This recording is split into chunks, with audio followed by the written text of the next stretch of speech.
There we Hello go. there. Hey, yeah. We're live. Tonight is going to be a discussion with Amanda Jewell and her husband Doug. They're going to talk about their situation in Dominica as well as Gcmaf, Vdbp, amongst other things. If you're not aware of who we are, this is Spiro, Hey, what's not up? me. There you go. There he is. We've Hey, got guys. Joanne, former Hello. patient of Amanda. Sound off. Hi. There she is, and myself. I'm Robert J. Morris. We got more guests joining us as the night continues. Um, this is a continuation of other broadcasts that have already been put on YouTube by most of the people involved tonight. So we'll leave links so you guys can get kind of privy to what's going on. Spiro, do you want to take us out and explain the situation at hand? Sure. Well, thanks for the introduction here. Now, currently on the line, well, everyone had their introductions, but um, now Mary and Doug are currently on the island of Dominica, and they have been they've had a crazy week and a half here recently, and um, they had gone down to the Dominica to as a bit of a vacation, and the local papers back home, some of which are big media outlets, had dug up some false stories from a year and a half ago, and trying to what it looks to me is try to enrage the local people down there in the Dominica to basically do their dirty work for them is from what I can gather from this. So now Mary has been involved with Gcmaf, and which has been the center of the controversy and of these dead doctors. Rest in peace to all those out there and their families. Much love. These guys are heroes. They dedicated their lives to this research that could save millions and millions of people's lives. This research, the information here is so incredible and so powerful that it could literally bring down the system of giant corporations, this medical tyranny that we have, in conjunction with this corporate government that we have. I mean, they work hand in hand together to suppress information and try to just make as much money as they can while they regulate population. It comes down to population control in the end of it. So anyways, they are right there right now in the Dominica, ready to get home, trying to get home. They've been locked up in their hotel room, because the locals down there had gotten word that the press quickly spread down there to the Dominica that false reports that these people were dangerous. And so, understandably so, the local people down there, not knowing any better, are reading the papers or whatever and seeing that, hey, some dangerous people just showed up. We got to get them out of here or whatever. So, anyway, some threats have been made. They've been held up, and they're looking to get out of there real soon and try to get back home and do their thing. That's kind of the preface of where we're at right now. And at this point, I'll go ahead and turn it over to Mary and Doug themselves, and they can correct me any mistakes that I had made and just take the floor from there. Good call, man. Yeah, Mary, go for it. Hi. Yeah, we've got the background of the story, and yes, we've been stuck here on Dominica, and we're hoping to get off here in a couple of days' time, within 48 hours, and we've done everything that we can, and we've given the truth, we've posted the truth, and we're still in a situation where we're getting absolutely zero help from any agency, any newspapers. Everyone's been good at getting word out, but at the end of the day, we're where we are, but we're going go for it. And I mean, what do you say about that, Doug? Yeah, it's been a pretty crazy time over here because, as Spiro said, we just came out here for a holiday. We weren't really expecting anything except to relax, and then we've only been out here a day or two, and then suddenly the press was hit with all of these things, really basically insinuating that we had arrest warrants out for us. We'd fled the country. We had trading standards investigating us, that Mary was some sort of child killer, trying to treat children with industrial bleach, etc., etc., all of which, absolutely everything that they said was to the reverse of the truth or completely way off. So of course the local people were reacted quite badly to it and pretty hostile, especially when it comes to children. You can't blame them for that. And we were pretty much then under siege and under threat from that moment on. And it took us a day or two to really figure out what was going on. And slowly but surely it's become very clear that this is all about Gcmaf. It's really got nothing to do with MMS. It's got nothing to do with the lies that were trumped up by the main newspapers in the UK. It's all about Gcmaf and the effect that we could all possibly have on their agenda, I guess, of well, goodness knows what, maybe mass depopulation. But anyway, we're out here. If I may interject, Doug, not to be rude, actually, it's a great point that you bring up. However, in all of the MSM and all the printed stories, not in one paragraph have I seen Gcmaf mentioned. I believe. Could you mention that? Yeah, no, that's absolutely true. There's not been a single mention of Gcmaf at all, and it's pretty obvious that they don't want to highlight it, they don't want to bring it up, and they don't want to use its name. So really, what they have done is they've invented pretty much everything, and it's pretty nasty stuff. And I think, as said previously, probably a damn good attempt to get the locals to do their dirty work for them, Right. and I think that's it. First of all, lynch mob mentality. Yeah, absolutely. I mean, I always say, Robert, we're more of a threat than any terrorist organisation. A terrorist organisation will affect, what, a few thousand people? Well, we know how they do with terrorists. They buy them dinner and they take them golfing. Yeah, but Gcmaf's going to affect trillions of people, Not true. Well, Yeah, there's well, no, a few billion actually, but I mean in years and years to come. But right now it could affect a few billion. The agenda is that every man, woman and child, and they immunise, vaccinise. Hey, Mary, your audio is low, Mary, on that.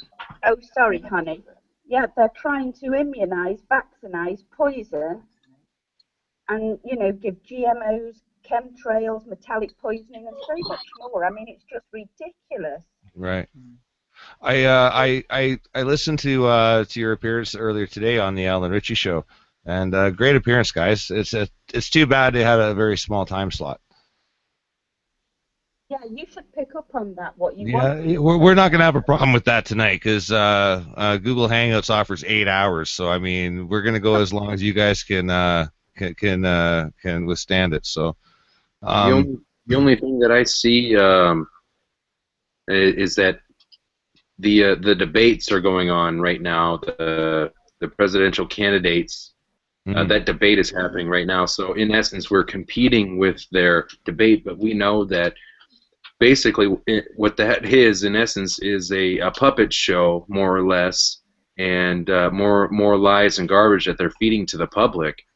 And so I think anyone that's tuning into this now or will tune in later can realize that, recognize that. But there are literally probably millions of people watching that puppet show, that debate right now. So Yeah, I mean, just want one to throw thing that out there. people can't disprove is, they can go on most of those links and, all of that on those websites that you were showing, Robert. Who do they Mhm. think wrote those all up? Did they think they came by magic? I mean, my name not in Gcmaf? Where did they come from? It's our team. Okay, I'm not saying me personally, it's our particular team though. And we all had a say in all of that, and the websites and everything, gathering all of that information. It's just crazy. I mean, everybody can see our involvement, and Mhm. we were all okay. There was none of this until it just got worse, and Right. Jeff was taken. Everybody's running scared of GCMAF because of what it is. I mean, Right. that sums it up in a nutshell. I want to like, and I don't want to come across the wrong way, but today I've had a couple of heated conversations with other people who are trusting the gospel of mainstream media, and responses were like, not even across the board. They're very polarized, and one statement is that you're dangerous, and it's like, what? Like, do you want to tell people exactly how dangerous you are? We've had 17 children. I mean, is this a dangerous person? I mean, Oh, authorities had to pass this at some point. We've had a lot of children. I mean, all our dealings with orphanages in Bulgaria, really a dangerous person. Nothing's fitting, I'm afraid. yeah. I can't Well, say I've never got angry in my life. Doug and I have had a few arguments, but dangerous, well, this is just it. I mean, it's silly, but I mean, this is how the mainstream media is painting you. If you know what I'm, if you can kind of follow me here, it's ridiculous. but on what basis? What is the true basis? I'm not a member of the church. Proven. Is this in doubt at all? Not that the church Right. is dangerous. Well, Not I that I'm mean, saying the church is dangerous, but their yeah, allegation is the I was a member allegation of the is yes. church. Well, If I'm not a member of the church, proven, then what are they going on about? exactly. I think we're talking about a bunch of people that are so unwilling to research. No, this is a person who said, "Oh, they're in healthcare." So obviously, just because you're in healthcare, you automatically know about all the holistic industry, right? This is where a lot of people get a little bit, how can you say, conceited about where they are in life. But it made me sick. I had to turn a few people away today, just based on their attitude alone, because instead of chancing being wrong about something, they wouldn't help save somebody's life or their situation. But Yeah, they can't, they can read, they only have to read. And are they not questioning? Hang on, are they really not questioning this? Well, apparently not. I mean, the mainstream media is painting a really damning picture, if you know what I mean. It's it's kind of sad. But I think that's what we're here to talk about today, and maybe we can kind of let some of the listeners. Hopefully, we get more listeners that haven't been introduced to the situation, and you can take your time. Maybe we can start from the beginning. well, yeah, I think, Robert, I think we probably are dangerous. I think we're dangerous to big pharma. I think we're dangerous to Agenda 21 because I think there was a program in place now that's actually working like a smooth running oiled machine, and I think Dr. Bradstreet and 7 other good doctors before him knew exactly what this danger to Hmm. humanity was, and Right. that's why I think they had to go. And because we're continuing on with their legacy, really, I think we are dangerous, but we are dangerous to those guys. And yeah, you know, they've got a lot of power, they've got a lot of money, they've got a lot of control behind them. But at the end of the day, I guess we represented danger. So maybe that's a you know, a good thing. I don't know. I mean, it's not a great position to sit in, but at the end of the day, we're just continuing what Dr. Bradstreet and others discovered, and what is, you know, the facts that are there. At the end of the day, Dr. Bradstreet did prove categorically that out of 1,100 patients with autism that he treated with Gcmaf, he had an 85% response rate. You know, and then out of you know, 15% of them that were treated with it completely were no longer autistic. I mean, these sort of facts and figures just can't be ignored. Yeah, it's a lot less random than a coin flip. Exactly, and you know, he also proves very, very clearly that children with autism that have had these vaccinations were off the scale when tested for nagalase. And the fact is, nagalase blocks out GC protein, which is the only protein we have in our bodies that specifically is designed to counter, kill cancer cells and suppress them in our body all the time. So call it a conspiracy theory, but it's one hell of a conspiracy theory that seems to really push out. And on the Richie Allen show today, I ran out of time to really finish everything, because one of the questions that he said that came in from viewers is, well, in the UK, you know, they've been doing a study on Gcmaf, and they say they're not counting it out completely, but it's not legal as yet because they haven't finished their clinical trials, and there are no trials to refer to. So, you know, they've been at it a year now, and they're still looking at whether it can be introduced to the person's body safely, etc., etc. And there's some time before they're going to get these results, etc. Well, you know, everybody with any common sense knows that something that is already produced naturally in the body is not going to be a danger to the body. It's a little bit like somebody having a blood transfusion of the same type blood that you have. Your body's not going to reject something that it already naturally produces. So really, that's, if you ask me, a smokescreen and a no-brainer. As for people, can I just finish this? As for results, it's been proven already since 1990. 59 research papers have been published on the healing effects of Gcmaf. 20 of those papers are specifically talking about the treatment of cancer. Research suggests that Gcmaf can also cure effectively, or treat at least, Parkinson's, Alzheimer's, rheumatoid arthritis, as well as a whole load of other things in the body. So at the end of the day, these are facts, these are papers which our authorities refuse to even acknowledge, although most of them come to Japan, where it's definitely acknowledged that their medical standards and practice are probably higher than ours.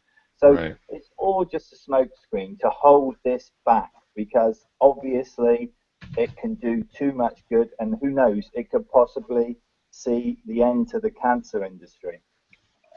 If you had a child with autism, not that I don't teach parents with children, that's not my thing, I don't, but, and you know, I don't have a child with autism. However, if I did, or cancer, whatever, there's nothing that they can do. I wouldn't go to them first of all, but let's say the average Joe is told, we can do no more, but they look on the internet and they see wonderful results. And with the cancer, it's, well, we can't do anything, go home and die. We'll keep you comfortable and give you morphine, because there's nothing more we can do. If there was anything more we could do, we would know about it. That's what they say. So they're offering zero. So why at that point are they denying? Even at that point, why. Well, unless you're Keith Richards, you'd actually be quite afraid of having to make that choice. Wow. That's something to think about, though. So I'd like to bring up a couple things here real quick.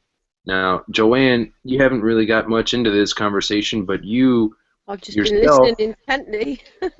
yes, and you're a big part of this, and you're a Gcmaf patient yourself, as well as Mary. She has taken Gcmaf herself, but if you could, share a little bit your experience regarding your treatment and the current situation on Gcmaf and how it's being taken off the shelves. Places are getting shut down. Places are getting raided. People are turning up dead. And nobody wants to talk about Gcmaf and the connection there. And it's, to me, it's obvious. I mean, when bodies start turning up, rest in peace. No doubt. I mean, these guys are heroes that dedicated their lives and paid the ultimate price for it. But just as your experience as a Gcmaf patient, please share the current situation, if you don't mind. Yeah, that's no problem. Well, my journey began in around 2006, where I was diagnosed with early stage cancer, but in the lower GI tract and the lower genital urinary tract as well. I had major surgeries, 28 of them, including a few for untreated chronic Lyme disease, and it just keeps coming back and recurring. Every sort of other treatment that they've offered really won't work. They won't offer chemo or radio yet because it's not that serious, but even if they did, I'd refuse it. I eat quite healthily and cleanly. I try on that front as well. And I heard of Gcmaf through a video that David Noakes had done originally, and it put me into thinking, I'm going to research this a bit more, looked into it, and then this is how I met Mary on the forums on Facebook, basically explaining how Gcmaf works to me, what you can do and all the rest of it. It's something I mulled over for about sort of 4 months or so. Wasn't quite sure, whether it would be good for me and how to take it and whatnot. Finally sorted out the details and started my trial, which was a part of a clinical research trial, and that was in October 2014.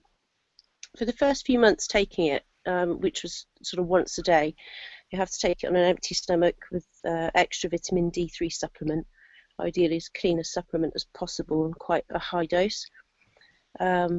I was starting it in October. For 2 months I didn't really notice many changes, and it got to the Christmas period, and for all the last sort of 10 years or so I've suffered with a really low BBT, which is a basal body temperature. It's always been sort of between the degrees of 35 to 36 at a push, but sort of on the lower side. After taking Gcmaf for a few months, I noticed that my body temperature started to climb more within the normal ranges, not quite up to 37, but I could feel it doing something, and I actually felt warmer. It's quite bizarre. My whole body felt warmer. I had a little bit more energy compared to what I would normally have as well, but for the first time ever, 4 months after taking Gcmaf, I got a really sore throat, an ear infection, and swollen glands in my neck. And since I've become sick, I've never caught a flu or a cold or a bug of any sort.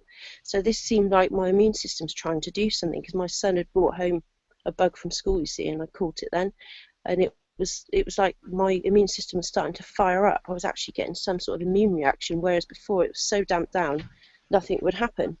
And I found that pretty amazing, and I managed to be able to have my Gcmaf up to April, and the MHRA here raided the labs and basically cut off our supply.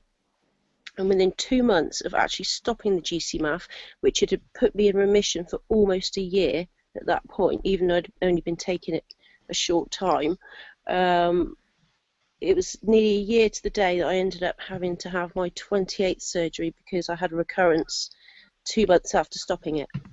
So to me, that says, the reason why that happened was, because of the Gcmaf. that's all I can see in it, because I started to have an immune reaction and I hadn't had any before, and it kept me tumour free. As soon as I sort of stopped it and my body realised it couldn't do it itself, the tumours were back. So, you know, I'm living proof of that in my eyes, and I really did feel effect from it, you know. Joanne, Really. can I ask you? Now, to my understanding, there's different forms of application as far, Yeah. or administering. Which kind is more effective for you in your current situation? Well, I would say ideally the injectable form would probably be better for me, but at the time, the clinical trial I was involved in was doing a homeopathic strength, which is a slightly lower dose, and it's carried in distilled water, sterilised distilled water, and it's just applied by either a mouth spray once or twice a day, depending on your regime, or it would be a dropper form, so many drops with a pipette. So there are a few applications. There's creams available as well, but I hadn't actually used those myself. So those would be now I'm not an expert and I'm not a doctor and nothing like that, and I'm not saying one or the other, but from what I gathered, so you found the sublingual, like a spray, like in Yeah, no, it was the dropper form I had. It was it's made of distilled water, and it's a slightly weaker dose than the intramuscular injection. So you know, it's more of a homeopathic treatment as opposed to the full whammy Gcmaf, if you know what I mean. Sure. That makes sense. It's just a lower strength. I mean, for cancers, I know what's always recommended is the high strength. It's worked best from my research. Yeah. Which is something like the 7,000 upwards in the nanograms. I mean, for autism, a lower strength. Those have been brought out now. And they are all available now. I think the company that you spoke of, that's the one that closed down. But they were the lower strengths in anyway. But there are companies out there. There's Sasamari and First Pro Engineering, and they're both doing the high strengths now, 15,000 nanograms in pumps. There's no need to inject. You know, you can use the sublinguals. You can use the creams. There's oils. There's so many different ways to apply it now. And stronger. And it's certainly stronger in the nanograms. It's gone from what you were taking was about 440 nanograms to 15,000. Now imagine the difference. Yeah, blimey, that's quite a step up, to say the least. I didn't realise what the actual strength dose was. I think it says on the thing, but I couldn't kind of calculate it myself. But yeah, that's a big difference. So I would imagine the higher dose will give it some clout, you know. Absolutely. It's the 15,000 nanograms you need, and But I think I spoke to you your audio, Mary. I've certainly sent you links. I've spoken to you about that privately, so you're aware where to get that from and everything now, Joanne. Yeah, I am. Thank you. Okay. Very helpful. And anybody on the panel right now, if you have any links, put them in the side chat in our panel here, and I'll make sure they get recorded, thrown in a notepad, and they will be included in the description at your discretion, of course. Yeah, maybe Joanne could send you over all of those links that she's kindly put together. Yeah, I can do that. She's done an amazing job. That'd be fantastic, Joanne. Thank you. Thank you. Is it okay if I leave it for a bit and post it in a second? Because I'm actually on son's friend's tablet, so what I'll do, I'll pop downstairs and transfer over to the laptop. Yeah, there's no rush, Joanne. We've got all night, so there's no rush. Oh, okay. Brilliant. Yeah, that's cool. Okay. Yeah, I can sort that out. Mary, do you want to let me know if there's any additional bits you want? Just pop them in Skype for me, and then I'll just add them before I post them. Yeah, will do, honey. Okay, no worries. That's a remarkable story, Joanne. It's quite awesome. A messed up one. It's all the but you know, I mean, you can't write this kind of stuff. I mean, no. You know, like, you know, when you start, it starts off like any story does. Like everyone has their "I was close to death" story, and then it goes and takes an organic kind of pardon the pun, but it takes like an organic route, you know. Yeah. No, definitely. And that's kind of You know, that's kind of mystifying in itself because it's someone's real story. Um, I want to kind of Sadly, break away. Sorry, there's go too ahead. many of it. I said, sadly, there's too many of us these days. That's the other point I'd like to raise. You know, Yes. and it doesn't need to be this way. No, and it never was. Yeah, I've been on, you know, the planet for about 41 years now, and I mean, the prevalence of cancers. I mean, I've seen more people die in the last 10 than I have in the last 30, if you know what I mean. yeah. Um, and not only that, I mean, I never like the first person with autism that I knew of was Dustin Hoffman. Yeah, I know, and it's just gone crazy. I mean, I know just of about 4 or 5 kids, a couple of adults with it, you know, now, Yeah. and it's just so prevalent now. It is, and you know, I was trying to kind of make a light joke, but I mean, like, you know, autism wasn't something that we had to deal Yeah, with when I was in school. I mean, you know, you had special ed, but that was a wide range of different cases, right? It had nothing to do with like autism. May have yeah. been a very tiny percentage of it, but now it's way more prevalent. The I numbers mean, have just exponentially just risen, and that goes for autoimmune conditions and things like yeah. that as well. It's just gone crazy. And I'm sure if you look at a curve, like at a graph or a chart of some sort, I mean, there's got to be some kind of correlation between that and, you know, either differences in things that were approved by the FDA, like in America, or the equivalents in other countries and what have you, or the administration of vaccinations. Yeah, I mean, that's something I'd probably quite like to look into, actually, see if I can find any data on that. I think that was Hmm. the spaghetti western cliffhanger that we left on the Alan Ritchie show, wasn't it? Yeah, Like, what was it in the vaccinations that spur the or excite the production of nagalase, or well, I what don't I know. spoke to Candice Bradstreet recently, and she seems to, and this is from her perspective, she seems to think that it's a combination of obviously the thermosols, the aluminiums, and all the other adjuvants that they put into the immunisations that lower the immune system, and then the viral load or bacterial load that gets injected with the inoculation is what affects the nagalase in the body, and then the immune system can't cope. Right, And there you have it. You have too much nagalase, and then you've got tumor necrotic factor as well, so you get tumor growth. right, yeah. I mean, you know, I'm almost certain that that the cancer is as prevalent. Like, we get cancerous cells, but we always have the ability to fight off a cell before it goes Yeah, rogue. It even gets detectable. You know what I mean? Like, these things happen on a constant level. I mean, I watched a documentary talking about solar winds and talking about subatomic particles breaking through the atmosphere and hitting our ribonucleic acid chains in our cells, like one of them, and that cell would go rogue and mutate. But of course, it gets smothered and killed and properly dealt with and yeah, recycled by the body, as it um, should. as it should. Exactly. Now, like, how do they put that kind of information into a documentary about solar winds, and this doesn't make its way into the medical community? This is what boggles my brain: is how come they Yeah, don't speak the same language? I know. They don't. They're so disjointed, and they've got their specialisms, as I say, and that they just don't look at the whole picture sometimes. But then sometimes I believe it's intentional as well. It's, Yeah. you know, No, no, Noam Chomsky actually had a lot to say about that kind of subject, where compartmentalization of language was yeah, administered through college and universities, because they would compartmentalize languages into professions, and that's why a doctor can't talk to a plumber and what have you. yeah. You know, but yeah, that's another conversation for another day. But it does Altogether, paint the picture, though. no, indeed it does. Yeah, I'd agree with that completely.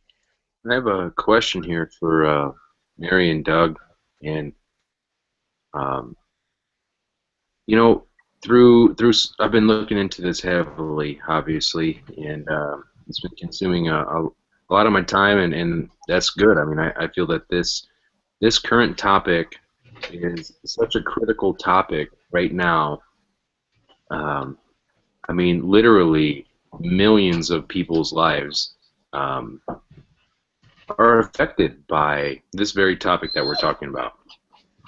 Now, um, there is okay, if you look at this current medical system in the way that they operate, now you go in, you show up to the doctors basically when you start showing symptoms, because you don't know any better, whatever, right? You know, you start showing symptoms, this and that, and things could get, out of hand really quickly, potentially. And I did an interview today with a wonderful woman, and she's a cancer survivor. The doctors wrote her off basically. They said, hey, we're just going to prescribe you drugs and medication until you pass. And they wrote her off, and I just did an interview with her today. They gave her 6 months, and that was like a year and a half ago. Wow. And she looks better than ever. I mean, she's an incredible woman, incredible story. I did the interview today. I'm going to post it either tonight or tomorrow. But the point that I want to get to is that this current medical system, with their testing and their scans and their CT scans and everything that they do right now, is not adequate enough. And it's set up that way, from what I believe, in order to, find the stuff a little bit too late. Like once the tumors and the cancers start to metastasize and grow, that's when they show up on their scans, and that's when they can start making money off of it, and that's when they can, start controlling your life basically. But Nagalase is very interesting to me, as well as Gcmaf. Now, to my understanding, you can be tested. You can have your Nagalase levels tested, and they will show you in a pinpoint accurate level of your Nagalase levels. In other words, you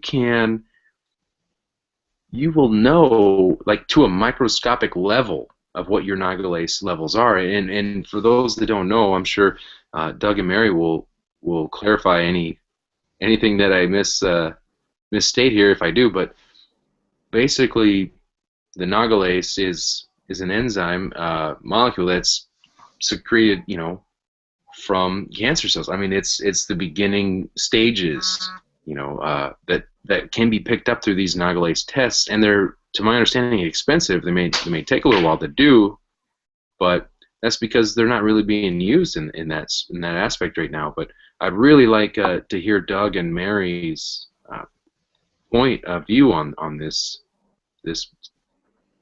right here. Yeah, no, I can. I mean, it's very clear for me, cancer testing, Nagalase is the only directly linked test to test the cancer cells in your body, regardless of how many tumors you have or whatever, because it as you quite rightly said, Nagalase is only produced when cancer cells start multiplying in your body. Nagalase is only produced from cancer cells. So it is a direct marker because it has a direct link with cancer cell production in your body.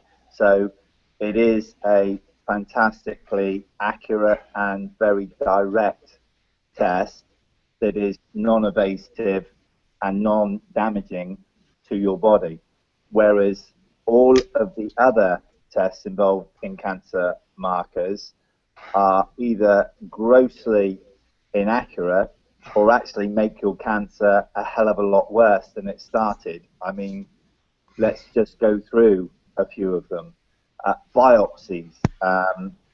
Every doctor loves sending you for biopsies because they say, look, this is the only way we can get a clear indication of how your cancer cells are doing, how many you've got. You have a tumor here, you have a tumor there. Now, the only way we can get an accurate reading on this is to do a biopsy. So what is a biopsy? A biopsy is basically a needle that goes puncturing your tumor, which has formed in the first place to try and protect your body the best way it can from out of control rogue cancer cells by isolating the most powerful and dangerous cancer cells from the rest of your body and bloodstream.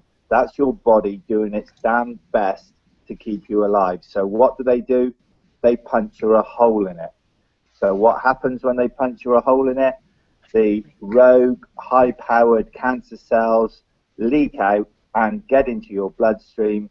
And the next thing you know, usually within 2 to 3 months, you have tumors popping up all over your body. Why are they popping up all over your body? Because you've just allowed the doctor to release high-powered cancer cells directly into your bloodstream, which then runs rogue throughout your body, and your body, once again, does its best to patch up the mess by creating tumors all over your body to try desperately to isolate that. So biopsies, in my opinion, should be made a criminal offence because they completely reduce your chances of surviving that cancer in the first place. So there's just one of the favourite tests. Men with prostate cancer, they like doing a similar thing. Biopsies or PSA is one of the favourite ones. Now they have PSA free, they have PSA testosterone, and basically PSA is the fluid produced from your prostate. Now, this isn't a direct marker at all, but somebody decided or figured out a long time ago that if a man produced more fluid from his prostate, then the chances would be that he would have cancer of the prostate, and therefore they could get straight on and treat it. Right. What other tests and what other studies have shown, as men get older, very often they produce more fluid from their prostate anyway. There are many theories about why they produce more fluid, some of which is they don't have sex as often, so they don't release their sperm, therefore there's a build-up and they get more fluid produced from their prostate as a result of that. There are other theories as well, but the facts are older men generally produce more fluid. That doesn't mean you've got cancer of the prostate. So it's now starting to show all over the world that many, many men have gone in for a regular checkup with a PSA test. The doctor says, whoa, your PSA is way over the top here. We need to quickly get you in and start treating you. Radiation, chemotherapy, a lot of them with prostate.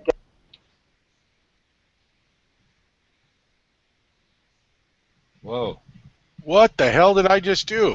Oh, that was What are you doing? Oh, I was just trying to figure out how come the box is all messed up. What the hell? Oh, you're muting people. You're No, that's trying to steal cool. the show, Doom. You're trying to steal the show and No, cut off. I don't even know what the hell just happened. You That's muted cool. Mary and Doug. You muted How do them. I undo that? Well, you know what? That's one hell of an introduction. Anyway, I'd like everyone to. I don't know. meet Hey. Professor Doom. I had the box enclosed, right? So I was trying to click on the box because it was just left on them. And I kept clicking on different boxes to try to undo it. Oh well, it's because they were talking, so that's why it was on the entire time. No, I clicked on the box. But how do I unmute it? Well, no, they're unmuted now. Oh no, they're not. Actually, I think I have to do it. Okay. I think you have mute power, but not the unmute power. Okay. Sorry about that. That was purely no worries. accidental. Hold on, man. Let me see here. What? No, it ain't letting me unmute. It ain't letting me do nothing. Don't worry, There I we go. unmuted them. Oh, there we I go. got them. All right, Yeah. sorry, Doug. That was Professor Doom. My bad. Apologize. No problem, no problem at all. Yeah, continue where you left off there, Doug. And Professor Doom, Doug Doom. Okay, Doom, hi. Epic fail. My bad. No problem. So yeah, just so finishing off on that. So you've got the PSA, which is proven to be actually more danger to most men than do any good at all, and the PSA tests are very, very unreliable, inaccurate, to say the very least. So then let's go on to PET tests. So for tumours and blood or newly formed, they love a PE test sometimes. And what is that? Basically, they inject glucose into your bloodstream because they know that cancer likes nothing more than sugar to feed on. So glucose will drive cancer cells crazy. So when they inject the glucose into your bloodstream and they put you under the scanner, what comes up? All the cancer cells light up like a Belisha beacon because they are very, very excited by this glucose. They just love the stuff, and injected directly into them gives them the boost you wouldn't believe. So, of course, this lights up all of the cancer cells. They can then say, yes, you have cancer there. So, yeah, it picks it up lovely, but at the same time, what they don't tell you, it feeds it and gives it a massive boost. So, there's another test that they carry out commonly.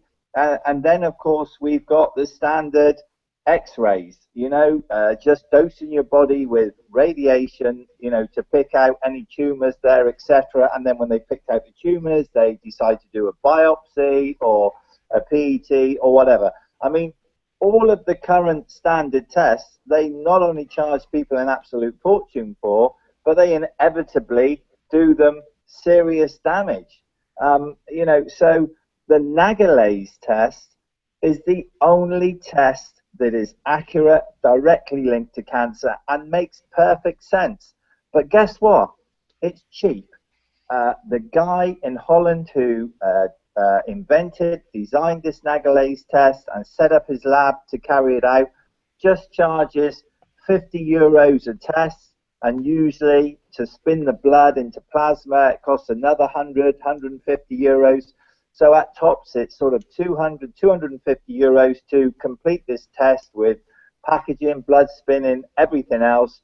And, it's, well, as accurate as any cancer test can be. It's non-invasive, non-damaging, and it's on the button all the time. Not only for testing for cancer, but when you have cancer, the most accurate way of marking how you're doing and how your cancer levels are coming down.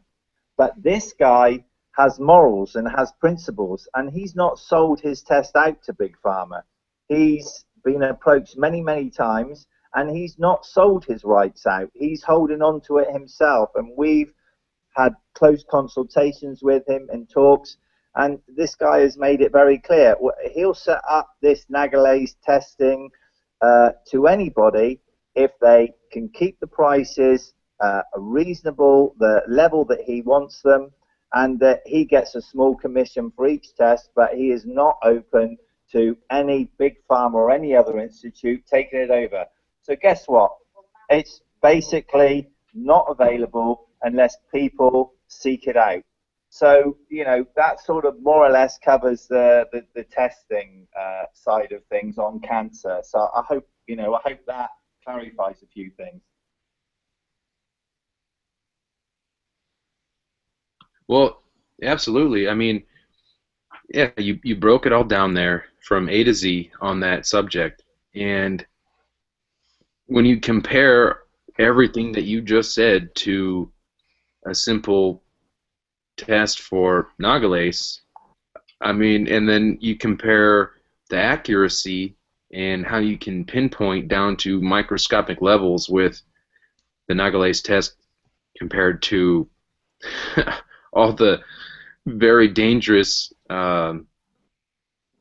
mainstream forms of testing that they do. I mean, it's a no-brainer to me.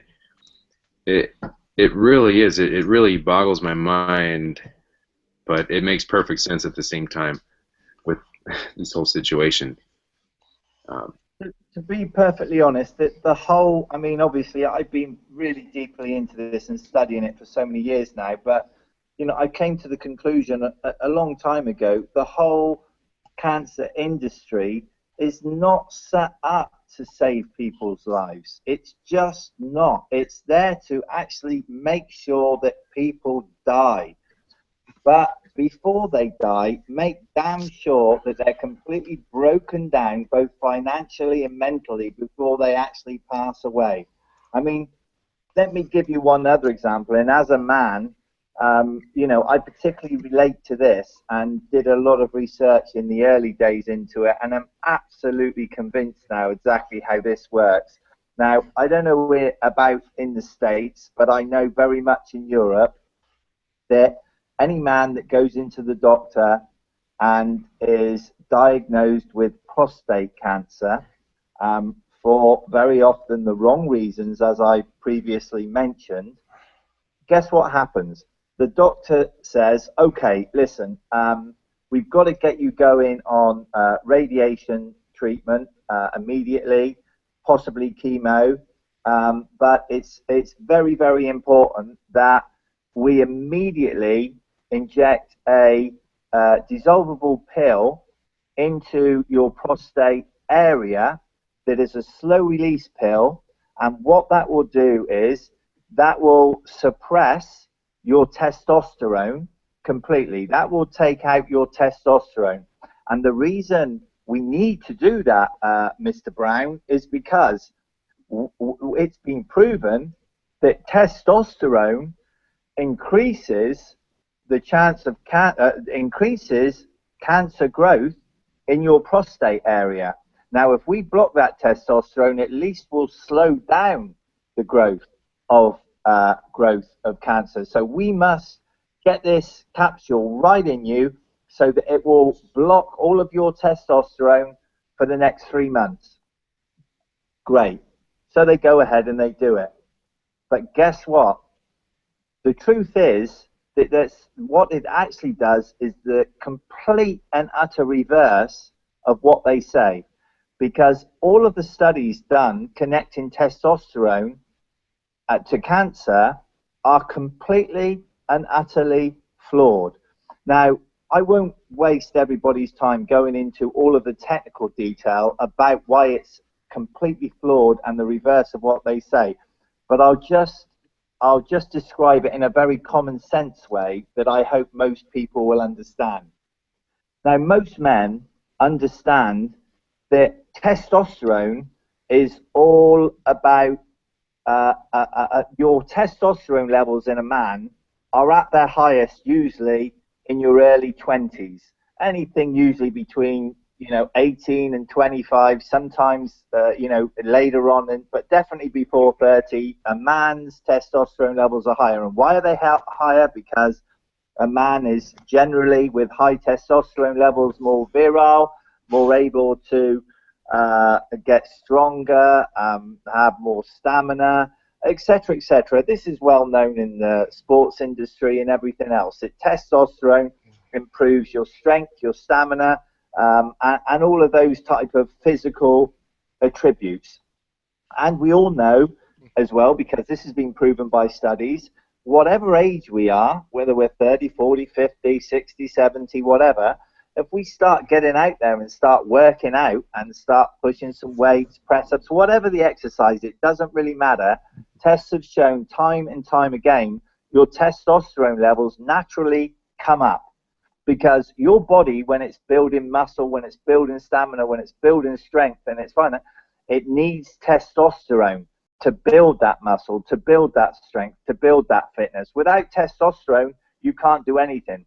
Testosterone is also the part of every man that is that fighting part. It's the fiery part. It's the part that gives you that if you like, will to live, that will to fight, that will to go on. The part that makes it the last call.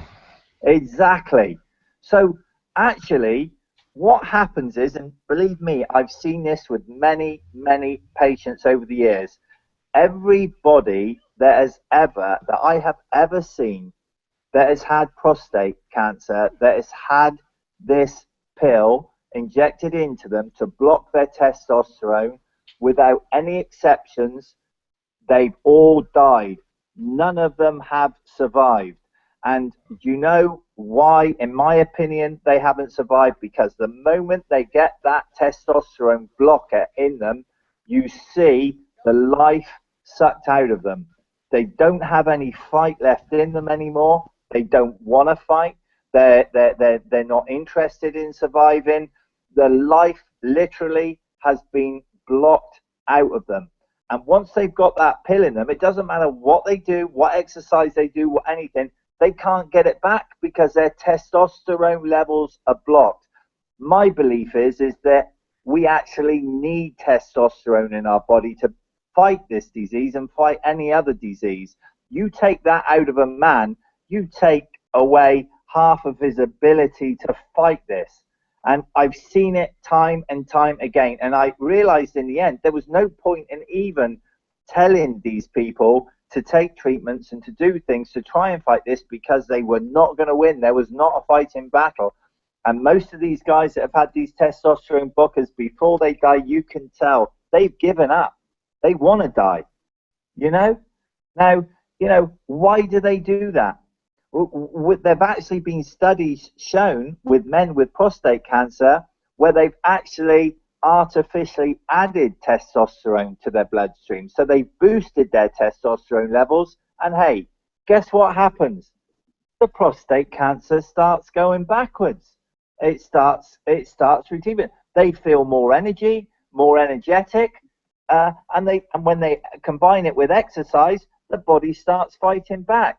So why would they say, let's block out a man's testosterone? But guess what? That's what they do. That's all over Europe, possibly in the States. So, you know, you just have to say, what the hell is going on? Well, yeah, what the hell is going on is why we're all here, without a doubt. Now, that's a very powerful bit of information you put out there right then and there. That's something that a lot of people could gain a lot of information. It could help them right there in their current situation potentially. If I don't want to, I'm not trying to change the subject or anything like that, but I'm interested. I want to ask you guys both, Mary and Doug, a question about Gcmaf. Now, I'm not an expert or anything. I'm not a doctor, but now,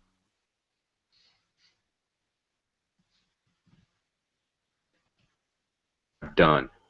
But it's not a one-size-fits-all type of thing. It's not. You know, we can't legally or anything like that call it a cure or anything like that. But what can you tell me about? You know, I mean, from what I've seen, basically everyone's situation is different.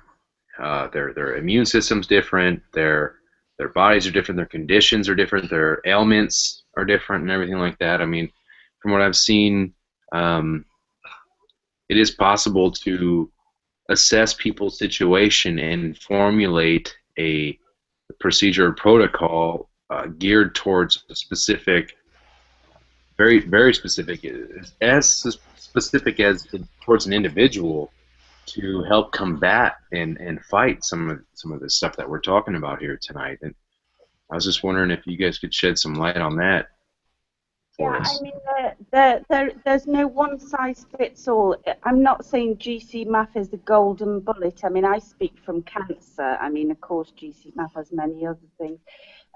But, you know, it doesn't, I always find that there's not a golden bullet, because what works with 5 people won't work with another 2. And it's about balance as well. And we have to look at the various different types of cancer. So you know, an illness. So there's many other things. I mean, it may not be. I mean, don't get me wrong. I'm not saying that Gcmaf is the cure for everything. I'm saying Gcmaf certainly helps with any disease, illness, anything out there that affects the immune system. Now that's everything actually. That's cough, cold, you name it. Everything affects the immune system, even stress, depression. But don't get me going on them starting drugs right now with depression and everything. Otherwise, I might need a bottle of them. But right. yeah, I mean, if I was to take them, the lid would be on, and I'd be shoving it down my throat. I would be choking myself with the bottle, not killing myself with the pills. Right. Well, I can understand your frustration. Yeah. Yeah, I mean, I'm frustrated all the time. I mean, Spiro interviewed a lady today. I sat there with her in a consultation in front of her oncologist, and I don't know what to say. They just go red from the neck up and don't know what to say. You know, And why would you think? Like, what do you think is going through their minds when? I mean, I'll tell you.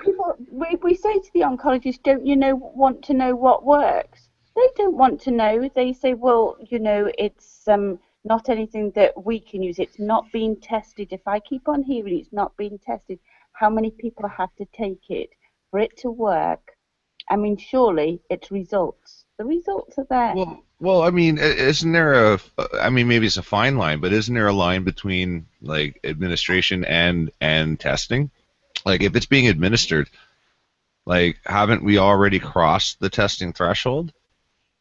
I mean, one of these applications have in mind as a cream. It's Gcmaf. We've established now it's natural to the body. Right. So when rubbing that onto the wrist or the side of the neck or the inner of the thigh, it's not causing harm. Now let's take Johnson's Baby moisturizer.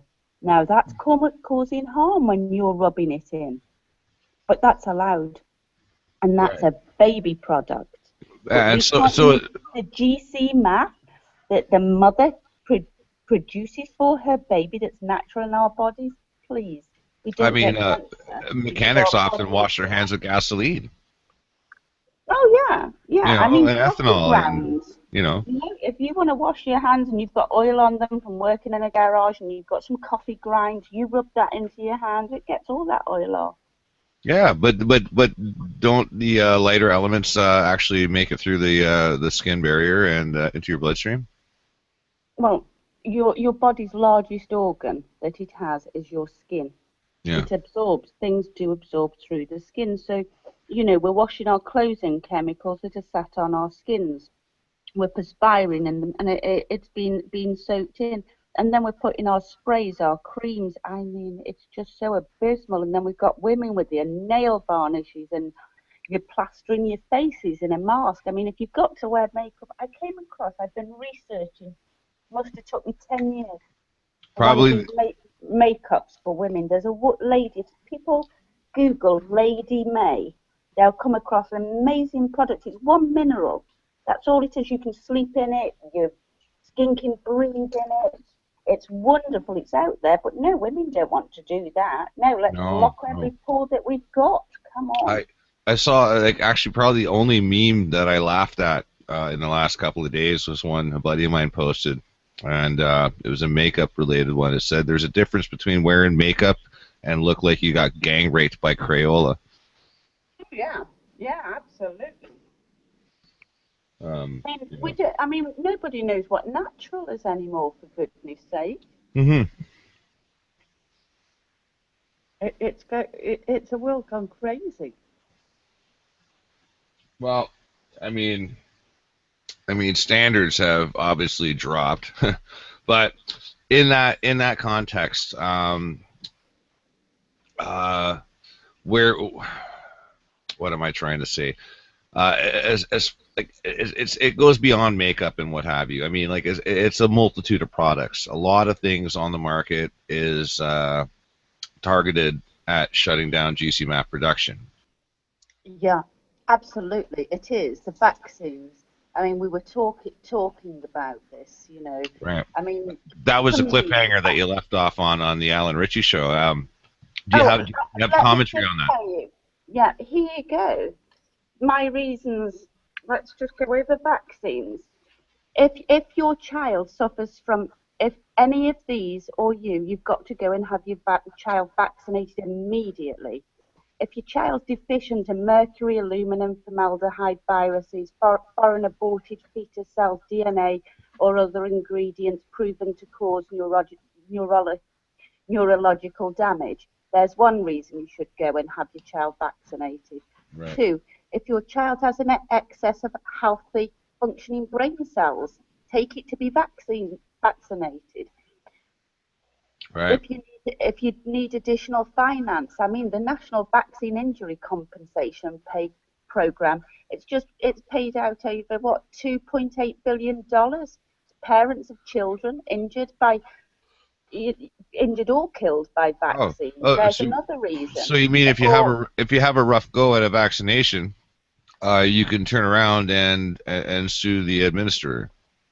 Yeah, and I mean, you know, what are people vaccinating for? Is it because they feel alienated because their children have got autism?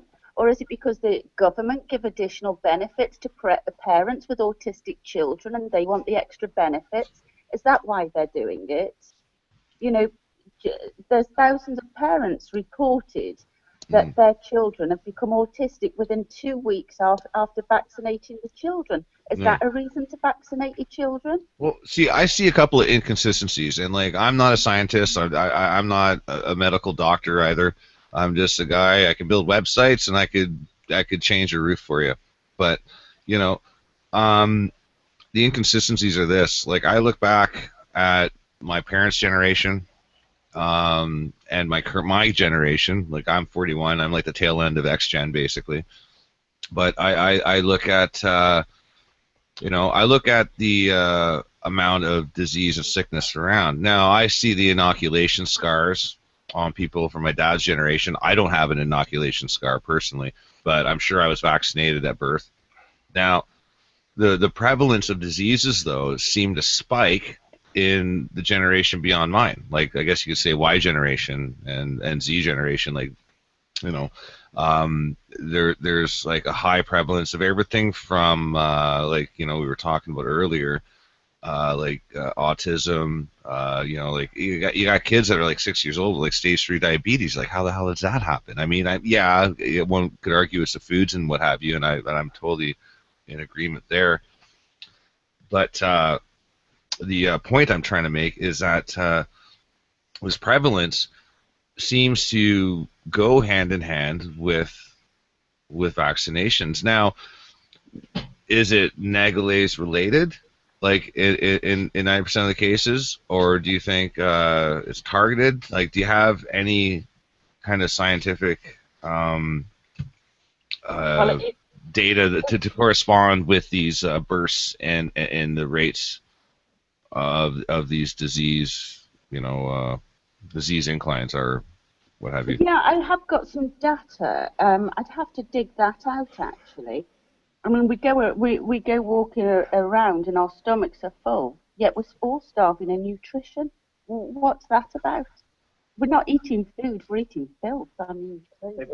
I mean, Robert, I can sort of relate to what you said completely because I'm 52 years old, and definitely when I was young and growing up, I don't think I ever saw an autistic child, let alone know what it was all about. There were, I can only remember 1 or 2 people, adults, having cancer and dying from it when I was young, and there was certainly no young people that had cancer then, and so of course it's completely changed in that time. And statistics, I read some statistics the other day that were printed out saying that 50 years ago in the UK, 1 in 100 people were reported as having and dying of cancer. 1 in 100. I didn't see any autism figures, but I'd put money on the button that would say that 50 years ago there weren't any chemtrails in the skies, there wasn't any fluoride in the water, there wasn't metals in your breakfast cereal, and there weren't any GMOs. And there weren't hormone-fed animals that you're eating. And those animals, now don't forget, it's what those animals eat, and they're eating absolute crap.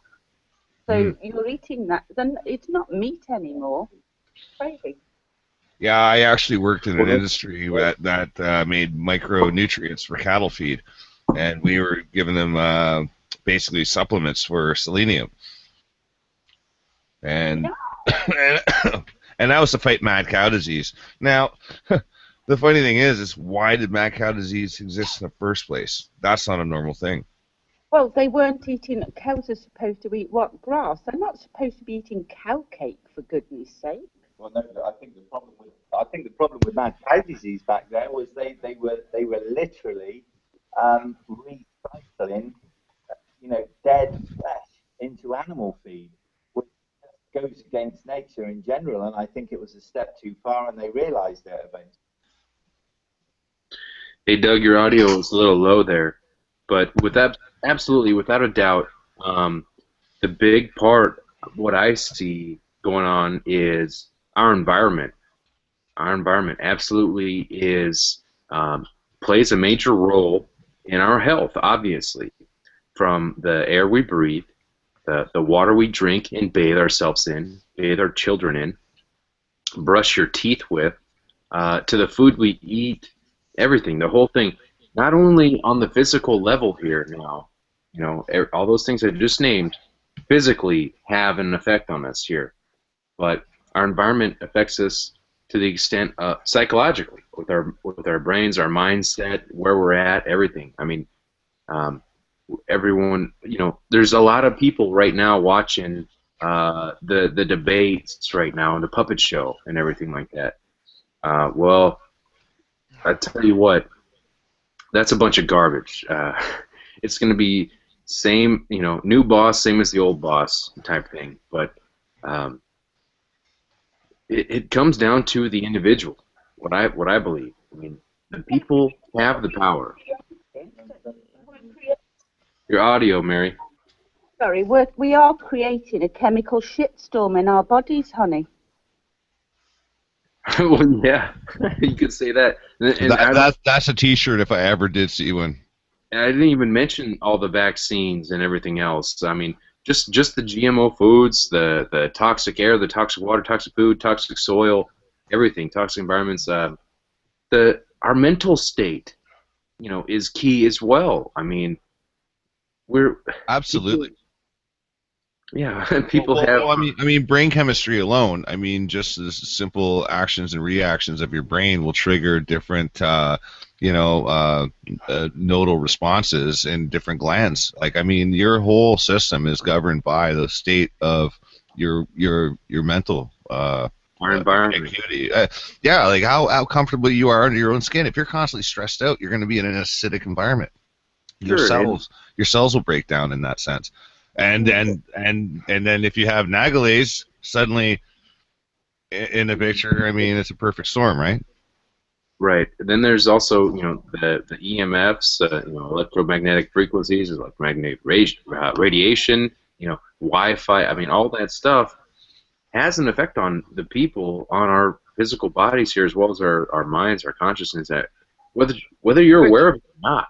Which, by the way, Spiro, if I might say, in support of what you're saying, shouldn't we be getting stronger? If you take in, theories of evolution and Darwinism and what have you, shouldn't we be getting stronger as these things increase? But it seems like we're getting weaker. You would think so, but what I believe, what I'm seeing here is it's leading to the degeneration, basically, of not only our minds and our capacity to think and comprehend, but it's also you don't mean by design, though. You don't mean by design. You mean by external elements. I think that there has been extensive testing that a lot of the powers that be that are implementing this stuff know damn well what they're doing. Okay, now not only does it affect our mind and our consciousness and everything like that, but it actually tears apart your DNA. I mean, it's from the top to the bottom. It affects all of that stuff, and it's all by design. Okay, on that note, I do have to agree with you, because even something as simple as a magnetic field can change the entire alignment of our structure and then cause the next generation to do a flip-flop. There's very, very small cues that are needed in order to make major change. However, I'd like to welcome Professor Doom back. Who? Where? Yeah. Where is he? Hey, how you guys doing? Hey, pretty good, man. What do you make of all this? I want to get your input on this, because I mean, can I make this a me moment? Yes, absolutely. I mean, sorry. Yes. Yeah, hey, I just want to say something for the record here. I get see these comments. They're telling me, well, you were covering this story and then you just dropped it off. How come you're not covering it no more? Why, you just moving on to the next money making round or whatever? No, it's not like that. See, the whole thing is this is never about me. There are other people out here that are doing an awesome job of covering Amanda, Amanda Mary and everything. And it doesn't take 30 to 100 people to cover one story when you have great people out there handling it. You know what I mean? Yeah. So I always am constantly keeping vigilant on everything that's developing at all times. Yeah. And when there's other people covering the important issues, like with Amanda and other stuff, that's what I do. I let other people handle it so I can, keep always vigilant on other things. Some other stuff that I wanted to mention too, like I'm going around and there's someone stating, well, I'm the one who broke this story about the doctors dying, and you never gave me credit. Let me explain something to you guys, and I'm not here to toot any horns or nothing like that. Everybody who knows who broke the story about what, right? Mm-hmm. I never used Health Nut News article, not once, right? And I never even knew that they're the ones who covered the story of the doctors dying to begin with. Right. So when I first started reporting, I want to just show you guys. I want to share this with you here, guys, so you guys can see it. Mm-hmm. Let me see if I can do that here. Screen sharing? Yeah. Cool. Yeah, let me just do that real quick. And it won't let me screen share because you got me blocked, dude. What? Yeah, it won't let me screen share. Huh. Okay. Hang on. Really? Yeah. Breaking reports right now. Professor Doom. What are you wearing? I'm let's see. Hold on. Pajamas and one of those little hats that's really long with a little ball on the end. Okay. I'm just throwing Google for a frickin' loop here. If I apparently have you blocked, I just shared the controls of the whole chat here. So now you have control as much as I do. Nah, it won't let me do nothing. No. It won't. Anyway, the whole thing is when I reported on one doctor, Gonzalez dying, I got an email from somebody who is involved with the Bradstreet camp, and They sent me an email and told me they wanted to tell me everything that was going on, right? And I wanted to share with you that email back from July 23rd, right? So I never. When I reported on everything they told me, of course I don't have no medical background. I did as best I could. Now, when there was all of these other websites posting all of my work and all of my presentation, and Dr. Brower came out on Hagman and said, "Oh, check this out," and he all he did was parroted all my information. No one ever heard me come out and say, you know what, that's bull crap, he didn't give me any credit, or that's bull crap, he didn't give my anonymous source credit. I'm not that person. Dude, I really don't care. My thing is about sharing information, and that's it. I share it. You guys want to run with it and call it your own? Hey, so be it. It doesn't bother me one bit. It's not what I'm here for. Right. I do my thing. I move on to the next story that I believe warrants some heavy duty attention, and there it is. But when someone is going to go out there and say, you know what, well, this dude isn't giving me credit, or people coming to me saying, hey, how come Lisa Haven is not giving Doom credit? I don't care. I don't care. It's not what I'm here for. But just wanted to state that for the record, and that was my me moment. Now let's get on with the Amanda Mary and the Gcmaf. I wish I could share the screen because I got this great article here back from the National Institute of Health back from 2013 August. Immunology, excuse me. Right. And I just will read you the story. This is from ncbi.nlm.nih.gov, and I will leave the links here. You guys can read if anybody wants to share this with the screen. I will put this in the side right here for you guys, and you guys can read this as we go along. Yeah, I'm also going to check out your profile and see if there's like some kind of a block or something. Cause you know how you got me blocked, dude, and I'm not happy. No, I'm just kidding. But abstract. Nagalase accumulates in the serum of cancer patients, and its activity correlates with tumor burden, aggressiveness, and clinical disease progression. The administration of GC protein-derived macrophage activating factor, GCMAF, to cancer patients with elevated levels of Nagalase has been associated with a decrease of serum Nagalase activity and with significant clinical benefits. You know what? Send me the link. I just did. Oh, did you? Oh, shit. Yeah. It's right there. Right there is where it says me, me, me, me, me. Right. Yeah, you know what? I had the control room open, not the side chat. My bad. Oh, okay. Here we report the results of the administration of Gcmaf to a heterogeneous, you know the word, I don't care. One of those. Yeah, that word. Heterogeneous cohort of patients with histologically diverse advanced neoplasms generally considered as incurable diseases. In most cases, Gcmaf therapy was initiated at late stages of tumor progression.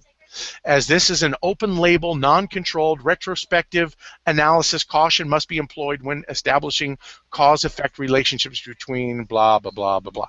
So anyway, they covered all this when it comes to cancer, and they found it very promising, right? Right. This was 2013, and then guess what? FDA steps in, Big Pharma gets their hand in all this, and then, you know what, hey, don't let GCMAF into the United States no more, keep it out of here. Doctors like with Bradstreet and others were, finding it very, very promising, and guess what? FDA raids their office, their practice.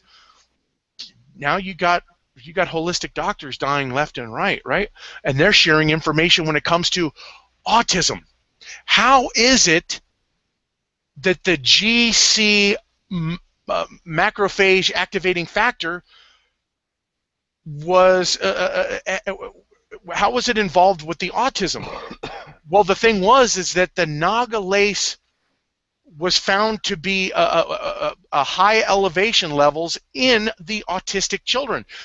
The problem is that Nagalase is a release with cancerous cells and stuff like that, right? So how is there high elevations of Nagalase in the autistic children? And they were starting to find that this is somehow happening with the children during vaccinations, and that's why we're seeing kids come up with autism after they're born. Why are they not born with autism? Why isn't that the case? You see what I'm saying? Right. And why aren't there Amish or what's the other one we got right here? What are they called? The Hutterites. We got Hutterites right here. And I ask them, they've never heard of autism being in any of their group. The Hutterites, I don't know if you guys know what they are, but they're like the Amish or, the Quakers and stuff like that. Why don't they have it? Because they're not subjecting their kids to vaccinations, everybody. Hello? I think it's pretty plain to see that we have a problem here where something is being introduced into the body that's blocking the vitamin D from attaching to the GC protein to create the GCMAF in the human body. That's what is that's a naturally occurring process in the body.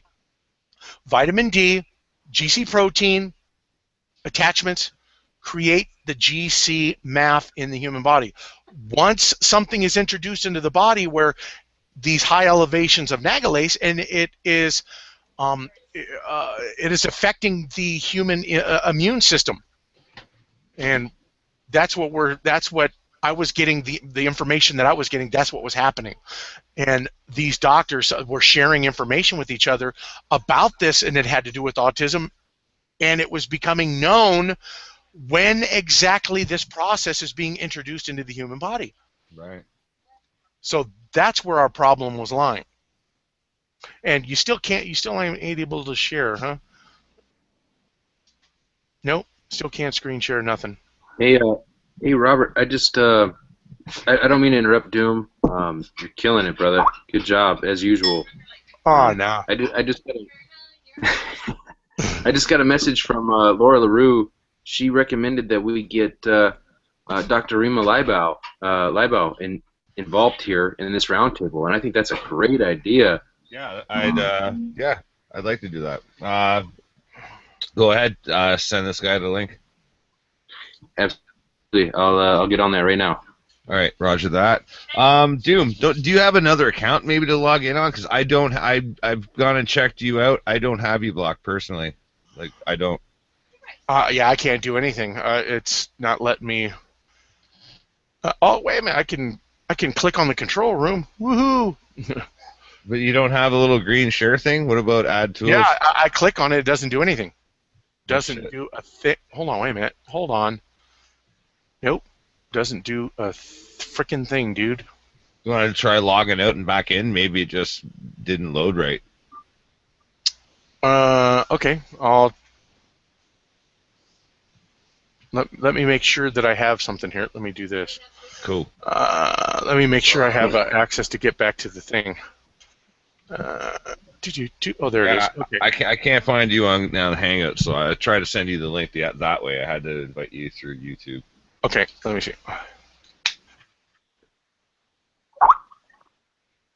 Hey, Rob. Yo. What information do you need exactly to put Leibau on? Just send me, Dr. Leibau, just send me whatever you need to put her on. At the top of the top of this page, you have that big link. Just email that to her, or just don't do it publicly. Just send it to her by email or private chat. Roger that. Thank you. No worries.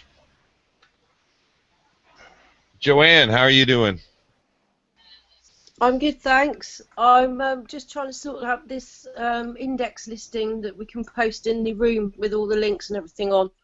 Nice. I'm just kind of updating it at the moment and copying and pasting it because I'm working from this iPad. It won't paste into the Hangout, so I'm having to kind of like wing it. That's nice. That's good. That's good. That's really good. Hey, Rob, one last thing real quick. Dabu has been trying to join as well, so just a heads up on that. Yeah, he joined for a couple of minutes there, and then he logged out. But I just resent him the links again. So.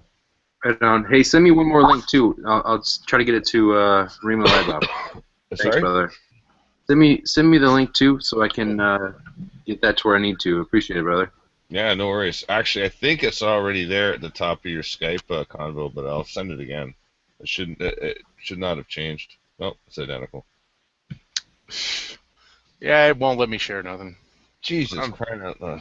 Yeah, you got me blocked. Whatever, dude. I don't have you blocked. I'm just kidding. I know Chad's got me remotely blocked. No, you know what? Screwgle's like that. Actually, you know what? I don't have you in my I don't know if you're subscribed to me. Maybe that's causing an issue, or I'm not subscribed to you. I'm subscribed to you. I don't know. Huh. I have no idea. They changed the whole service. They split an already broken system, which was Google Plus and YouTube, and then all right, the merging didn't work. We're gonna split them apart. It's like almost Siamese twins, half stitched together. Then it's like, oh no, screw that, and then they just rip them apart again. It was horrible. Is anybody? I'm not sure if some of the people here don't produce any videos, but anybody out there in the audience notice viewership going down? It's like I'm getting a lot of reports from people saying that my videos are not showing up in their alert section.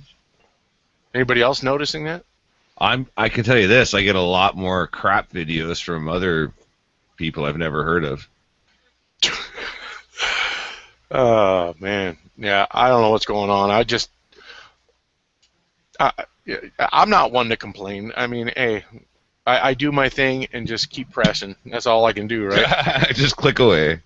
Yeah. Right. Just keep pressing. Yeah, I hear that. But I was going to. Oh crap! Where the hell were we now? No, I'm just joking. Doug, I wanted to ask you a question. That's what it was. No problem. What would it take? I mean, in your opinion, what would it take to kind of I don't know, turn the tides of people's perception of this? Because I mean, all it really takes is a person to make the decision: is this good or is it not good? Obviously, there's been such a smear campaign that now it almost seems, you know, out of reach. But in an ideal setting, what do you think that would be? Well, you know, I think if history of these type of things is anything to go by, it's always people pressure that ultimately make the difference. I mean, you know, in the UK, when big things have changed, it's always been because thousands and thousands of people have got onto their, you know, their local MPs, their local authorities, and made it really very clear to them they're not accepting things anymore. They're just not going to take it anymore. You know, I mean, in places like France, they they even take more direct action. They get out onto the streets and start barricading the main roads and really bringing the whole country to a standstill, and that seems to be pretty effective. But David Icke says they were all replaced by reptiles anyway, so. Yeah, quite possibly.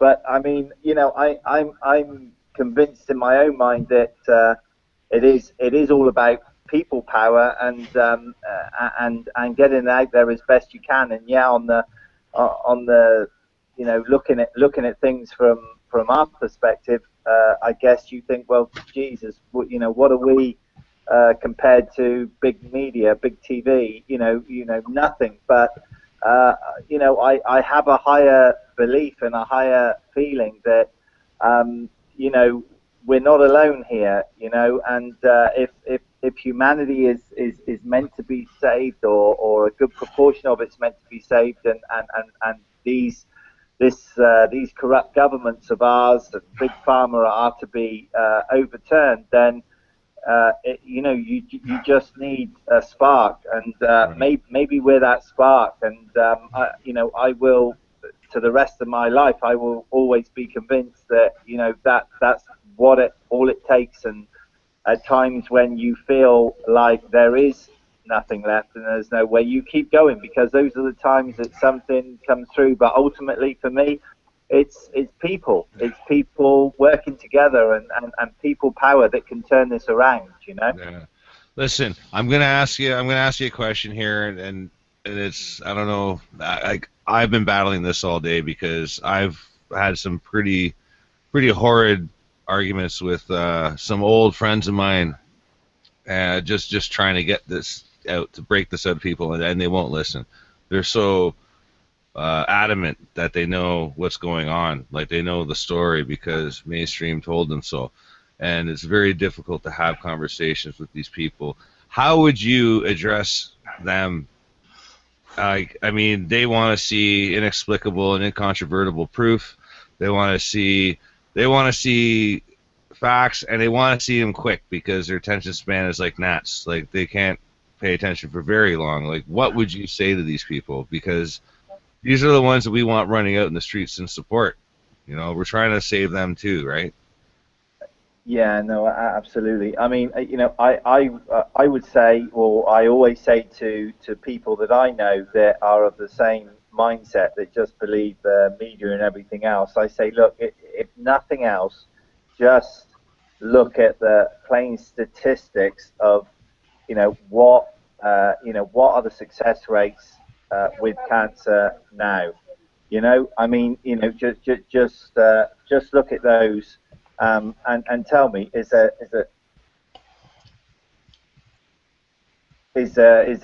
something, you know, is there something drastically wrong with that? And, you know, with, as far as we're concerned, you know, with Gcmaf, you know, look at the statistics on that. You know, just look at Dr. Yamamoto's findings. Look at the 59 papers that were published on this that aren't fantasy about what's going on. Look at yeah, Vdbp, but also look at Dr. Bradstreet, and I think, Doom, you know, you wonderfully tied it up and you know, described why these doctors were killed just a minute ago, because very clearly they were putting the dots together. They were putting the whole puzzle together, and they may have stumbled upon it by accident through the autism and realizing that autistic children aren't born autistic, and they just become autistic, strangely enough, after having their vaccinations. And their Nagalase levels go through the roof. So, these doctors, they put the dots together, and they knew damn well what was happening, and they were starting to expose it. And if people just bothered to take the time to look at Dr. Bradstreet's findings and the other doctors' findings, my God, if they can't put the dots together, then really I don't know what can, because what more can you do? Yeah, and I have to say, and this is not necessarily in their defense, but in the defense of the people looking on. I mean, Dr. Bradstreet was a month ago. I mean, now they're dealing with this. People are kind of trained like pets to react to events one at a time and not to relate them. So, like, they're not seeing this as a related, your situation and Bradstreet are two isolated events in the minds of several, and they haven't kind of pieced it together, Is there any way I could ask you to maybe expand on that? Like, you can, if you want to continue on with what you were saying, that'd be great. But would you want to explore that history with Bradstreet? Yeah, so that'll be me. So I've checked back on my records. It was the 18th when I last spoke with Jeff, actually. Right. So it wasn't the 19th, as I'd actually reported yesterday, but I did say I wasn't sure and I would check. So we spoke again on the 19th. This is in June? Yeah. So okay. It was regular correspondence. There was a plan that we had because Gcmaf was we knew it was going to get shut down everywhere. Right. So Jeff said, we need to really get this out. Now, the problem was he wasn't a really wealthy man. He didn't have millions, and he couldn't get any backers for it. He tried, and he really couldn't get the financiers behind it. And there was a GoFundMe campaign, yes? Yes, there was. I mean, but we're talking getting it not in. Our plan was not to get. I have a GoFundMe campaign, so no worry. Yeah, no, okay. I get it. No, that's cool. I was just wondering because other people have mentioned that as well. So. Right, I have nothing to do with that GoFundMe. I never have had. It's nothing to do with me, actually. Right. I've never done a GoFundMe. I helped a lady with cancer, so set up a GoFundMe. And actually, it wasn't me. It was someone else that set it up. But I helped in any way, I remember, with some wording. But other than that, nothing. So Jeff and I have been communicating. The plan was to get it into every county, not country, county in the world. Well, okay, not the world, but, a huge part, America, Europe, Mexico, etc., Australia, Canada, all over. And that plan was very much underway. And nobody knew outside. The other group had gone. It was just something we were talking about. But, of course, we had the finances. So he contacted me to do with finances and said, look, Mary, I know you're not up for this and whatever. And came to us and we started talking. And from that point, we started putting a plan together to get it into the countries first. Right. And when he got busted, the plan was very much underway. So they've got the information to that date where we got. And whether I continued or not, which isn't coming out on open air, is something that they don't know and don't know how far I got. But the one thing is they're not letting me get any further. Well, it's not me, it's a group. Please understand when I say me, we're quite a big team. We don't put together, all that information just on our own. We are a really big team. It's a collective. Yeah, and we do have biochemists and everything and whatever on board in a team and whatever. But, at the end of the day, all as we were trying to do was a big global plan, basically, to get Gcmaf out there. It's no secret now because of course, you know, they've got his phone records, they've got the computer records and everything, and from then, that was it. My life was hell, and that was it basically. And we're where we are today. I mean, I can't sit back in the background and just sit on Facebook anymore and get documents out there quietly. There's no point. I'm out there now. I mean, I know Joanne knew about me, and people knew about me knowing knowledge of Gcmaf, but of course, I never ever put myself out there. I'm not stupid. I knew not to, but it's too late now. Yeah, it is all rather prominent now, to say the least. Yeah, I mean, it's going. You know, I always go back to this, and if I could just, it's just so powerful. I mean, you know, if I was a terrorist, I'd get press. You know, I'd get some press coverage at least. I wouldn't be ignored by everyone. I mean, these original newspapers, for goodness sake, why aren't they printing? Oh, she's gone crazy now or something. Nothing. They're dead. Nothing. They're not communicating. Nothing. But I was all over the press. I mean, Joanne's here. She's in the UK. Joanne, there's quite a few press articles, quite damning. And there's one actually. I gave it Joanne earlier, and it really is damning. Joanne, maybe you can comment on that one. Yeah, basically, just let me pull it up. Joanne, don't mention any names, sweetie. No. Bear with me 1 second. I'm just going to go to Skype and just get it again because I'm cutting and pasting this document still. Did you send it to me on my personal inbox or in our chat inbox on Skype? It was the Skype one, darling, where it said I found the one I was looking for, the latest. Oh, I've got it. Yeah, the one with the family member in it. Baby. That's the one. That one. Right, bear with me a second. I'll just read it over. While she's researching that, hey, Doom. Just to further back the earlier statement, remember when you said are people not getting your videos and stuff? Yeah. Here I've got best news bloopers 2015 boobs bloopers. Like and that comes before Dabu 7 and Professor Doom and Thor News, and I got boobs bloopers coming up. Oh, well, then you got the best of everything then right there. Apparently. And all the other crap in between. Yeah. Oh, man. Yeah. What can you do? I found it. I've got it. Yeah, your timing couldn't have been better. There we are. Would you like me to read it? Absolutely. Yeah, that's the last one that I know of. Well, it's an Express article, and it's called Miracle Cure Pro. Can you screen share it?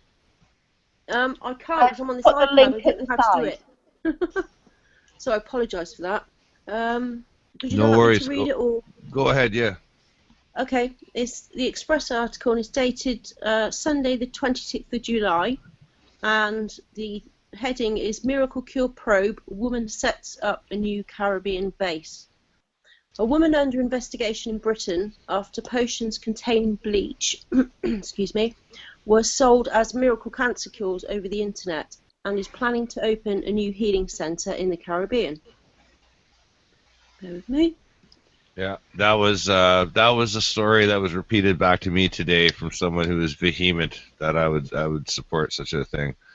It also states, Amanda Jewell has posted a picture of herself in a wheelchair to announce that she's now looking to expand her controversial alternative business to her in Farnham, Surrey, was visited by trading standards officials who warned her that it was against the law to offer unapproved treatments for cancer. Jewell already splits her home between Surrey and her healing clinic, based at a modern hotel in Bulgaria, from where alternative medicines are dispatched and to customers around the world. In the new internet post, she claims to have been injured in a zip wire accident 5 years ago. Her post adds, I have damage to my spine and cannot walk as my legs will no longer hold me. I am in Dominica looking at opening a new centre. Trading Standards executives raided the gated mansion to monitor a meeting of followers of the controversial Mexico-based Church of Genesis 2. Bear with me 1 second. The church had been condemned for selling miracle cancer cures, which have turned out to be dangerous and containing industrial bleach solutions. Officials wanted assurances that so-called MMS liquid was not being offered to followers and were told it was not. Ms. Jewell, once a bishop in the church, has distanced herself from the organisation in the recent weeks. However, in a YouTube video, she is pictured at her desk in the Bulgarian clinic with a church poster behind her. Her daughter, who is in her 20s, has been undergoing training in alternative medicines in Bulgaria. In an Instagram picture, she is pictured with a middle-aged man and a woman, calling herself Miss Energy. Her caption reads, "With doctor in training and one of my favourite patients." So angry what these pathetic UK doctors... Bear with me 1 second. It's got to pop up on my screen. Sorry about this. Shan't be a second.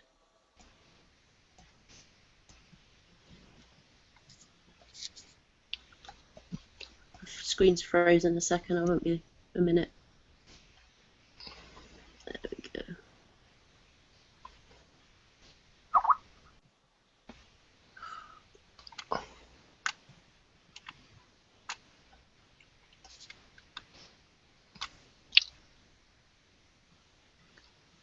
It's just the same regurgitated stuff, really. But basically, you know, no mention, like I say, and it's saying, you know, it says I wasn't a member of a church for a week. Actually, it was over a year. It was January 2014.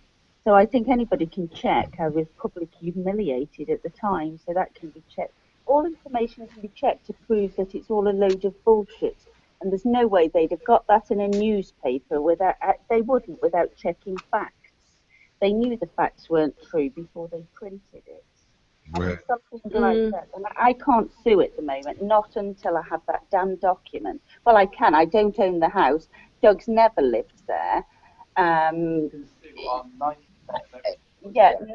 90% of everything. Being a member of that church 1 week away, rubbish. All of that. You know, I wasn't even in the meeting. It's just crazy. It really is. And people are believing that rubbish. It's unbelievable how they can believe it when the absolute facts are facing them and they can't see them. There's the churches absolutely slating me. Would I really, really publish? Well, I publish anything good and bad about me, actually.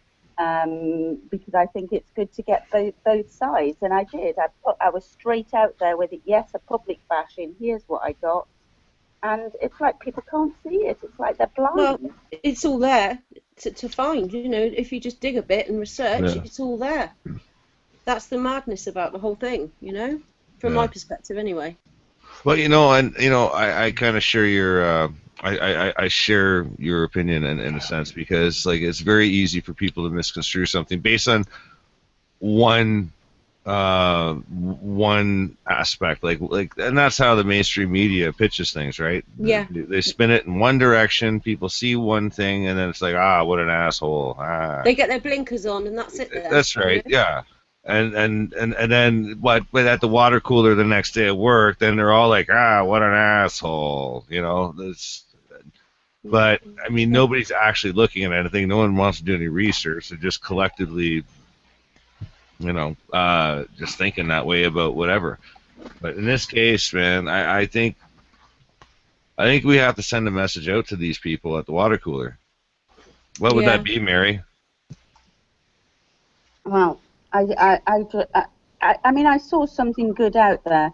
I mean, you know, like people said, I mean, Jeff's life could have been avoided if everyone jumped on Gcmaf back then, but no one's willing to jump on it. Well, you guys are, of course, but I mean, you know, when we're looking about really large numbers out there.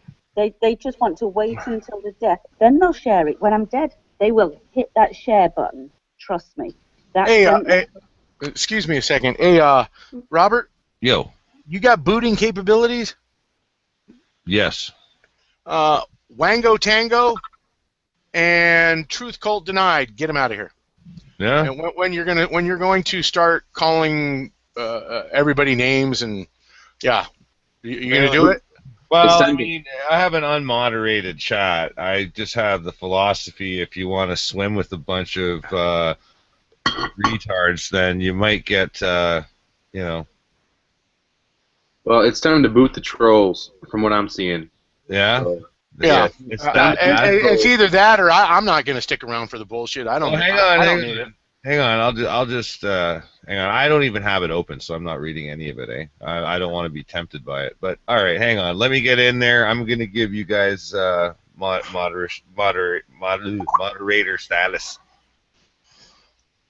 I'm not seeing anything at all. I'm not seeing anything bad. I'm only seeing what we're talking Well, that's about. because you're not a moderator. Oh yeah. No. On the YouTube page there, love. There's a live chat with all the other users, not the people on the panel. Yeah. Oh, you're gonna give me moderator, are you? Oh, I shall. All right. Can I get a link to that? Sure can. time to clean house, Doom. Get him out of there. Oh, I'm handling it. I got it. Oh. No nonsense. Well, anyways, back to stuff that actually matters.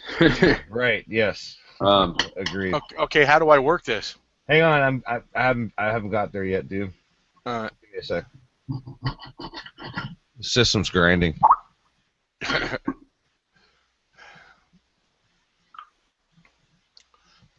Well, here we are, Go on. 2015, and we're still. These guys act like a bunch of freaking kids, man. Like straight keyboard pussies. I swear to God. Well, yeah. that's all. We don't pay any more attention. We just handle them and move on because we got a lot of fish to fry. Yeah, I know. Yeah. Don't worry. Don't worry. I'll give you access in a second. There. I'm just trying to muddle my way through Windows. But go on, Spiro. Take us in. Well, here we are, 2015, right? August. We're coming towards the end of 2015. Now, there are some big time events coming up. We got the Pope coming to the States to address Congress for the first time ever. We got the final blood moon of the blood moon tetrad coming up. We got Big Pharma running rampant, and Florida, a congresswoman from Florida had introduced legislation to basically take SB 277, which from California, which mandates that kids in California get vaccinated, right? Takes parents' rights away from choosing to opt out, whether it be religious purposes or it doesn't matter. So you have the Florida thing. It doesn't look like it's going to pass at this point, but how many times are they going to keep trying to ram it through? What's next? Rhode Island just mandated that that middle school girls have to take the HPV vaccine. We've seen the damage done from the HPV vaccine south of the border, where it is mandated. It sterilizes girls from what we've seen. I mean, it can cause major damage. So while Big Pharma is running around basically acting and operating with impunity, the government has their backs from what I'm seeing, and it's a scary case of affairs here, especially when we start talking about what is in these vaccines. Now we know that mercury is in these vaccines. Oh, it's a preservative. Bull. We know they're putting aluminum in these vaccines. Oh, it's good for you. Bull. There's a whole lot of things in these vaccines. It's just starting to come out. People are starting to question now, oh, what's up with Nagales? Well, that's up to the people to find out at this point. We need to do the research, people. We need to get behind this. Now, if there's only one or two people that come up with the idea, well, that might be pretty easy to shut down.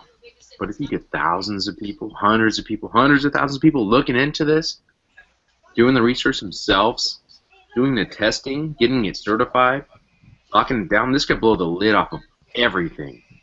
All of it. Agreed.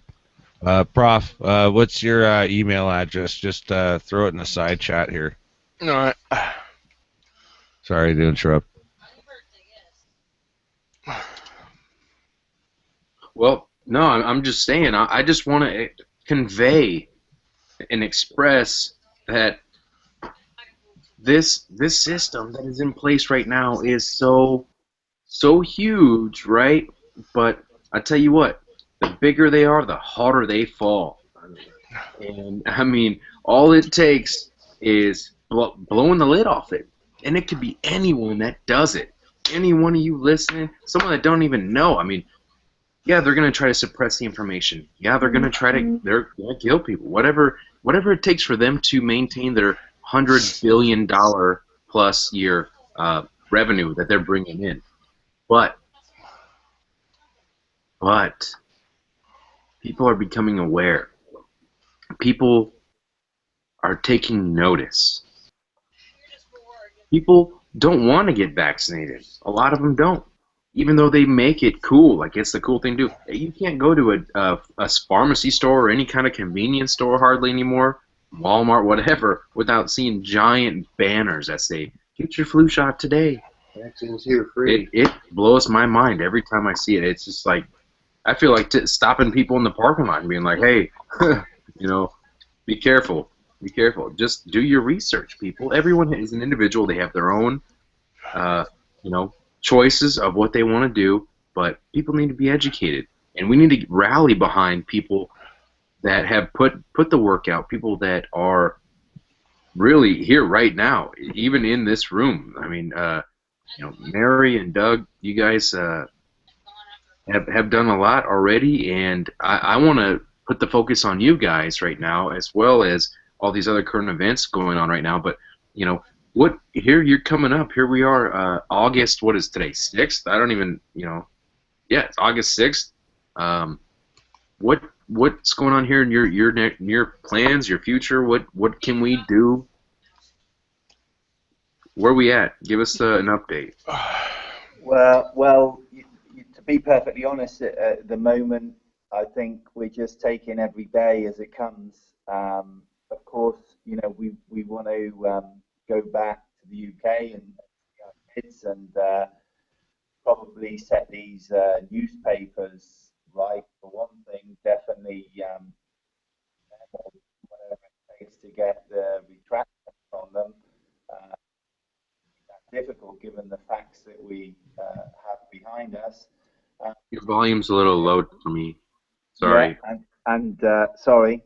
Thank you. Better.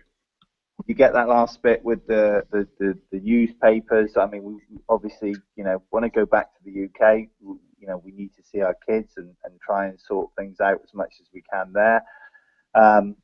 Get these newspapers to retract this complete reverse nonsense that they've put out there publicly, which has really put us through all of this at this moment in time. But ultimately, we will not be turned from making as many people aware of Gcmaf and what it can do, what it does do, and how the dots connect to the vaccines. Where that will lead us, who knows? But we are down this rabbit hole now, and we're not going to stop. But really, in truth, the long-term plans, crikey, at the moment, I can't think of any. Like I say, we've got to take each day as it comes.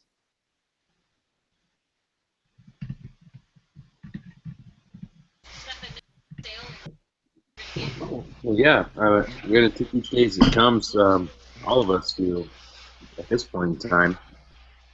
I know that you guys have been put in a very hard situation down there, being in the Dominica, and absolutely, I would go after the papers who have been falsely accusing you of some very, very serious stuff. I mean, this is not something to be taken lightly because, well, all truth be told, it has put your guys' life in danger. You guys have been at risk, locked down there for 9 days. Is that correct? 9 days down there? Yeah, it is. It is 9-10 days. Well, that's unbelievable. That's unbelievable. It's not really been the holiday we expected, but hey, you know, these things happen. We did do it on Google Earth.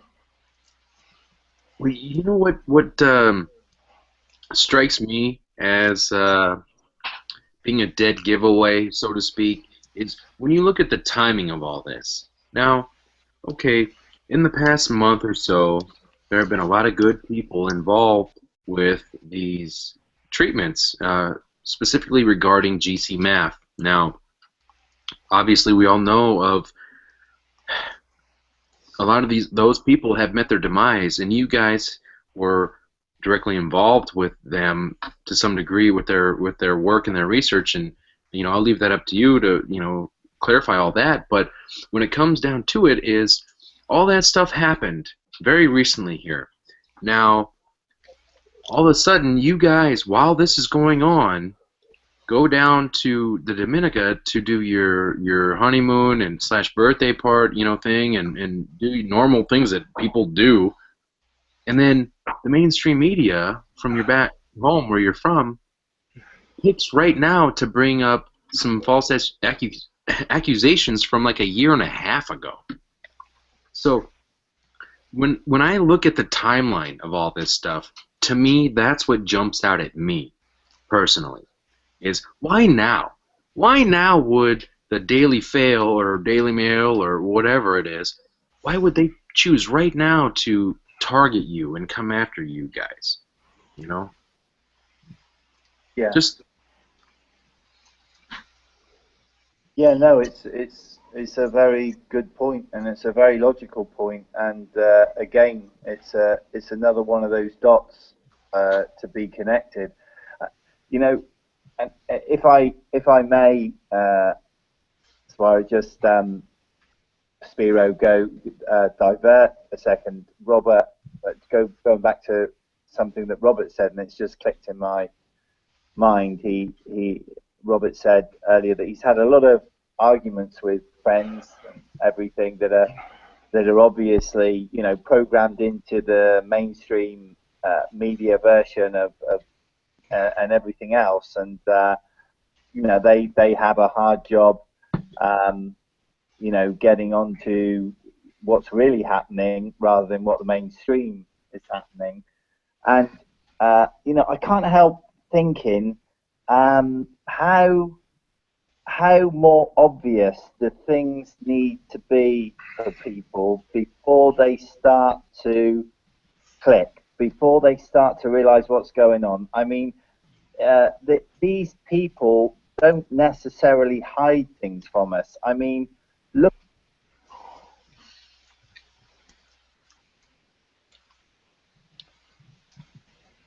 you still there, brother? Yeah. Can you hear me?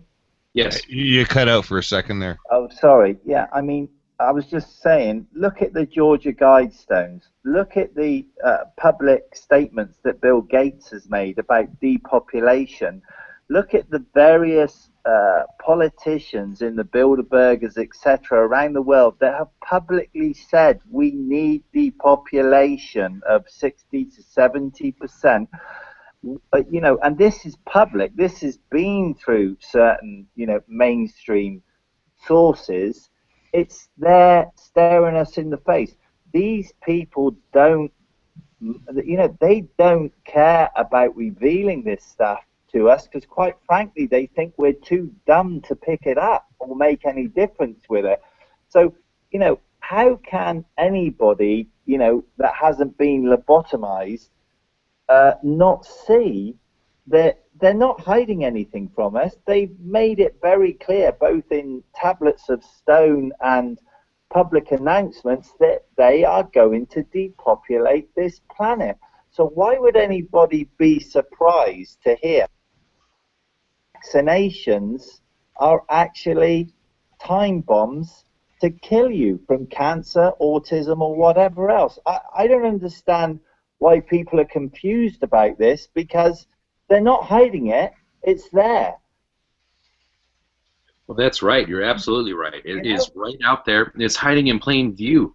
And that's what's really scary about it, because look at how many people that don't care, that have no clue. And I see it every day. I'll walk by people and I'll overhear conversations. I'm not eavesdropping, or I'm not a freaking pervert or whatever. I'm just saying, I'm just walking by, right? And you hear people talking, and it boggles your mind. I mean, it's just wow. But yeah, they're hiding it in plain view, right in front of us. The information, see, this is what's key now for the individual, is for those that have it in them to excel, for those that have it in them to, you know, project their consciousness, to extend their, you know, consciousness and their awareness. Everything is right there for the taking. You have the power to do it as the individual, and that's the key here. And for those that don't, I mean, as far as these elites are concerned, we're all scum and garbage, but there is, you know, the natural selection part of it and everything as well.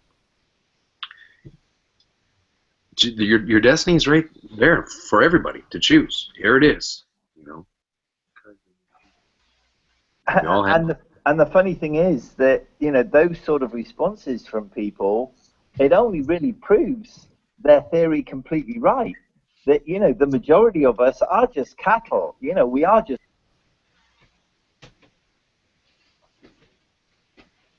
Well, yeah, absolutely. But and this is all by design as well, and it all stems back to our environment. And part of our environment is, you know, basically, you know, food, water, medicine, you know, air, all that stuff. And those are very key, fundamental, but very key points. And all of those points have been corrupted. And they've been corrupted by this same system and same group of people that you were just speaking of right here. Over and over again. So, you know, I guess my thoughts and my summary on all of this is that, you know, people like us are really desperately trying to save people. Nothing more.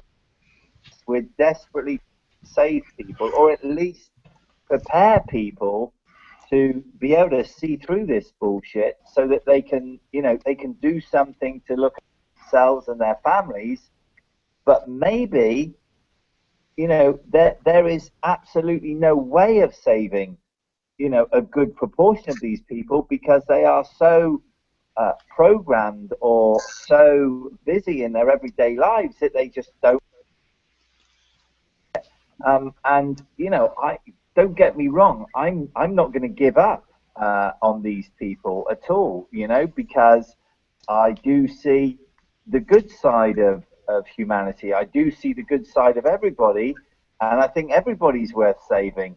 But hell, you know, they make it hard work, and you know, it's hard to understand why people just can't, you know, wake up to this, because it is no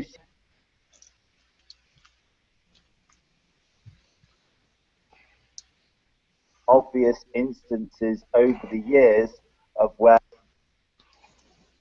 type of things where a lot of people have been killed completely, and Your audio's cutting, Doug. Your audio is cutting out. Hey, Robert. Yeah, go ahead. Yeah, how do you boot these fools? How does it work? You see a little flag to the right of their comments now? Oh yeah, okay, I got it. Yeah. And just what? Just mark it as spam? That's all you got? Yeah, that's all it says I can do. No. It says, oh no, there we go. There it is. Remove block user. There we go. I got you. That's a good one. You mean there's not a guillotine or anything there? I wish. Boy, I'd start lopping these. Never mind. I'd like to welcome Dabu7. Oh, hello. How you guys doing? Right. Hey, what's up, bro? Very good, man. Long time no talk, man. Good evening. Good evening. Can you guys hear Good me? evening. Evening. What's up, Dabu? I'm just trying to check my connection, making sure you guys can hear me all right. Roger that, loud and clear, brother. Yeah, All man. right. Hey, it's good to hear your voice again, man. Long time. Yeah, no doubt. No doubt, man. Been listening in for a bit. Guys been carried on a good conversation, man. Thank you. Really important information here. But, yeah, I just been listening in, man. I just wanted to join finally, and you guys can continue talking. Well, I want to ask, get your opinion. What do you think of all this? Well, I mean, I think it's some wild stuff, man. I mean, in my opinion, a dangerous topic right now, especially when bodies are dropping. But, Yeah, 8 you so know, far. this all comes down to the controls, like you guys mentioned before, Big Pharma. This is all about, just like big oil. It's big money. And this, in my opinion, stuff like this, they don't want to see. They don't want to see anybody talking about it. They don't want to see anybody pushing it. I mean, they treat it like it's cocaine, but it's curing people. They Yeah. ban it, and it's like, I think we all see where it's going, but it's like, what can we do about it? I look at them in the position that they're in here, down there in Dominica, and I'm just like, what timing? And people just are watching everything, just like they're watching us right now, And it's just, I know it's a dangerous game, man, out here, and it's one of those topics I feel like, I mean, what do? You not talk about it, or you talk about it? You don't talk about it. I mean, people need help here. They've got a potential cure for stuff. This is big time. But who's going to be the one to, I mean, how do you go about getting it to people, first off? I think that's what we're trying to accomplish tonight there, Dobby. You know what I mean? Like, we're trying to actually get this out to other people and widen. Because I know there's people out there right now, like, I don't care. I've heard about this. I have nothing left to try. I'll try. Yeah. I'll try.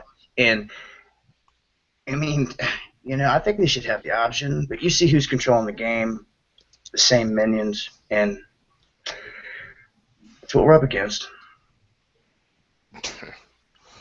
Well, yeah. At this point, we're fighting trillionaires, billionaires. I mean, here we are, just a group of regular people, just like everybody else out there, and we're going up against the biggest mafia establishment ever in the history of the planet that have trillions of dollars at their disposal, have armies at their disposal, secret hitmen. I mean, Military complex. but right, and here we are, and you know what? And we're putting up a fight. People are waking up. We're spreading the awareness. The difference is we're awake. They're not. You think they could afford some better trolls, though? Right. Well, I invite them. I would actually invite them to pick up. My bad. I'm serious. I would invite them to call in and really, if they have something they want to ask, and just put it out there on the table. Because if you don't have the guts to do that, you're just trolling and just trolling. But if you got legitimate questions, bring it to the table.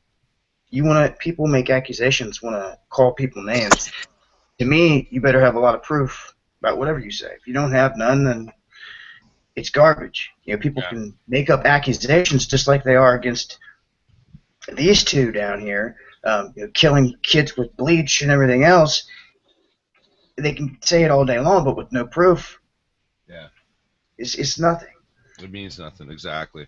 Well, to them it's gospel, right? Because the mainstream media told them so. Well, whoever's paying them. What means something to me is that when Dabu came into the chat room, he knew them by name, and independently he's seen the same thing and came to the same conclusion that everyone else who has been watching and can see. Oh, well, I know all those guys. You understand? I know. They changed their names. Oh, sure. The Truth Denied that was in there, and I know he's still listening. He used to go by chemtrails, and in the beginning he showed me some respect, but for whatever reason he went off the other way, and I never could understand the hate. If he was just somebody was just downright jealous of me, and I couldn't understand, or if he was getting paid, or what, or if you just don't like me. If you don't like me, that's fine. You don't like me. Don't watch my videos. Unsubscribe, kick rocks. But that's not it. Apparently you like me. You like this whole crew that's here. You feed off of us. So, but what brings them here? How do they got all this time to just sit around and attack us? Constantly show up in the comment section. And they've been doing this for years. They've been doing this for years. Attacking the truth. And if I see that any of them ever have anything legitimate, I'm like, I bring it out. Like I'm saying right now. Somebody send them a link, invite one of them in here, ask a legitimate question. But they wouldn't do it. But that's another problem. I look at the comment section, I can see, what? I don't care. I don't care that there's trolls. I don't care. But then again, I do care, because there's a lot of people right now that could be watching. Just a few. That's all that matters. They could want to say something. They could want to ask us an important question. They could have something important to say, but they're not going to step in there with that. Yeah, they could. Potentially. But, yeah, I don't.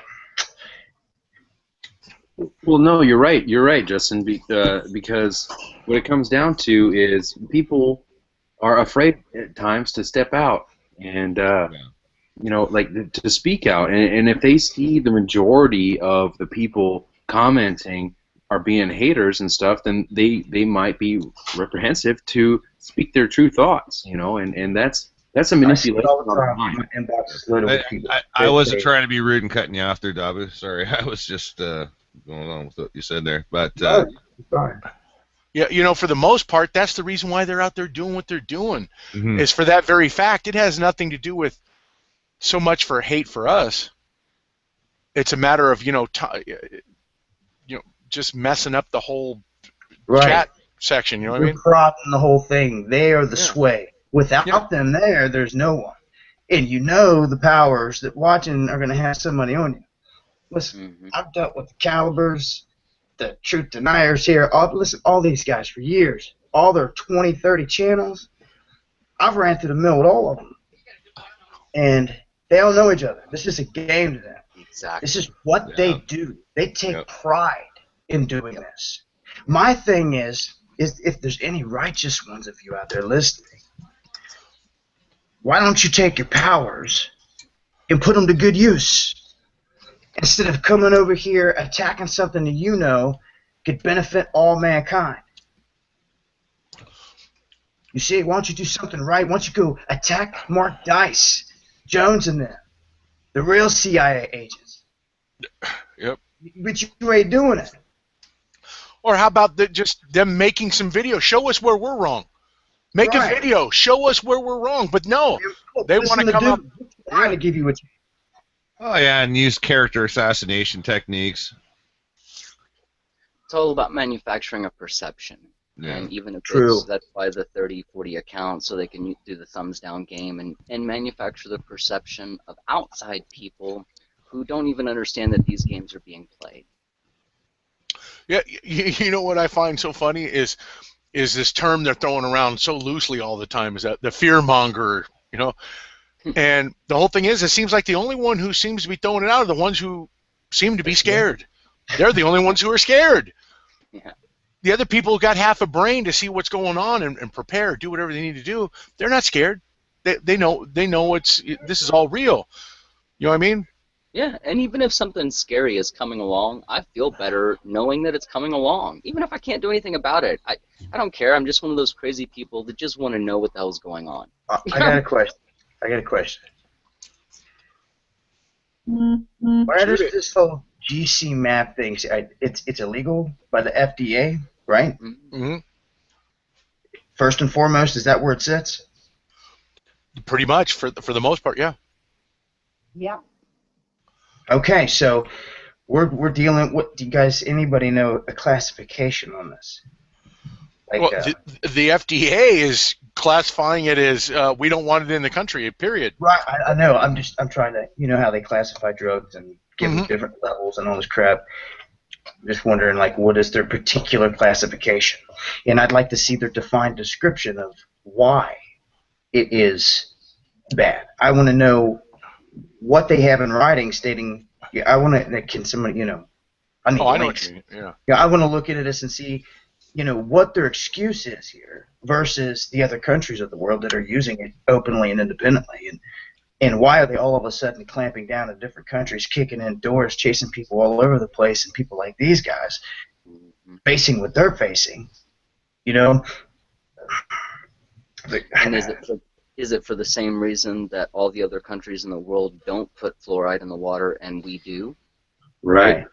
I mean, it's like a bunch of people are sitting around thinking, okay, how can we screw this up? How can we really screw this? Oh yeah, okay, let's do that. So everything they can come up with to destroy. I mean, that's the only word I can think of. Destroy this country, its people, their biochemistry. I see them changing the actual biochemistry of our bodies as if they own them. Right. We're the only ones out here talking about this right now. You see, this circle. Yes. We're the ones talking about this. Well, I'd love to hear what Doug and Mary have to say about the classification. Yeah, absolutely. Yeah, he led right into it. Yeah, I mean, we touched on this earlier, where we talked about what the UK is doing to what they're saying officially is, look, we're not saying it's a really bad product and it's dangerous and everything else, but we are not satisfied. We haven't tested it enough yet. We're putting it under various trials of sterility, how it can operate in the body, etc., etc.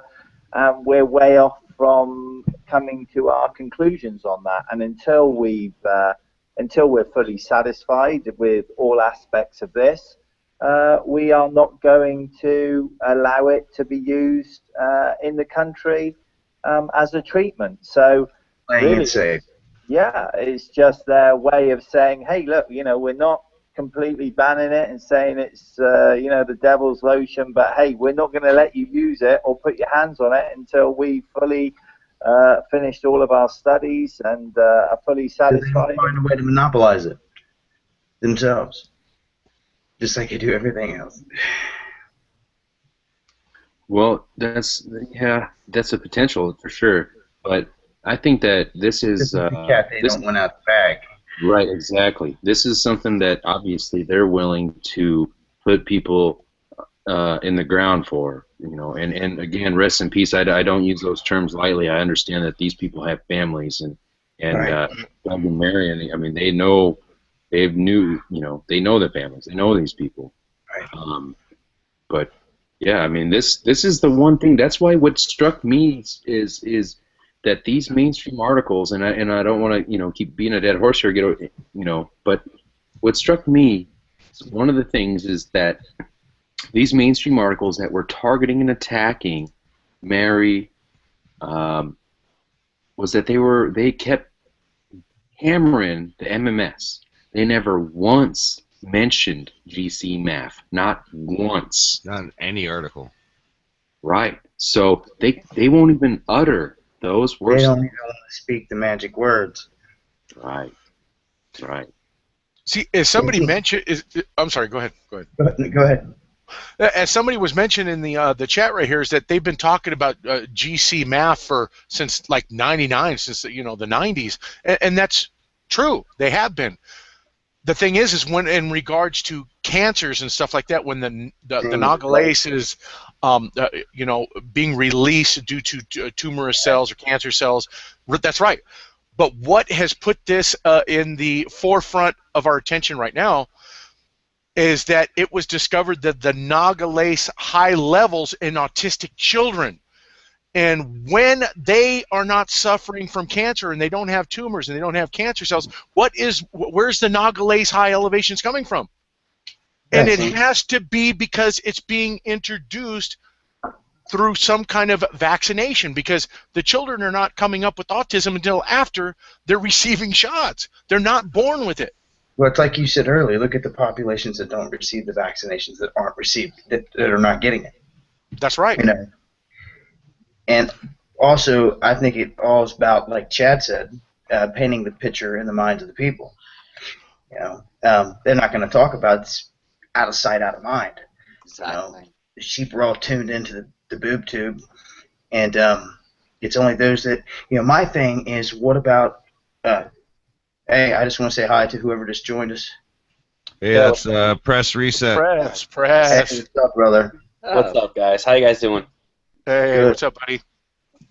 Yeah. I just want to say that I look at it as the person out there right now that might be tuned in listening to us that has cancer.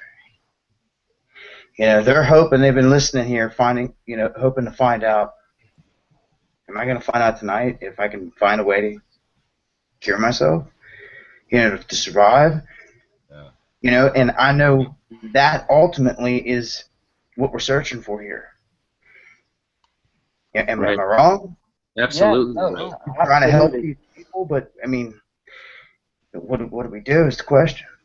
Well, I think what we're trying to do, first and foremost, is give people like other options, maybe even an ounce of hope in one direction.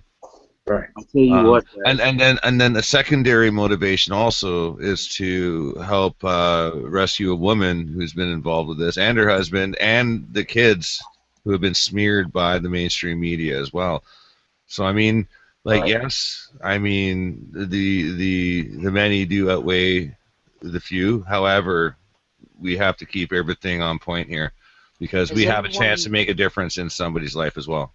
Right. Has anyone taken this to doctors, PhD medical doctors? Is there any of the doctors that will embrace this? Well, it's not a matter of embracing. It's a matter of if you have an FDA that's blocking any kind of work that you could possibly do with it, what good does it come out and have anything to say when they're just going to shut you down, or you're going to end up wind up dead just like the next person? I see. Yeah. Yeah, people got to understand, too, that a lot of these doctors and a lot of these institutions, medical institutions, they make so much money off treating the cancer while not curing it. Right. That's and the vaccines, too. See, there's multiple different sort of sectors of the medical industry that would be threatened by this information. You got the vaccines, you got the cancer treatment facilities. So it's a big deal. There's, hundreds of billions of dollars that go into this altogether that would be threatened. And don't forget to mention the amount of money made from quote unquote cancer research. Well, yeah, I stated that in the video I did. All the tax-free government institutes to take in all the money and they just pocket it. Right. They already figured it out long ago. They know how to create the shit for now. I mean, Anyway, sorry, go on. If you're a cancer researcher in this day and age, this is a career for life. These guys don't go in it for just until they find a cure for cancer. They make it a career for life. They're never going to find a cure because they're all going to be out of a job, and they've been at this the last 50 years, saying every year we're this bit closer, raise a bit more money, do this, do that. And the answers are staring them in the face all the time. But hey, they never find a cure, and they never will. They've had CBD oil, cannabis out there for how long? I mean, nature gave it to us.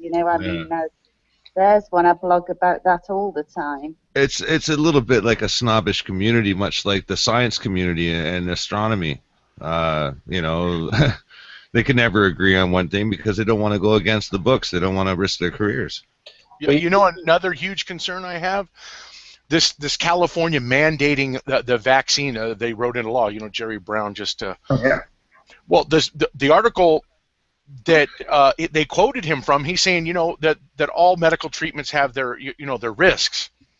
But he says, Jerry Brown goes on to state that the benefits of vaccinating outweigh the risk, right?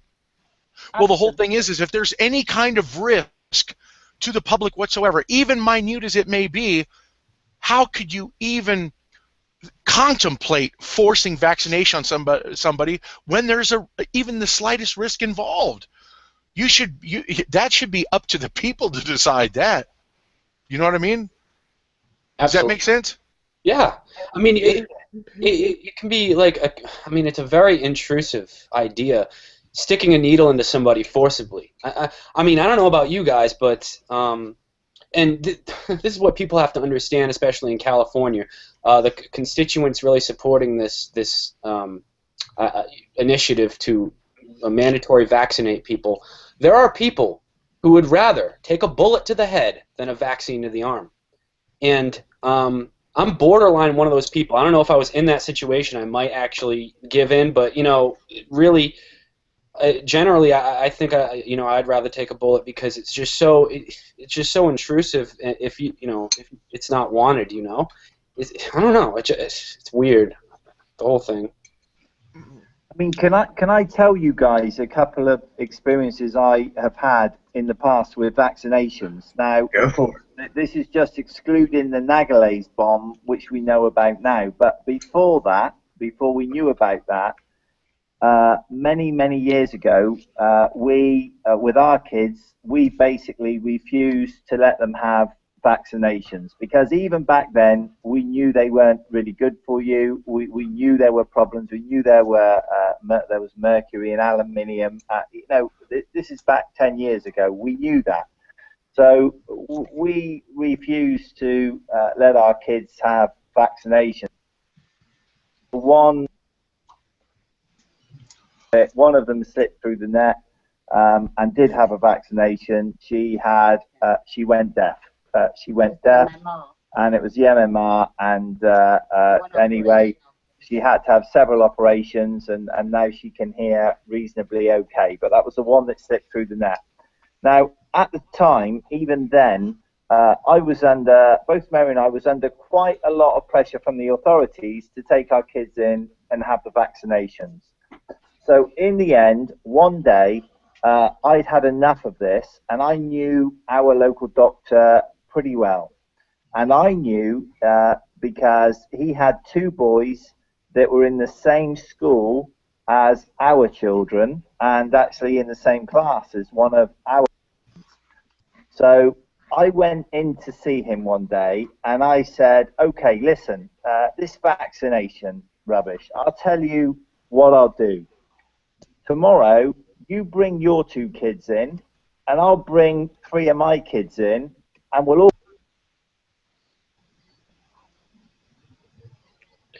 Doug, I lost you. Yeah. I lost you right at the climax. You said, Yeah, I said, and I'll bring my kids in, and then I said to him, listen, you bring your 2 kids in tomorrow, I'll bring 3 of mine in, and we'll all get them vaccinated together. How's that? You know? And I want you to sign off this form for me. And you know what he said? I can't do that. And I said, why can't you do that? He said, I don't vaccinate my kids. I said, why don't you vaccinate your kids? He said, look, you know, I've got no... I've got no scientific proof and I've got no reason to believe that they're bad, but I just have a feeling about it and I don't vaccinate my kids. Wow. So they were all over you, but not all over him. Yeah, that's right. And then when I gave him this this is what form, everybody in California gets to look forward to right now.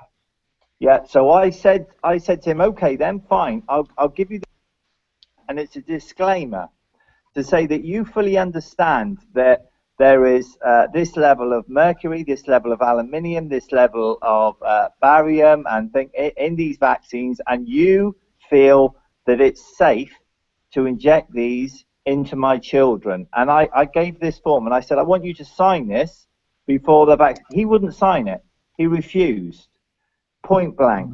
So that was the end of that. So then I said to him, don't bother me about vaccinations anymore. Either talk the talk or walk the walk, but, you know, don't try and do both. And I said, you should be ashamed of yourself, because you're vaccinating kids all the time in something you don't even believe yourself. Now, I found out subsequently... In his position, that's enough. Oh, man. Yeah. I found out subsequently that several doctors, the vast majority, know enough. They might not know everything, but they know enough not to vaccinate their kids. You will not find very many doctors that have ever vaccinated their kids. And this is going back 10 years. So what does that tell you about vaccinations? There's telltale signs you gotta be watching for. I have something to add here that I think is key that many people may not be aware of. Now, yes, you nailed it on the head, of course, that a lot of people in the know don't have the run-of-the-mill vaccines. But the thing is when it comes to the elite, when it comes to presidents, politicians, royalty, or whoever you want to talk about, these people do get vaccines. Now, they don't get the same ones that we do.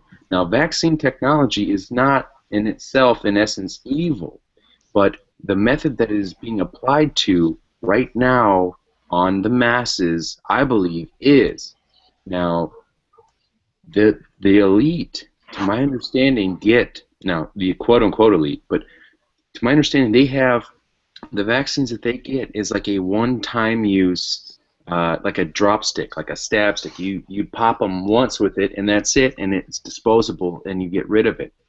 Now, these are clean vaccines that they get.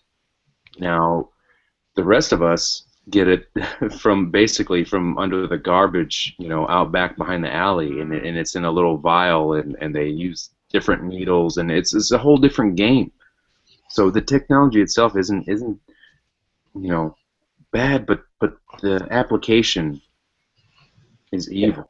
You can't trust the people, you know, dispersing these vaccines. You can't trust them. I mean, companies like Merck, Bill and Melinda Gates, all these organizations, you can't trust them. And it's not that vaccine technology. You're right. In and of itself, it's not a bad thing. It's not evil. It could be used for good. Yeah, it's the hearts of men that really count in the end. How is this technology used? What are they doing to preserve it? Are they putting thimerosal in there that's going to harm you? You know, are these chemicals being used to harm you? And if they are, and in many cases with these vaccines, they are. That's why we shouldn't trust. I don't trust any vaccines coming from the big companies. I really don't. So why should we? It comes down to intent. I'm sorry, I have an but these same people who they've already expressed intent to depopulate the planet. Exactly. In the same way Hey, Spiro. I hear you. Somebody's got a speakers.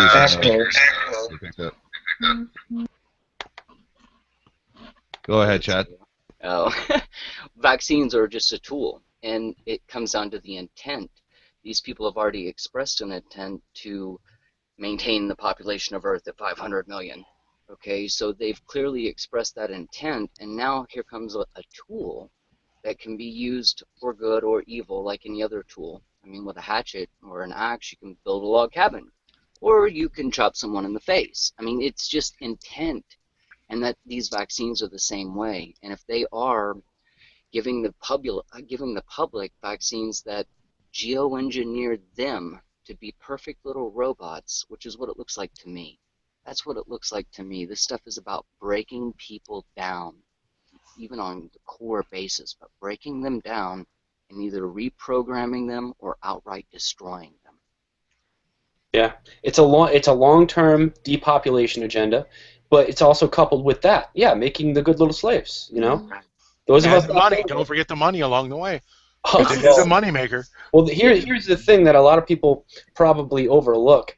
A lot of these mid-level enforcers, so to speak, or these mid-level people in companies like Merck and stuff like that, I think they're motivated mostly by the money, not so much by actually reducing the population and screwing us over. It's the guys really at the top that are, motivated by that incentive. So, Sure. Yeah. When you talk about the money, because everyone does mention this, everyone hears this mentioned when you talk about cancer research. I completely get it, and I've said this before, I know, but I just don't understand why, if there's something that proves positive to cure cancer, then that right there, it seems like that's a gold mine. That is all the money in the world. There's so many people, millions of people who are affected by this, who would pay whatever the cost to be safe or to be healthy again. And if it's about money, I cannot believe no one's creative enough to sit around and think, okay, we've got some options that will cure cancer and many other diseases. You should be able to figure out a way to make $1 billion without. Let me interject. I want to just interject and just say, but look at all the money spent. People have been desensitized to the aspect that there might be a cure, because so much has been dumped into the cure, and there could not possibly be some kind of homeopathic remedy or some kind of latent ability to fight it off. It's impossible. So much money's been dumped in this endless goose chase. Yeah. You know? I agree. That's a good point. Yeah, I mean, look at all the money dumped into it. And again, this is a huge, tambourine shaker, so to speak. It would shake up everything. If we found a cure for cancer, what? Well, what happens if they dump all the money? It's like losing the remote control to your TV and finding it in your freezer. Oh, there it is. So what happens though if they right next to the ice cream? If they dump all this money into cancer research and never find a cure, well then how does that look? I mean, to me, as an objective person looking, that looks more suspicious than going, oh wait, look at this. We found something that might work. Yeah, well, we found the cause in many cases, and a great treatment that seems to be somewhat of a cure. So the cause and the cure, and they put all this research into treating it, none into cause, none into cure. It looks to me that they're actually putting a lot of time, energy, effort, and money into everything that causes cancer in the first place, so that treating it or curing it is probably the last thing on their agenda. Yeah, but let's just talk about money very quickly here to give people some idea of why, if we're just talking about money, I think. We lost you there.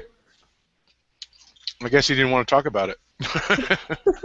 No, yeah, but what I meant earlier was, I mean, the cancer treatment facilities, it goes into figuring out better treatments, not figuring out the cause or actually figuring out an end-all cure. So, because it's a perpetual sort of medical machine of a moneymaker, a perpetual moneymaker, letting the cancer come, letting people get cancer, and then treating it long-term with these therapies that don't end up, getting rid of it.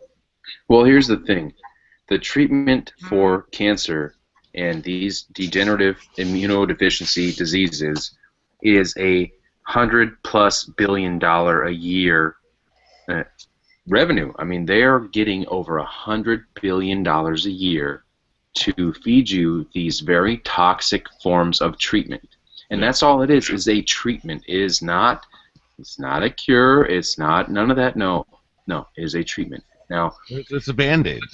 This is where it comes. This is where it gets really, really real, people. Very real. Now, if we can connect the dots, if we can blow the lid off of this Nagalace connection, which Bradstreet and others were working on, they felt that they had that connection. They had made that connection Yeah. between this. Basically, they seen that the newborn children, which we had talked about, did not have any levels of nagalase. The immunized children, the autistic children, did. If we can make that correlation and prove it on paper, people, we can blow the lid off of this. This is And like a these murder doctors, investigation. right, were on that track, on that path. And where did they wind up? They wound up shot dead in a river, disappeared, you name it. Okay, these people are heroes. They dedicated their lives, but their work has not died. They're not done. They will live on. They have inspired this chat right here, this whole conversation, everything right here. There are people here in this room that are directly involved, and we have all the pieces to the puzzle. We just need to put it together, get it on paper, and show it to the world. I mean, what else is it going to take? We can do this. There are nagalase testing centers. Okay, we can make some stuff happen, people. We can make some stuff happen. Yeah. I mean, how do we get people Because I mean, you know what the cancer treatment facilities do? Wait, I'm getting. Yeah, there's echo still. I'm talking about this constantly. You need a pair of headphones. Success for years. There we go. Yeah, go Turn ahead. down the gain, Spiro. Go ahead, Mary. Yep. Sorry, I've been, this is something that I've been blogging about for years, with the same old chemo, radiation, and surgery every year. Cancer research, they're giving billions, like you were saying, pat on the back every single year, year in, year out. And what do they get? The same old. They come back with the same old chemotherapy, radiation, and surgery. There was a lady. She was a where was she from? Korean lady, actually. She did research with cancer research on DCA with end-stage cancer patients. Well, some of them where it was 1, 2, 3, 4, and palliative. She got 80% success rate, and they just destroyed everything. The same with Gcmaf. They're seeing that working, but it's going to take millions and millions of bucks to get these trials up there. Who's going to front that money? I can tell you, it's not Big Pharma. They're not earning nothing from it. And let's face it, guys, it wouldn't matter if somebody did come up with millions. It would still be delayed, blocked. There'd be problems. There would be something, because money is something that these people at the top control. It's all about control for them, and money is just a tool. But if we're talking about the pharmaceuticals, then of course it's all about money. And I mean, it's a no-brainer on the money side. I mean, the average Gcmaf treatment for a cancer patient at whatever stage, from beginning to end, roughly runs in the realms of $5,000 to $10,000. We all know that standard cancer treatment, whether it's in the UK or the States or whatever, ranges between $400,000 and $600,000. So who's going to make money out of the Gcmaf? Yeah, and then it remisses like 5 years later or 10 years later. One's a cure, one's a patch. Yeah. Yeah. So the question is, how do we get people to pay more attention to this? That's the $1 million question, actually, Press. Point. I mean, I don't know. So getting people to pay attention to it is one thing, but I'm also hearing that as long as there's a pyramid deal in which we're all rocks along the bottom holding it up, people at the top don't want this to pass. And so I'm hearing this a lot recently, that apparently the people at the top don't need to be at the top anymore.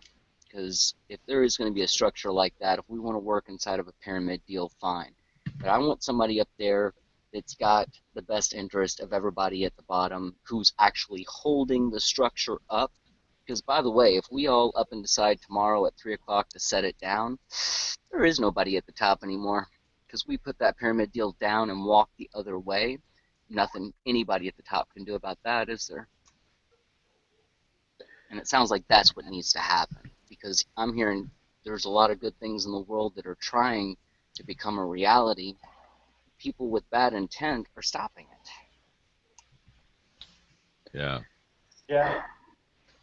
Well, what I want to know, what I think the $1 million question is how do we prove that Nagalase is being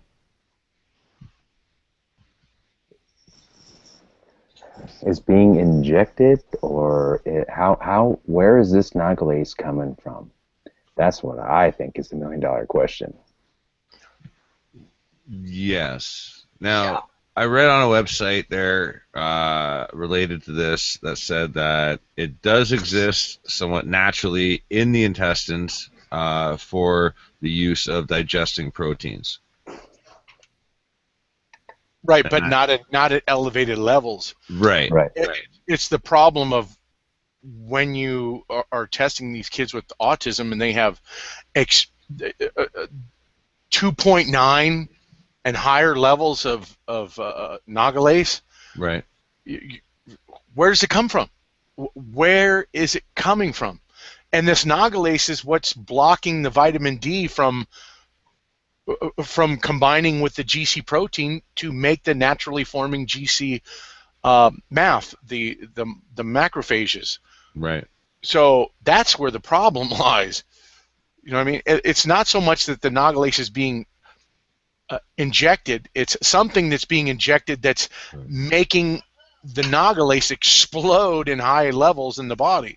Right. Which is pretty much destroying the immune system for the most part, and you probably wouldn't even, for some people it doesn't even affect anybody for years and years and years, and all of a sudden the next thing you know you got untold amount of ailments, and then you're going to the doctor and spending tons of money on these pills and this treatment, and it's like, Can I stop you there just for a second, Doom? No, I'm not done yet. No, go ahead. I'm just kidding. No, go ahead. I was just going to ask Doug if he could actually kind of digress and tell the listeners what macrophages actually are. Because you know what? We've thrown the term around, and we've, amongst ourselves, actually talked about this quite often. They might not actually know what the macrophage actually is. If we could go into the biology of it. Well, the macrophages basically are the part of our body that basically goes around our body all the time looking for cancer cell growth, and as soon as it finds those cancer cells and they're moving around, it basically kills them. It basically chews them up. It's like a white blood cell. Like it is very, very similar to a white blood cell. It searches around the body, but its whole purpose in life is cancer cells, and it does it very, very effectively in normal, healthy people. Yeah.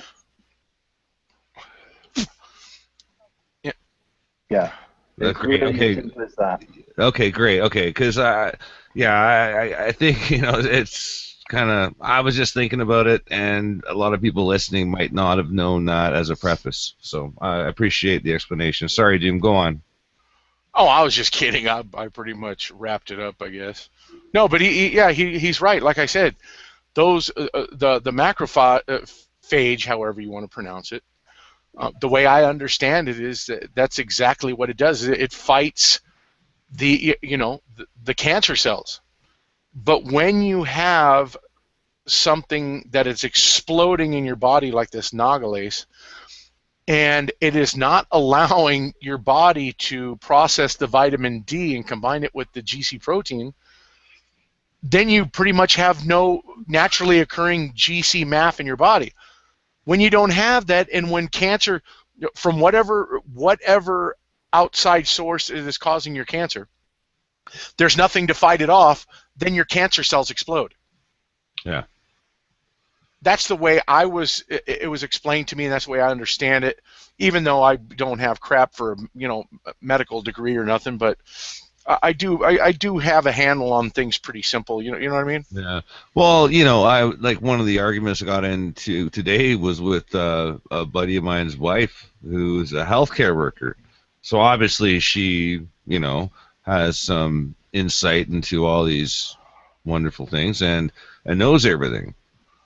Oh, it was a horrible conversation to be in because automatically everything I said, or at least even referred her to, had no substance. Right, you're a conspiracy theorist. Oh yeah. I should have, I shit tinfoil. Right, that's kind of like asking a brain surgeon about a toe fungus. You know what I mean? Just How because could you? I mean, I'm just saying. Yeah. He specializes in neurosciences or whatever. Those things. Right, but that doesn't mean that somebody who is doesn't. There are a lot of people in the medical field that have no understanding of the Gcmaf processes and even Nagalase for that much. Just because they have a general practitioner in the medical field doesn't mean that they know everything. And that's like Right. going to a nurse and asking her, hey, I heard that vaccines are bad for you this reason. Who told you that, you conspiracy theorist bastard? You know what I mean? So I'm just Right. saying. Well, That's dude, actually pretty much what I got. Yeah. right. Okay. So these people, they're normal people. They pay a lot of money, and they go to these prestigious universities. And at these prestigious universities, they teach them this precise doctrine that they must abide by, and what is known to be true and law. It's written in stone, and then they give them a piece of paper at the end of this, hundreds of thousands of dollars and years and years and years. And now all of a sudden they're the experts, they're the doctors, this and that. Well, this is all fabricated, basically. I mean, it comes down from the top. Of course, they're not teaching them how to heal people naturally. That doesn't make money. That doesn't call the population. I was going Right? to say there's another factor in there, and I have family that are both doctors, and there's another force in there. There's now the government in there through the way they get paid. There has to be certain processes that are followed, certain treatments prescribed. You start getting the lobbyists in there. There's all these other controlling forces that are directing the course of medical care, which is odd to me because I thought the idea was to help people. Yeah. And if whatever helps people, it seems like that's what we should be doing. I mean, I'm not a doctor, but that's what I would do. Whatever helps people. I would bet my left nut too that you get tax rebates like in a medical business to sell specific products. Sure. Obviously, there's many incentives to sell the drugs. Doctors are basically drug dealers. Like selling generics over the Yes. actual passed drugs by the FDA or whatever the governing body is Whatever in the drug country. company pays you the most money, that's the one you'll prescribe. Yeah. That's generally the way the numbers go. Where you have the most profit margin and the most Right. leeway. Right. Right. I like the idea of like doctors in the Congo or doctors in a village where a successful doctor has no sick patients. And so his idea is to keep his tribe or village well, and not to make money off sick people. We're doing everything in the United States intentionally backwards. Yeah.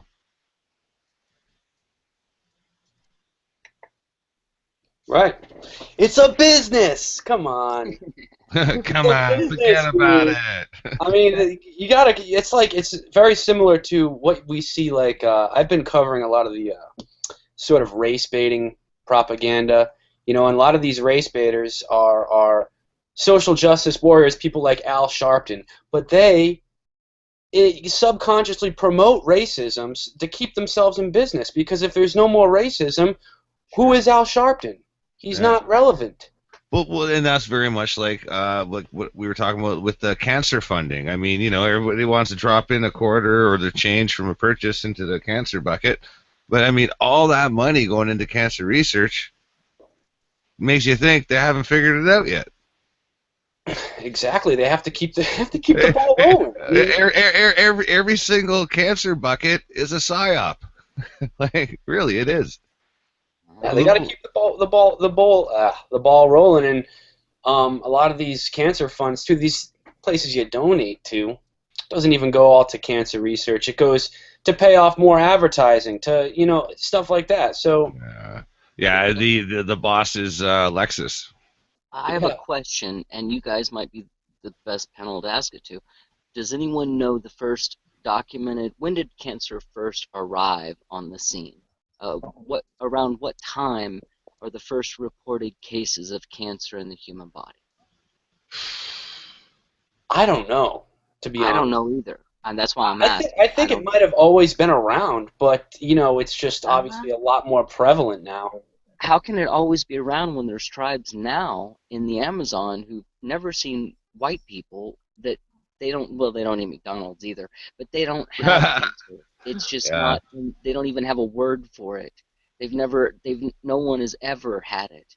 Well, I'll tell you when the PSYOP, in my opinion, started, and it was during the whole Terry Fox run. Look it up. Fox? I'm not sure who that is. Terry Fox was the guy with the prosthetic leg who ran across the country. Yeah. He was a Canadian. In Ottawa, there's a big statue, like a memorial for him. Where I was going with that, because I don't know the answer to it either. So no, but what I'm saying though is that was very, very early 80s. No, actually, it was late 70s, I believe, or mid 70s. However, I believe that the PSYOP started long ago. Like cancer was not prevalent, but it became a big deal after the 70s, going into the 80s, and then 90s, breast cancer, like nut cancer, a whole lot. It just kind of spread from there and got huger and huger. And the vaccinations got more frequent, yet we never got better, or, you know what I mean? Like, we didn't get better, we got worse and worse as time went, so. Well, if someone does out there know about when it started, the only reason I ask is because I'm going to the fact that whatever happened was the precursor that brought it in. I just want to see what changed between that year and this year that it came out. What did we do differently? What was introduced into the species or into the gene pool? That's a great question, and I think we should definitely explore that, because something had changed. I mean, it's obviously the introduction of nagalase, because we didn't have cancer because we're constantly fighting natural cancers. I mean, cells go rogue all the time. Like, it's a natural condition for our cells to go rogue, but we fight them off as it occurs. Sure. Asking the doctor, how important is it? Shocking to see, though, that they were introducing things, right as this started to blossom, cancer, you go back and at the records, all the vaccinations started picking up, or this or that, and you never know what rock you're going to flip over and what you're going to find there. Right. Cause and effect, maybe. That's what I'm looking for. And then you got to look at the media too, and the predictive programming that follows. I mean, all of these things happen in bursts, and then there's delayed reactions, or I guess. Did you guys hear about the Legionnaires outbreak in the Bronx right now? Just caught wind of it. I haven't looked into it though. Okay, what I want to point out about that is, and I did a video on it talking about 3 days before this, they sprayed the whole Bronx for 3 days.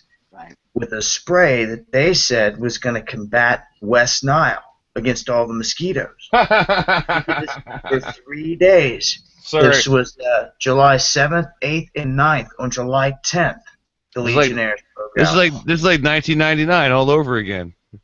It's like they crop dusted them right there and said, "Oh, don't worry about it. It's nothing. It's for your benefit." The same thing with the vaccines. It's for your benefit, but we know better. But it's like the timing with that. It's those types of things. I've done research going back decades over on the West Coast where the military themselves was releasing in a fog over the bay in San Francisco bacteria.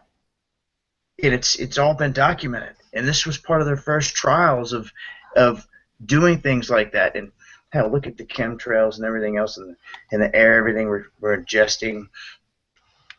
I Well, mean, you know, actually, Dobby, that's actually an interesting point because some people would argue that the reflectivity of the aluminums that they're putting up into the atmosphere reflects the spectrum of light that we need to generate vitamin D. Now, isn't vitamin D, going to you, Doug? Isn't vitamin D like a huge component for binding the proteins needed to create the Gcmaf? Exactly. Well, Yeah, that's what it is. absolutely, yeah.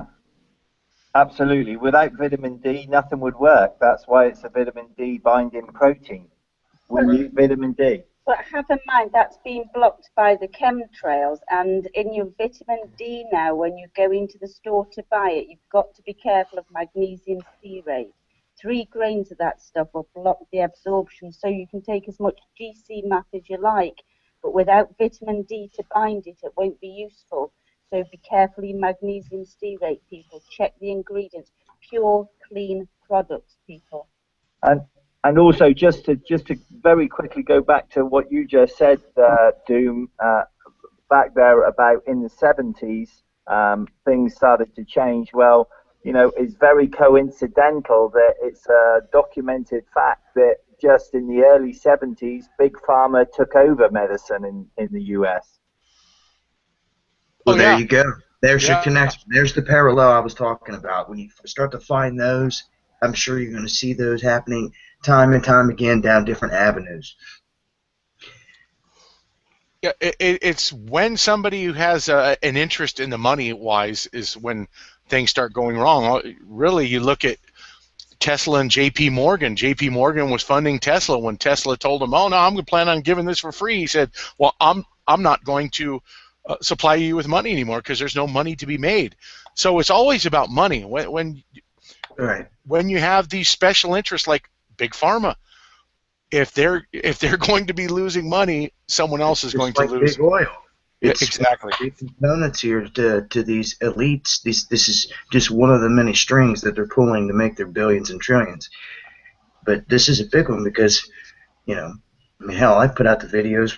Bill Gates himself sitting there talking to a bunch of people saying we have ways to combat the growing problem that we're facing here on this planet.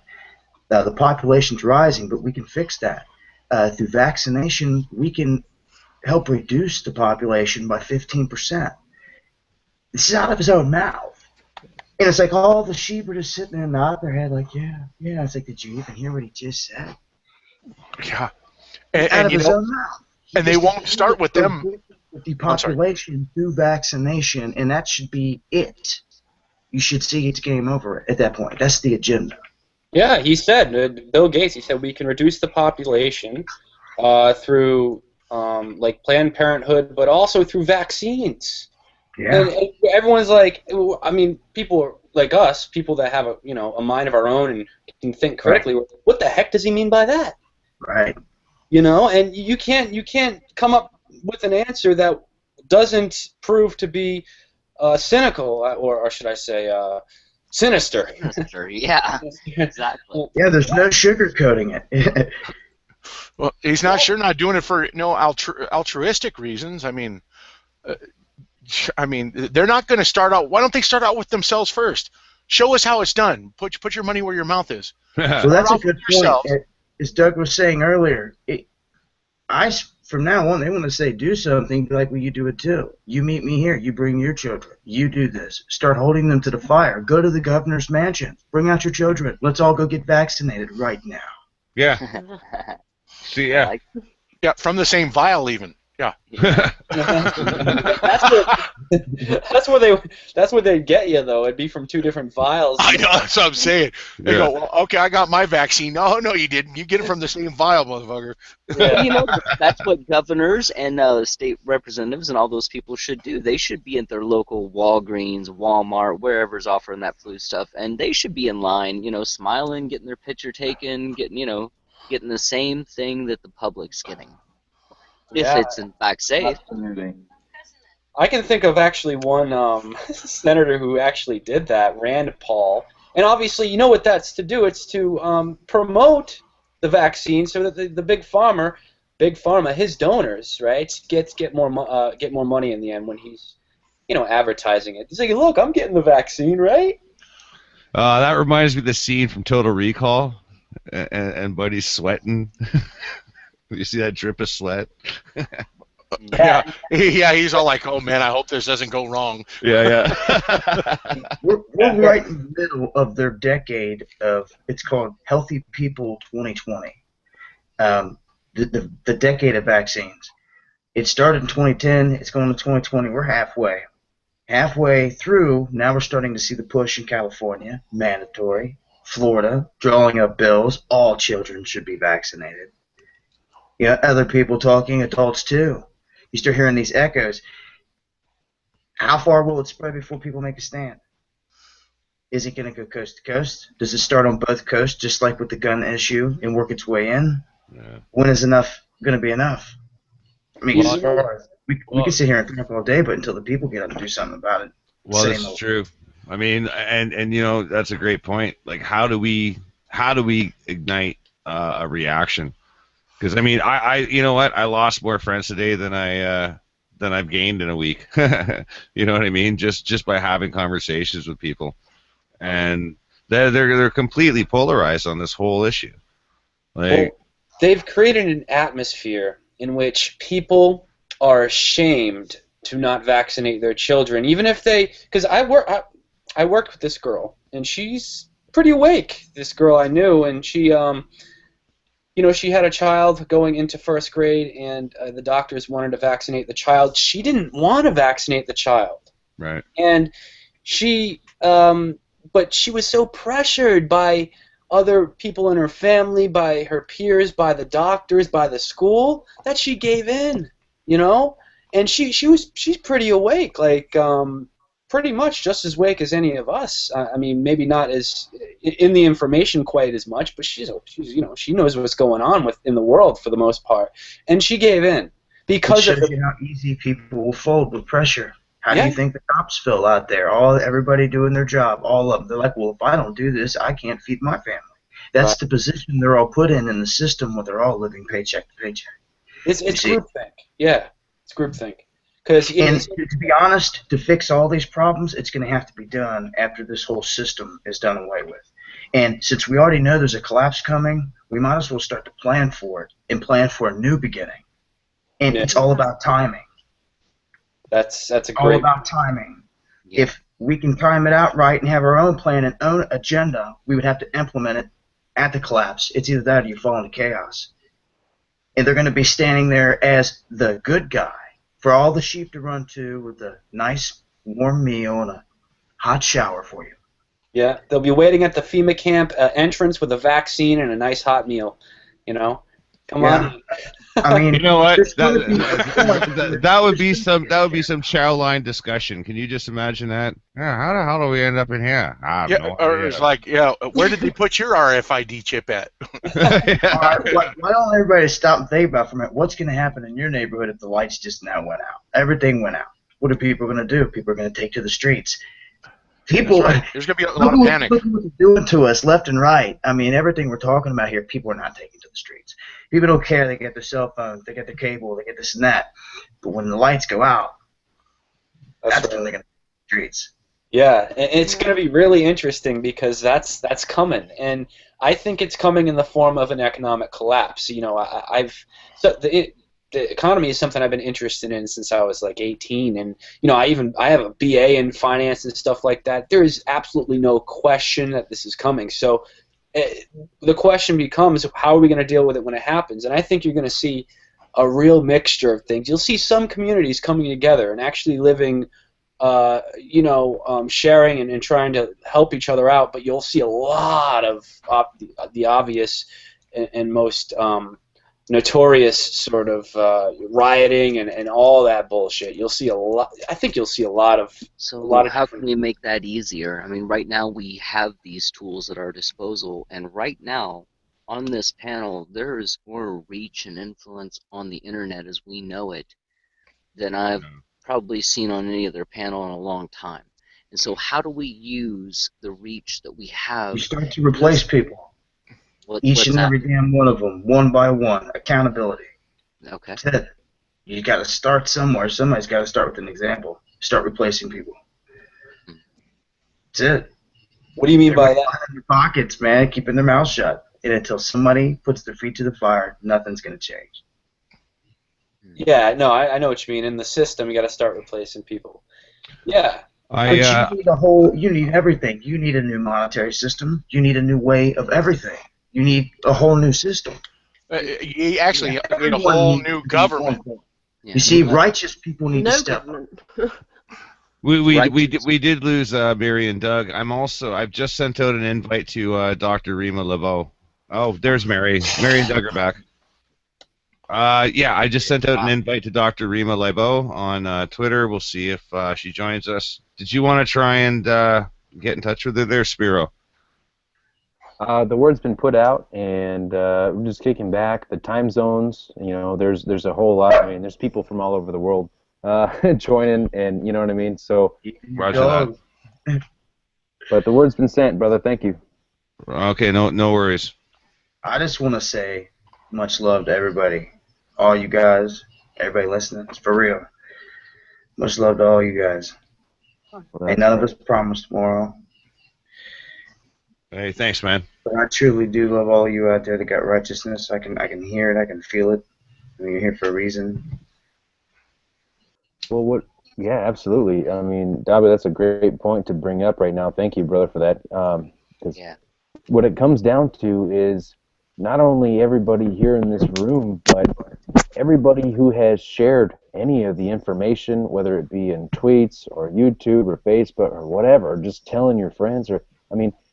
This is a lot bigger than us. It's a lot bigger than me or you or anyone listening. I mean, this is massive. It's huge, and it takes all of us. We all have our roles to play.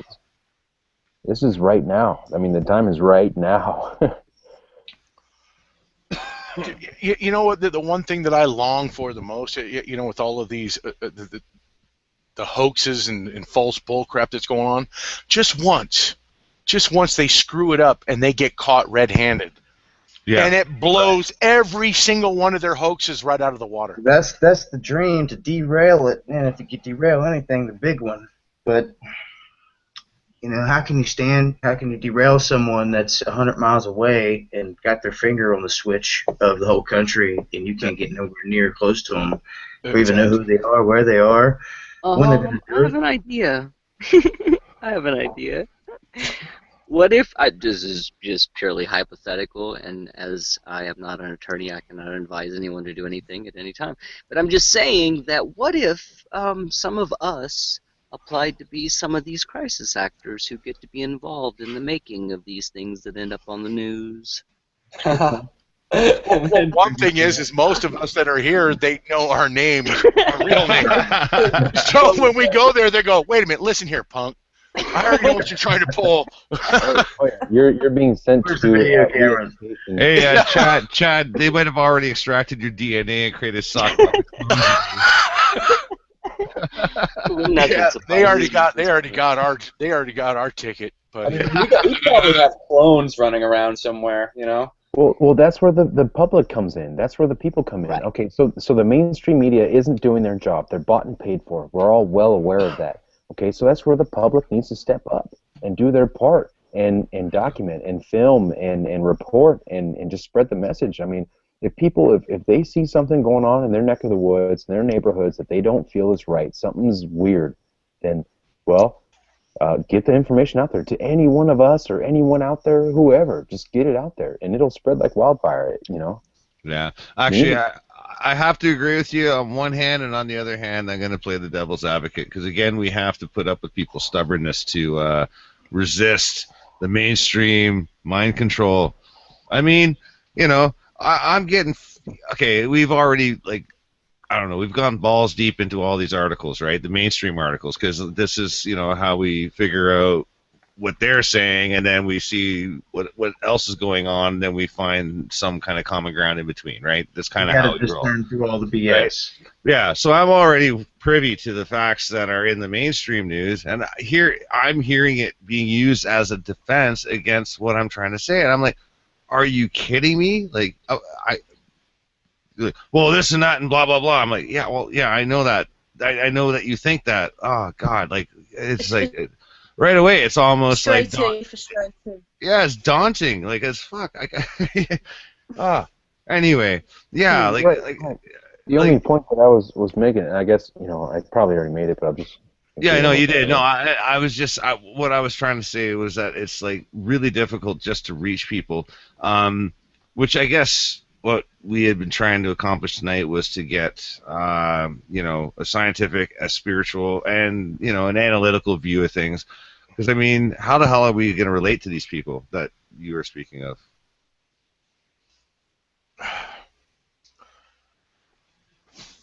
Well, the only thing that needs to happen, in my opinion, is that the governments and these official medical agencies, big pharma and corporations, they need to start fearing the people instead of people fearing them. Yeah. Believe me, Yeah, if the powers that be didn't fear the people, there would be no need for them to hide in the shadows and do everything that they're pulling off. They'd just be blatant about it and go, you know what, this is how it's going to be. You don't like it, there ain't nothing you could do about it. But that's not the case. Well, the 8 people are dead. Like 8 people don't just turn up dead, right? Like unless there's something to sweep under the rug. Right. To some degree, it is blatantly in our face, I believe. I mean, look at SB 277. They just mandated that your kids are going to get shot, stuck with a needle. You know what I mean? Vaccinated against the parents' will. They have no say whether or not, no religious exemption, no nothing. And Rhode Island just did the same thing for middle school girls, and a Florida congresswoman had introduced a legislation that would basically essentially make SB 277 nationwide. I mean, and it probably ain't going to go nowhere on this attempt, but how many times they come after our guns? How many times they just chip away at it, and then we get distracted, and then while we're not looking, how did that pass? How did the NDAA pass? Are you kidding me? How did the Patriot Act pass? Wasn't it last year that there was legislation that passed? I don't know. It allowed school nurses to give vaccinations without notifying the parents. And you know what? Let me tell you, that's when the lead starts flying. Yeah, no kidding. If the needles want to start pushing, the lead needs to start flying. That's why I see some of these, the way some of these school officials are acting.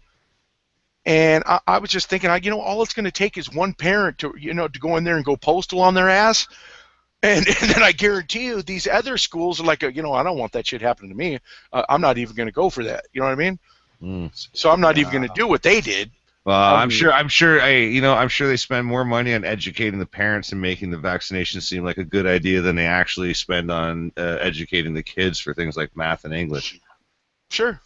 And while we're talking about all this, the big idea next is to put armed guards everywhere. Armed guards in movie theaters and malls. It'll be at the entrances of every federal building. It'll be an open police state.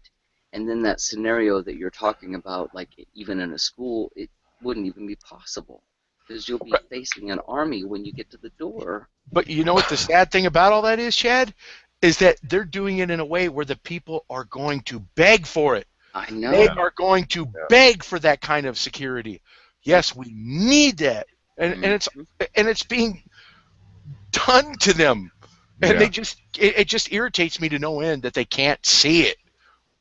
It's amazing, dude, because I can speak for this just by living where I live. In the town I live in, the police force just purchased 3 drones. And this is not a town that has a lot of crime or anything. They purchased 3 drones, and now they have one of those things that tells you how fast you're going and warns you to stop, slow down. Every, half mile you see one of these now. What a life? What? A what? I said what, a wife? Yeah, no, it's a wife. Oh, I just got it. Never mind. I'm joking. I'm joking. Sorry. I didn't get it. Sorry. I don't know, but yeah. So now the police, they're everywhere. They're everywhere, and you see, I used to drive around in this area back when I was a kid, and the police presence is much, much greater now, much greater, and it's just that's what's going on with that, and it's people love it. I'm looking at my Facebook feed of people I grew up with in this area, and they're applauding the fact that we had that the town just purchased 3 drones for the police. I'm like, Oh. Wow. Yeah, but they're not any safer. They're not any safer from the cops themselves. oh no, I've seen in my past, I've seen people get brutalized by police. I've seen it happen several times for no reason. Unarmed friends of mine, get their ass kicked like right in front of me, by like 5 police. I've seen it happen. So, and by the way, these people were white, so it goes both ways, Even in Canada, where I would suspect they would give you a loony or a toonie and send you on your way after they chat you up. Yeah. I see some clips of cops in Australia hassling durian rider the other day. I'm just sitting there thinking, if he was doing this in LA, if you're standing out in LA recording and pretending to be a medical student and asking people if they want some Coke, and you're about to pull a 2-liter of Coke out of your backpack as a joke, haha. Okay, if you're doing that in LA, you're going to get tased and or shot. It's just the way it works. I just tased this guy for a bottle of Coke. Right. I mean, it's just, yeah. Yeah, I've seen that YouTube video before. I think I know what you're talking about. Mm-hmm. Yeah. But it is happening around us. And Doom's right, to the point where, people are being programmed through false perceptions to accept, and not only accept, but cheer for and want this police state of total security where, what's more scary to me is if I went to movie theaters, which I don't go to movie theaters, but if I did, I would not want to go to a movie theater and walk in through an armed guard where I've been screened through a metal detector, and then walk through and have armed guards at each side and every entrance of the theater as I'm sitting there watching a movie. That's just not that's not the world that I want to live in. Well, you're right, but how about this? If you live in a state that you're well within your rights to carry, whether it be in a movie theater or Denny's or whatever, how about we start exercising some of those rights? Carry, go in there, pack them. Personally, I try to stay out of theaters. There happens to be a lot of shootings in those places. Yeah. Supposedly. That's what they say. But I agree with the fact that I like the open carry idea. As a firearms instructor, I do like the idea of open carry, because if you're trained enough to carry a firearm openly, you're trained to retain it. So you're not worried about that, and I think you are a deterrent walking around that people can see that, okay, Now, unfortunately, there's another side of that, and anyone who does it daily knows this as a fact.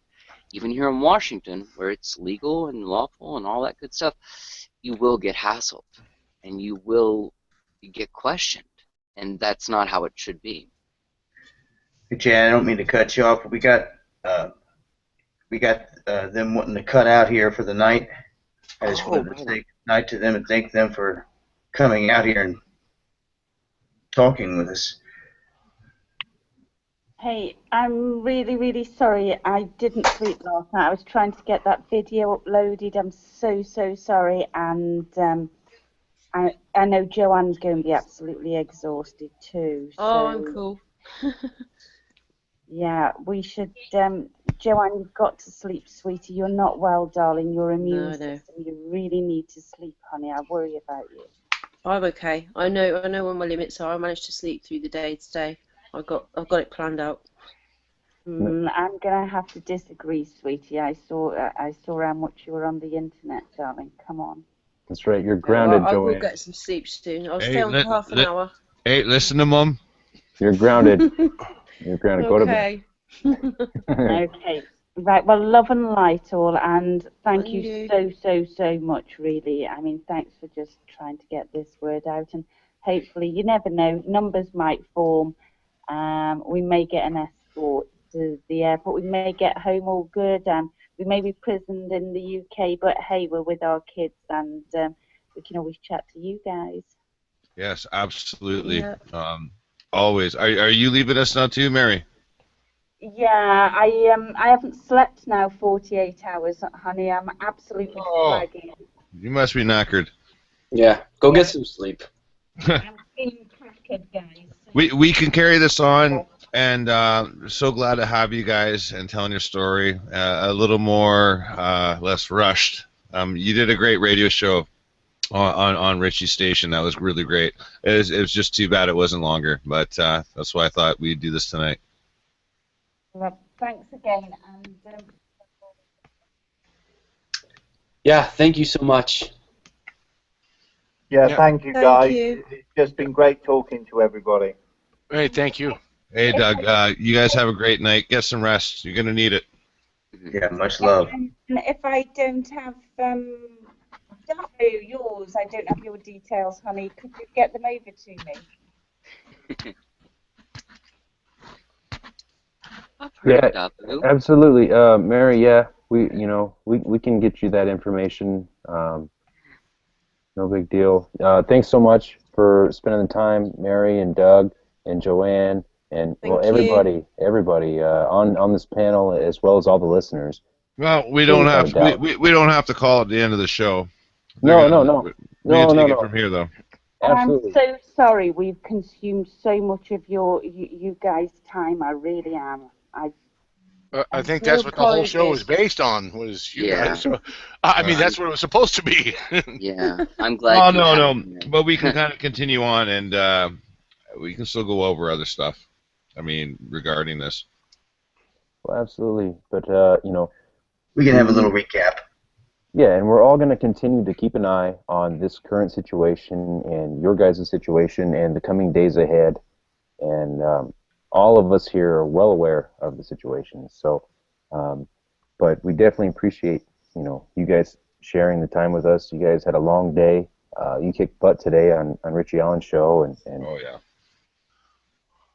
So, thank you so much, all of you guys, because I can say for myself, just having you guys, lighting this up makes me feel certainly safer, if nothing else, and I really appreciate that. Oh yeah, I'm glad we could be able to help out. Yeah, I second that. Without a doubt, that's what it's all about. Catch you tomorrow, guys. All right. Sleep well, guys. Yeah. And Joanne, of course. Okay. Much Night, love, Mary. Love you too, babes. Bye. Hey, peace and love. Much love. Yeah. Right, on that note, guys, I'm going to say goodbye. I'm going to do as I'm told, as Mummy tells me. So. That's right. All right, Joanne. You have a good night. You guys.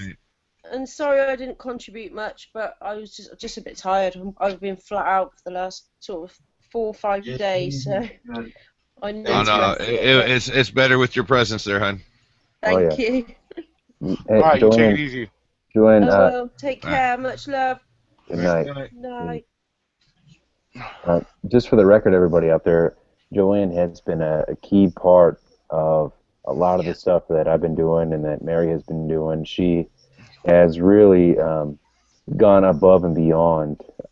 I couldn't believe some of this work that this woman is doing, and her herself going through her own struggles and battles with her own ailments and battle with cancer, as as well as being a Gcmaf patient. And I mean, I did an interview with this woman. This woman blows my mind. I mean, there are so many good people that have huge hearts, and so much love that the passion just burns in them, and it just blows me away every day. It really does. It inspires me. So. And I want to say that they're the ones that are making the difference I see, because Joanne, I saw on Twitter when we first interviewed with Mary and them, she was sharing it so much on Twitter, and I don't think people realize how much of a difference they can actually make by sharing like that. But I assure you, there are media companies who pay millions of dollars to create campaigns to procure what you guys do for free when you see value in something and you share it. Yeah. It's an immense power. And I know it doesn't feel like you're doing much, because ultimately on your end you're just clicking a button, and but that's you're a doing good so example much of more the power of it right there. Exactly. And I appreciate Joanne and everyone out there who's doing that and making that kind of a difference, because that's how we're reaching people. That's because we're putting out information that people like Joanne are willing to share, and those who are willing to share, that's what we need. That can make all the difference in the world. Yeah. Absolutely. Yeah. Oh yeah. And Joanne kills it too. She's literally online. Like every time I look or I'm awake or anything, whatever, it's like 20 hours a day. I don't know how she does On the it. front lines. I mean, Yes. that's what it is. Yeah. And there's a whole lot of other people out there that do that. And I want to thank everyone out there who does share the information. I mean, what do you do at this point, though, man? We're dealing with some amazing stuff here that's deemed get you thrown in prison, get caught messing with it, but yet it can save lives. We see it here. There's a fine line. It's like the magic question. Like, how do you even go about doing it? Because you might as well, I mean, if it's deemed illegal, you might as well be sitting here trying to talk about, any other thing they've got labeled illegal. Yeah, heroin. And they could try to take you down just for conspiring to do so. I mean, right. So you have to look at all the bases here, but at the same time, it shows how important it is. It's like they're that scared of it.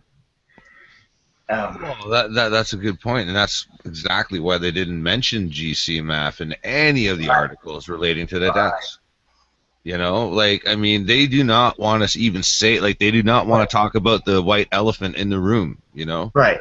And this is all based on putting the image in the people's minds. It's all about the residuals, the black magic, the conditioning. Accept this, take this. I believe here the next big thing you're going to see is, and I think you've already seen it, is the ease of, like with the vaccines, is going to be the whole chip thing. It's going to be the integration of that, and how easy it is to just walk into a store, pick things up, just swipe your hand, walk right out the door, and it's just boom, boom. You see what I'm saying? Yeah, I agree with you, but I would even go a step further and say that they don't even need to chip anybody. When I was living in my truck and just before I left Edmonton, hang on, watch this. I went to a soup kitchen and I was in line at the soup kitchen, and a lot of poor people, a lot of street people. But the one thing was that they all had smartphones. Every single one of them. They don't even need chips. They don't need to chip anybody because it won't leave the damn smartphone alone. They have to carry it with them if they're playing music or taking pictures. They've got the thing. Everywhere. Yeah, it's with them. Yeah, 24/7. So I agree, but also it's going to get to this point where these local communities, especially in like indigenous type countries and stuff, that really just live off the land, and even in America you have these communities or people that don't have smartphones. They're out there. It's very few. Are you kidding me? There's like tribes in like Zimbabwe, with bone plate lips on a big sandy hill, and they got better reception than we got here. I think that whole RFID thing will virtually be a global thing. I think agree, yeah. I think you're looking at this. I think this is all tying into a bigger thing. I think all the leaders are puppets here at this point. Let's sold out all the people. When the time comes that they actually have to chip us individually, and we'll be on the cell phone, I bet you they'll do it at the nano level. You're talking after a huge event where there's not a whole lot of people left. Yeah, you can't track everyone. I think the chipping will be done on a nano level. I think it'll be chemtrailing. I think it'll be. That's a very good point too. You gotta think about it this way. You gotta think about it this way, right? All right. So when you have a smartphone, when you're on your computer or something like that, it not only it's tracking you all that, but it's this literal sort of prison that you keep going back to the matrix, checking your phone. It's keeping you trapped in the matrix. If you have a chip inside of you, you can't get away from it. For instance, you can leave your smartphone at home, go for a nice bike ride. I love doing that, or a run, right? And just get away from it all. And it's an escape. It's a true escape from the matrix. I could see the commercial now featuring the new LG Tesseract. Wow. Hey, well, one thing that when you guys just mentioned chemtrail, part my memory, my thought process here is a story that I had covered recently about the Ebola vaccine that they're looking at. They basically personalized it. It's this, and I reported on it and did the story on it. And then after I did it, I got to thinking, and I was like, wait a minute. Your feed's a little choppy, Spiro. Yeah, you're kind of breaking up. So You sound like an Autobot. Right. That's clear. You sound better now. Sorry, I was inside. I smelled something. I thought I smelled something burning, and it was weird. But any better now? That was Yeah, just you sound a lot better now. All right. So, yeah, I did. Okay, getting back to the chemtrails thing. Yeah. It spurred my memory here of a story I reported on regarding the new Ebola vaccine and how they had essentially aerosolized it, and they've made it an inhaler basically, and it targets certain aspects of it. But it after I did the story and reported on it, I got to thinking. I was like, man. Right. They made the vaccine inhalation to where it's not even through a needle. Yeah. Right. They've had that So for it goes right along with the chemtrails, with the coal ash, the whole nine. Mm-hmm. Yeah. Yeah, they've had that for a while. I remember the H1N1. They had a form of the aerosol vaccine for that as well. I feel like that was all a beta test. Yeah, I agree 100%. Beta test. The whole Ebola thing they pushed on us at that moment in time, I just feel like it was just a beta testing. See how people are reacting. Yeah. You know? Well, they did it with the avian flu. If you remember back in like 2000, 2001-ish. Right. And they had the big avian flu scare, and at the same time, that's when they unleashed. Was that not H1N1? It was a different one. What the hell was it? Oh, it was SARS. SARS. And then MERS. Don't get the SARS. I got SARS.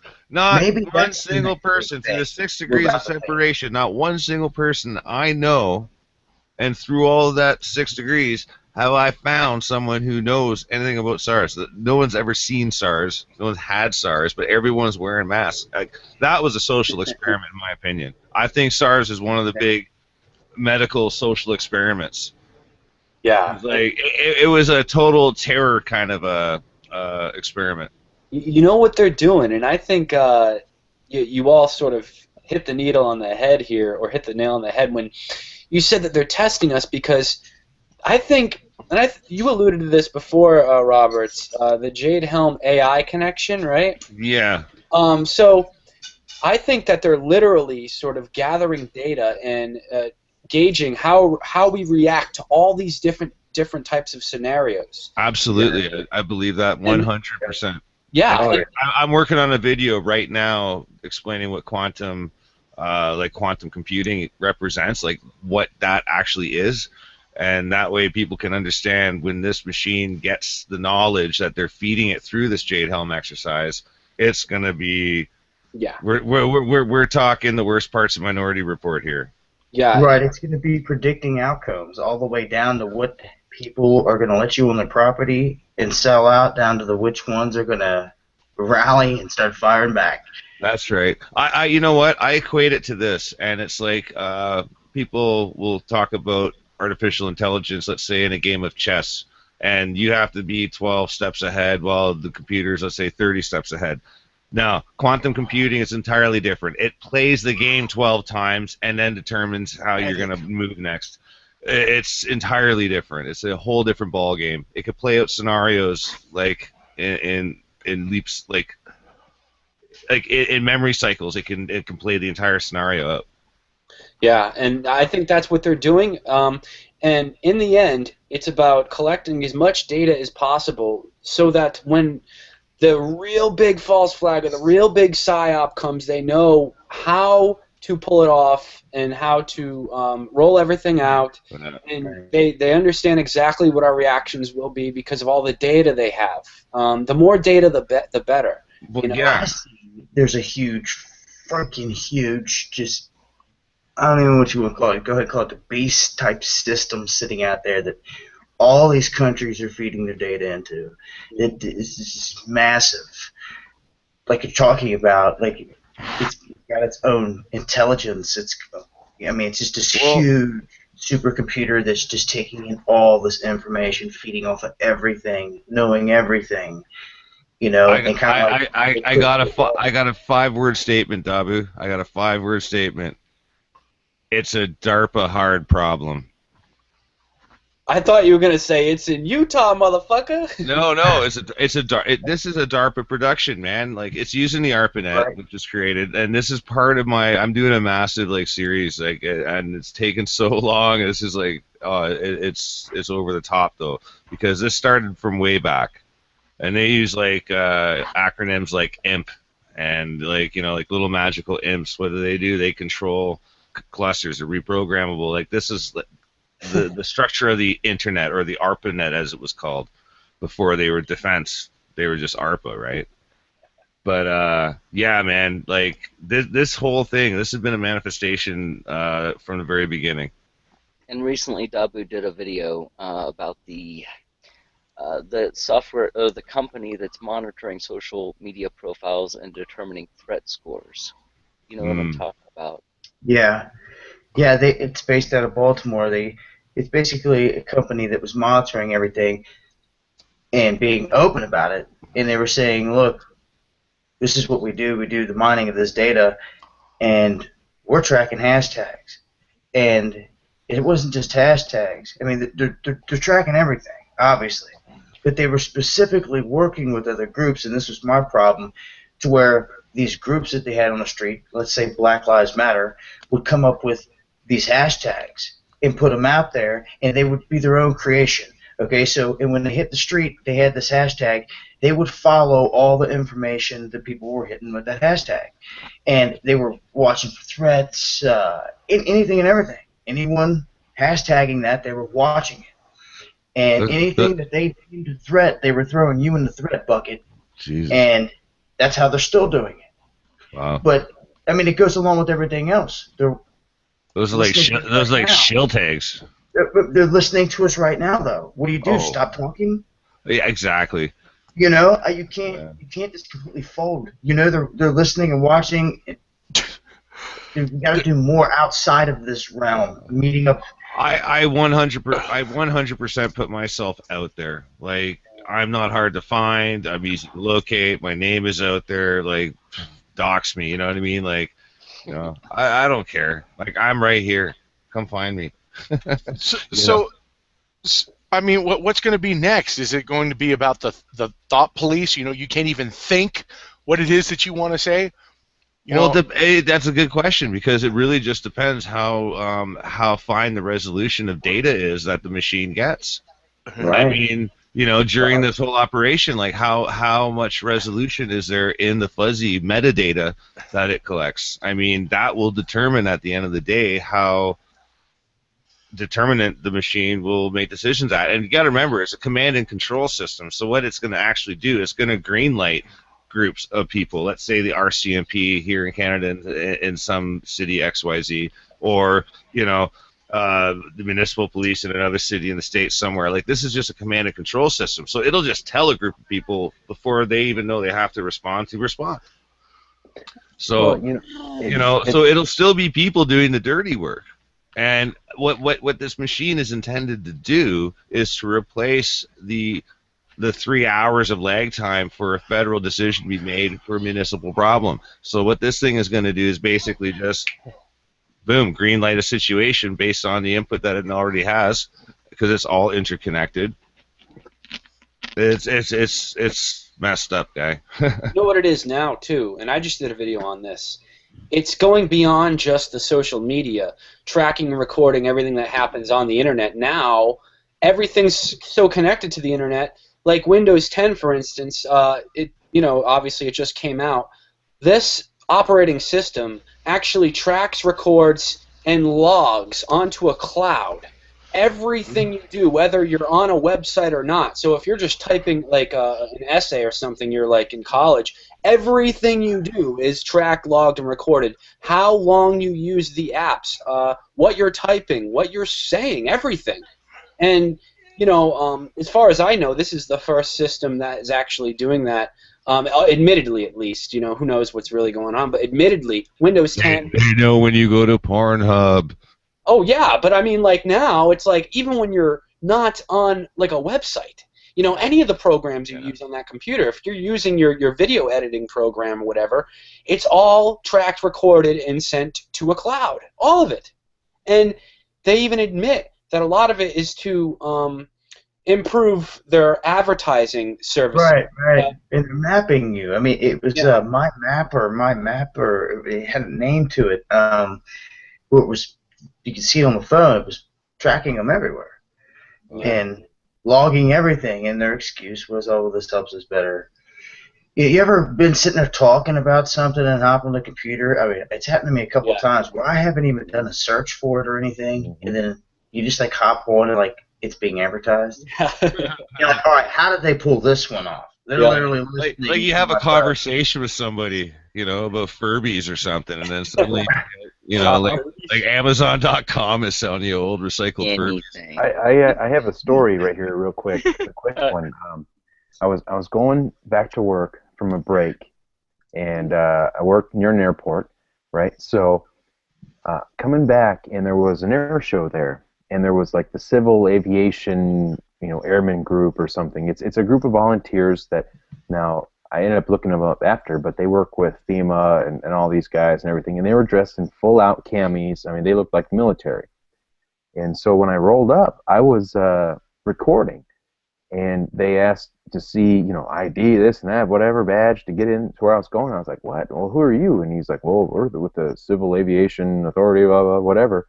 I was like, oh, I never heard of you guys. So anyways, as soon as I get back into the parking lot, pull out my phone, pull up Google, I typed in one letter, C, and it pulled up for like a second, like a half a second, that whole thing that guy had told me, their specific name. Like pulled up right in the bar, right in the search bar, and then it went away. That's the craziness I'm talking about right there. Yes. It's like about talking about something and looking up at TV and the exact word you said is showing. Like, that happens to me all the time. Right. I mean, if you drive down the highway and just look up at a sign and be someone talking about it, relate to it, and it's just like... Yeah, it's confirmed now. I've been doing quite a few videos on this issue. Everything they all have microphones now. The smart TVs, even Barbie dolls have microphones now that are connected to the internet and are tracking, recording, and logging everything that's heard. Admittedly, this is not a conspiracy theory. This is admitted. That's why I don't buy Barbie dolls. Yeah, Furby, I mean, everything. Furby. Yeah. That's it. I'm getting rid of all my Barbie dolls, guys. I had a large trash full of Barbie dolls when I had figured this one out, man. But you know what's even more disturbing than all that? He paid the Barbie dolls $200 to go away. No. What's disturbing is that the people go, well, I got nothing to hide. I really don't worry about it. It's like, really? Right. I thought you were going to say the Barbie doll got half your stuff when she left. Well, you got to remember this, too. Even if you think you have nothing to hide, this stuff can be hacked. You know, clouds can be hacked, folks. And it's already been done. Yeah, we saw this with the... Come on, man. They own the platform we're talking on. Yeah. We talk about algorithms and shit.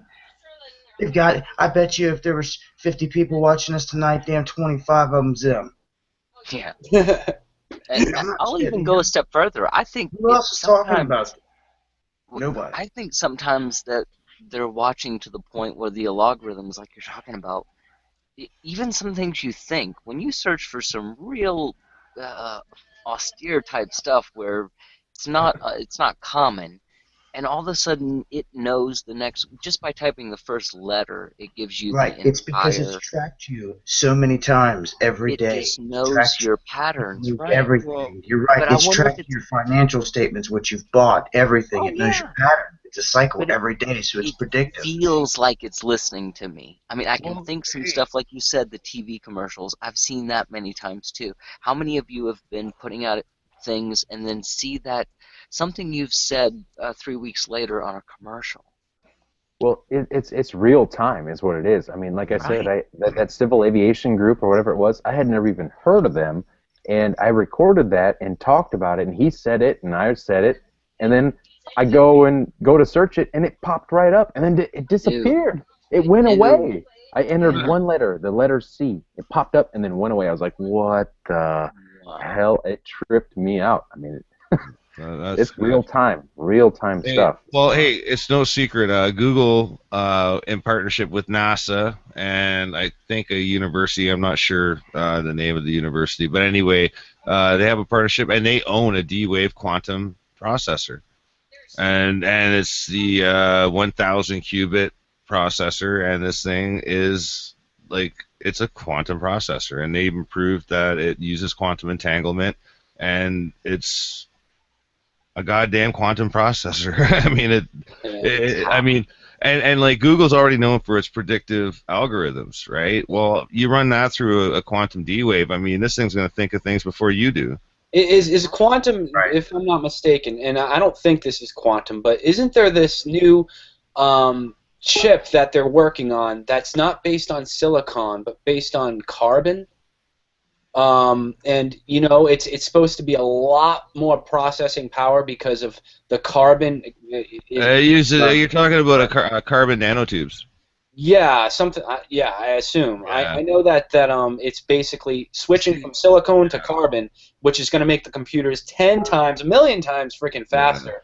Yeah. The problem with silicone, right? Silicon is that you can only go so thin with your electronic pathways, because once you get to a certain number of microns wide, you get what's called molecular migration of the electrons. So you no longer have reliability for the data flow. And that's really bad when you're talking like a processor, right? You need it to be reliable. So, yeah, the only way they could get beyond that problem was to go to a smaller scale, which would be your carbon nanotubes. Well, actually, what was reported today, and it's in RT, is that quantum scientists have created the quietest gas ever. And scientists have created a gas with the lowest ever level of entropy. That's fun. That's funny, because I created the loudest gas ever. Wow. Right. Well, they're saying that this gas will help them study the elusive quantum effects and potentially create new higher temperature superconductors. And it's wild. I mean, obviously these powers that be are looking into quantum mechanics and all this stuff. And it just came out today. They call it the Bose-Einstein system, basically, and it's named after. Oh no, you didn't. Oh yeah, he went there. Uh-oh, what'd I do? No, I'm just the Bose-Einstein. Sorry, go ahead. Yeah, it's pretty wild. I mean, they just came out with this new gas. I mean, and obviously, if they're just telling us about it now, then it's probably an older system that they already have probably upgraded 2 or 3 times. But they're saying that this is going to give them the ability to study quantum effects and get a much better understanding of the complex quantum structures, such as quantum magnets and just a whole potential field of research and temperatures and new superconductors and materials. It's supposedly it's a revolutionary thing that just happened today, but yeah, they probably discovered it in like 1956, reverse engineering a UFO. You know, it's like they hear a hissing sound. It's like, you smell something funny. Right. Does anyone have any indication of documented time travel, I guess you'd say?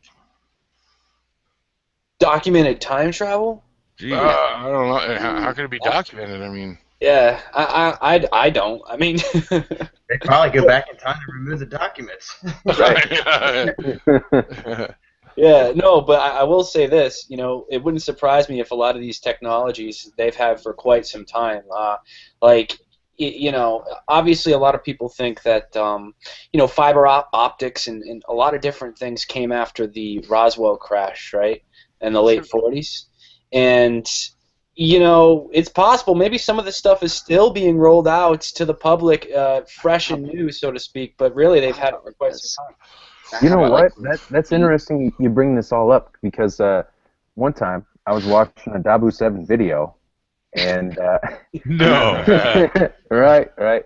Well, Yeah. no, actually, just recently, Dabu, you reported on how scientists had discovered that the speed of light is not necessarily the fastest speed known to man. And then the first thing that they said after they made this announcement was that, no, but time travel is not possible. We're not doing time travel with it. Yeah, that was Anyway, mentioned, eh? nothing to see here. Nothing to see here. First Move thing along. they tried to go right at the jugular for it. I was like, why are you even bringing it up? Yeah, they went. It's That like was my other overkill. question. Do you It's, think they it's funny you discovered mentioned that. I saw the same Dabu video. So No, do you think I they've- reported on that Trying to too. get it out there. So Yep. do you think they've got time travel? Do you think they've discovered a way to do this? Yeah, I'd personally think that, If they did, it's controlled. of course. Elites know it, and they're using it fine-tuned. And if they haven't, they will. Oh, But it's I probably believe there's a higher force at hand here, dude. There's a yin, there's a yang. To me, I agree I with you. believe there's a wicked beast here on this thing, a minion that is giving them all this power. I truly believe it with all my heart and soul. Oh, I'm with you on that. I'm with see you on it. that. We live it. We're in it. We see it. We know it. We feel it. I know there's an opposite to that. I know it. I know it. So I like to think that's us, right? We're a part of it. Yes, that's why we're all brought together here right now. That's how I feel. Well, yeah, there's different astral planes, different levels of consciousness, right? I mean, I'm sure we've all heard about that. Aware of your surroundings. You're right. You're right. Mhm. Just knowing what's bullshit and what's not. You know, it's common sense, seeing things for what it is. You don't even really necessarily. You just sit back and watch something, watch someone, watch how they talk, watch how they act, what they're doing. It speaks for itself. You take it all in. You know. Yeah. And what it all comes down to, I think myself, is it's all, everything is about perception. Everything is about perception. And if you allow yourself to get locked into this matrix or whatever it is when it comes down to it, then you will have those chains bound upon you. Yeah, exactly. And it's self-inducing as well. Right. True. Oh yeah, absolutely. It's a and it's easy to get lazy after you get sucked in. It's easy to get more and more seduced by it, and then you just you're swallowed again by the amorphous blob that it is. Sure. Yeah, dude. Back to this time travel thing. What do y'all think of the Bernstein Bears? Have you heard of that thing? Oh my God, not you too. Yeah. It's funny you say that. We had a conversation about that. No word of a lie. We talked about this earlier today, here at the house. But my buddy Rick here, he's like, well, we had Bernstein Bears. Yeah, I got the books in a box downstairs. I said, oh, cool. And we could break it. Yeah. And I was like, awesome. So he goes and has a look. Comes up. He goes, I can't find them. They're not there. I'm like, that happens. Like, nobody can find proof. It's one of those things you can't really prove either way. No, but it's funny because if somebody did go back in time, remove all the all the books off the shelves or something, let's just say hypothetically, it's like because nobody can produce any goddamn proof. Like nobody has a book. Yeah, it's funny because what I'm talking about. It's one of those things, if they do have time travel, it's been around for quite some time, I think. Even that article that Dabu and myself reported on, that was actually from the year 2000. That was 15 years old that they did that. 15 years ago, they were able to produce speeds faster than the speed of light in the... I remember the report. Yeah, I remember that. They sent a photon.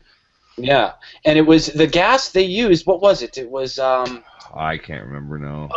Shit, it's on the tip of my tongue. I can't think of it. It's on the tip of my tongue. I could look it up, but yeah. But they used a certain gas, and really, and this is what a lot of people have been saying for quite some time, the speed in which light travels actually depends on the medium it travels in. Yeah. So, and that's actually a good point because conversely to what you're talking about, just in the last few years, they actually used a metamaterial that they created from the molecular level, a material that could trap and stop a photon and then release it. Like, they were able to stop one in transit and then release it, and delay it. which is just as stupendous. Really, it's controlling Crazy, yeah. the speed of a photon. Catch a bullet and release it. Yeah, it's like they want to catch a comet, release it. Yeah. But anyway, yeah. Sorry, press. Go on, or whoever was who was talking. No, I just I think it's an interesting interesting topic, and it's one of those things you can't prove either way. I mean, the Berenstain Bears. I mean, what are you going to do? Because a lot of people do remember it as the Berenstain Bears or the Berenstain Bears, but now I prefer Berenstain. Yeah, that's what. So I remember Berenstain, and I'm going to contact the publisher and I'm going to find out. Yeah, you remember Stain? Berenstain? Berenstain. That's the way I pronounced it. Now maybe that was me being a kid and not pronouncing Berenstain correctly. I don't know. It's A or E. I swear it was. Maybe there was some kind of time traveling going on, and there was some kind of disruption in the timeline, and maybe we all got flung together. You know what I mean? Marty, where you're going, we don't need roads. Yeah, erased from existence. Somebody made that. I mean, what would be the point of doing that? You know, it's like. Well, it may be an inadvertent. I'm just going along with the theory. If it occurred, well, then it may be an inadvertent little subtle change, just a butterfly effect detail, right? Yeah. It's like one of those things. If you had only not stepped on that, you know, cricket back in 1999, left and you could have went right, whatever, right? Maybe Sandy Hook wouldn't have happened if I didn't, fall and trip and hit my head in 1998 when I was a kid at summer camp, right? Right. Something like that. Well, I'm just saying. I mean, with all this stuff we've been talking about, Berenstain, however you want to pronounce it, Berenstain. I mean, no one can produce a book from back in the 1960s or 70s, going, aha, here's the proof right here. But there is none. It's like, was there some kind of... Yeah, and that's a funny thing, because Rick was convinced he had them in a box. He has all his kids' stuff, downstairs in his basement. And he goes down, he comes up, goes, yeah, they're not there. I don't know. I was like, really? That's what they all say. Wow. Hey guys, I just got an update from Laura LaRue here. Remember that shooting that happened, was a day or two ago with at the movie theater? Where the guy had a hatchet and... Yeah. Oh, yeah, where the cops were outside and heard it all. You mean he was only having a pellet gun on him?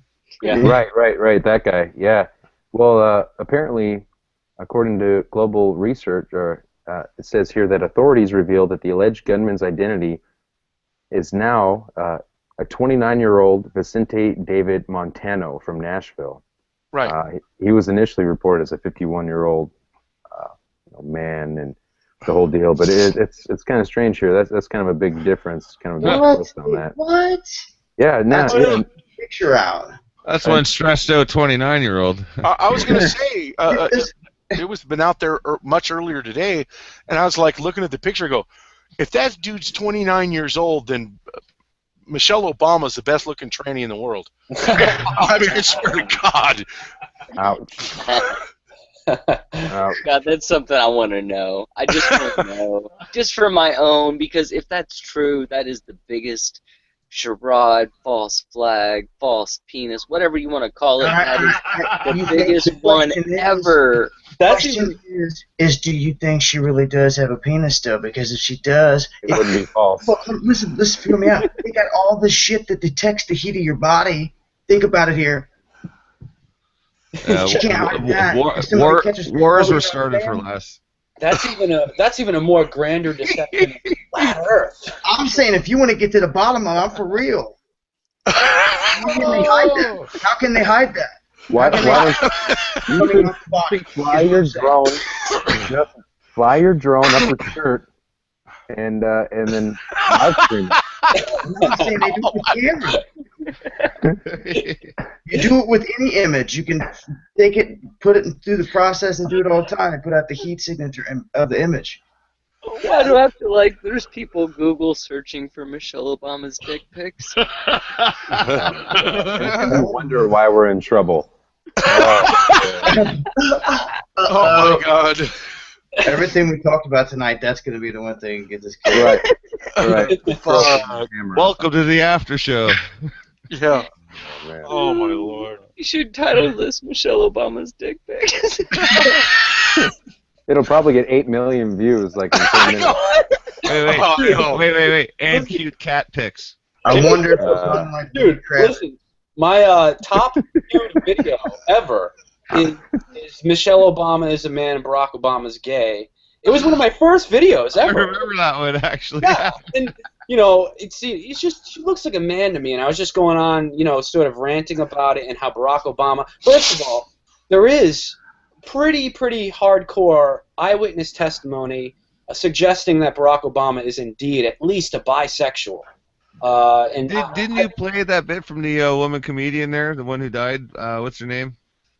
Oh yeah, the older lady. Joan Rivers. Oh yeah, Joan Rivers. Yeah, that was a whole nother one where she went on camera saying that Michelle Obama was a man and Barack Obama was gay, which I think for sure Barack Obama is definitely at least a bisexual, probably gay. Ding, ding. Yeah, strike. Yes. Yeah. They headhunted me on the video I did on that.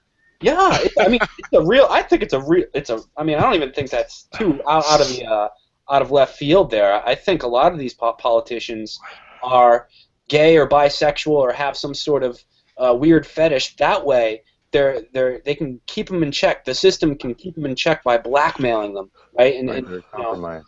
Yeah, they're compromised, exactly, and it's like a requirement. To be a high-level politician, you have to be like a pedophile, or you have to be gay, or you have to be something out of the ordinary, so that they Skull and bones. They take you in the back, butt rape you, put a knife. That's it. It's right.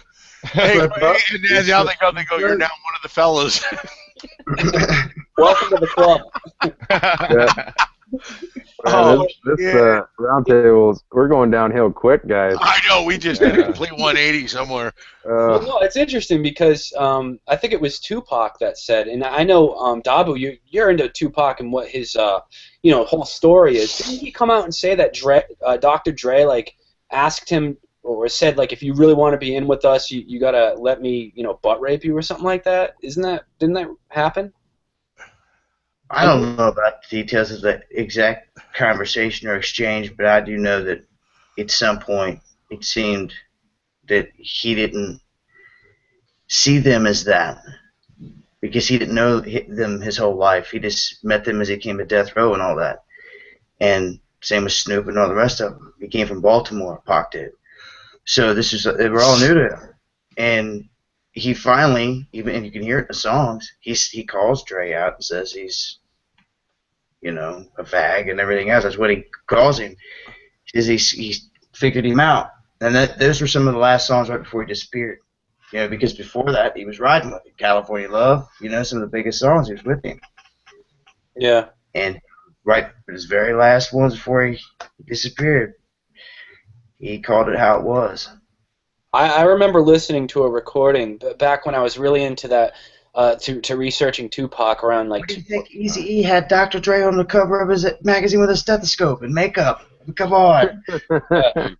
Yeah. Eazy was saying it right there. Yep. And I remember listening to a recording with Tupac saying that Dre actually said something like that, hey, you have to let me I'm gonna talk sellouts. Look at Dre. Dre just had a huge deal with that Beats audio. I don't know how much. Would it make him the richest rapper ever, or something like billionaire? Yeah, it did. Well, he have those deals if you're immediately went to production after that, strictly. What's that? He went immediately to production after that. He never touched the mic again. This dude is a powerhouse here. You're only allowed. Look at Jay-Z. You know what I'm saying? It's like they let you worship. You're in this. The secrets. They'll let you get so high, but you slip up, they're gonna start hitting you in the media and bringing you down, running you through the trash and same old. I think that's pretty evident when you see people going against the system. They start getting attacked in the media, and then if that effect doesn't work, if that sort of groupthink, mass media effect doesn't work on the population, well, then they have to kill them off. And that's what happened with Tupac and many others, I think, in my opinion. It wasn't working. He was still a superstar no matter how much the media tried to, put him down and demonize him. He still had a major influence over the urban communities, black communities across the nation. So that's what, it's too powerful. If you can't control somebody with that much influence, you got to kill them off. That's how they see it. Yeah. And hey, the same thing happened to Peter Tosh. Like he was wiped out. He was, I guess you could say, in the days of Bob Marley, he was like a truther. Right. And they assassinated him in cold blood. Right. My cousins know I talk about that. It's crazy. My cousin's big raw stuff. Yeah. Oh man, I love the Tosh, man. He was brilliant, and like you listen to him, like it's no wonder. I mean, he didn't have. If he had this medium, nowadays, like I mean, just imagine. Yeah, well, yeah. Sometimes you got to. I mean, I don't know. Look at us at what we do. There hasn't. You can look at the Hastings, the guys that have gone down mysteriously, but I don't know. I just hope nothing happens to none of us. The thing about that is that it just seems that when one of us disappears, well, I mean, not even nefarious wise. I mean, someone just says, I'm done with this and just want to do my own thing. There seems like about 5 or 10 pop up out of nowhere. Yeah. And all of them, and no, I mean that in a good way. Some of them are doing some good stuff, right?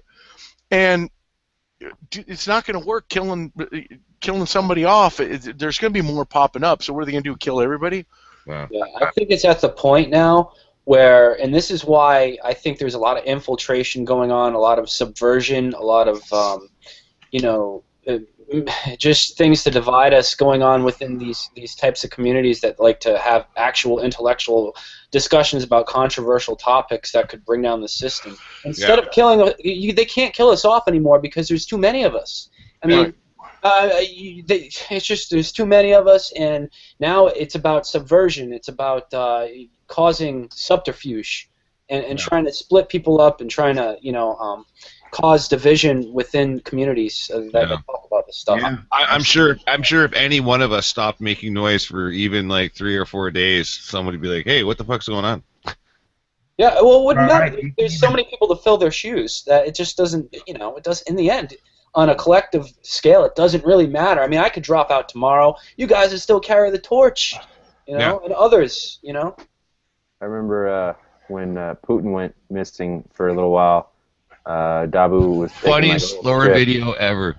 Oh yeah, Dabu was like taking the trip on the road or some shit, and I even put a channel update out specifically, like, look, we're gonna be on the road next couple days. Made it plain and clear. By the time I get to my destination, I'm with Putin on an island. You guys are sipping some frickin' Russian vodka. It's like, okay, Did you guys see that Thor News video with where in the hell is Putin? I mean, like, had everything from Putin riding on the back of a pterodactyl to the guy like orbital re-entry guy. On a tauntaun. I don't care what anybody says. That Putin that was there at that meeting, that when he first was gone, and then they say he returned.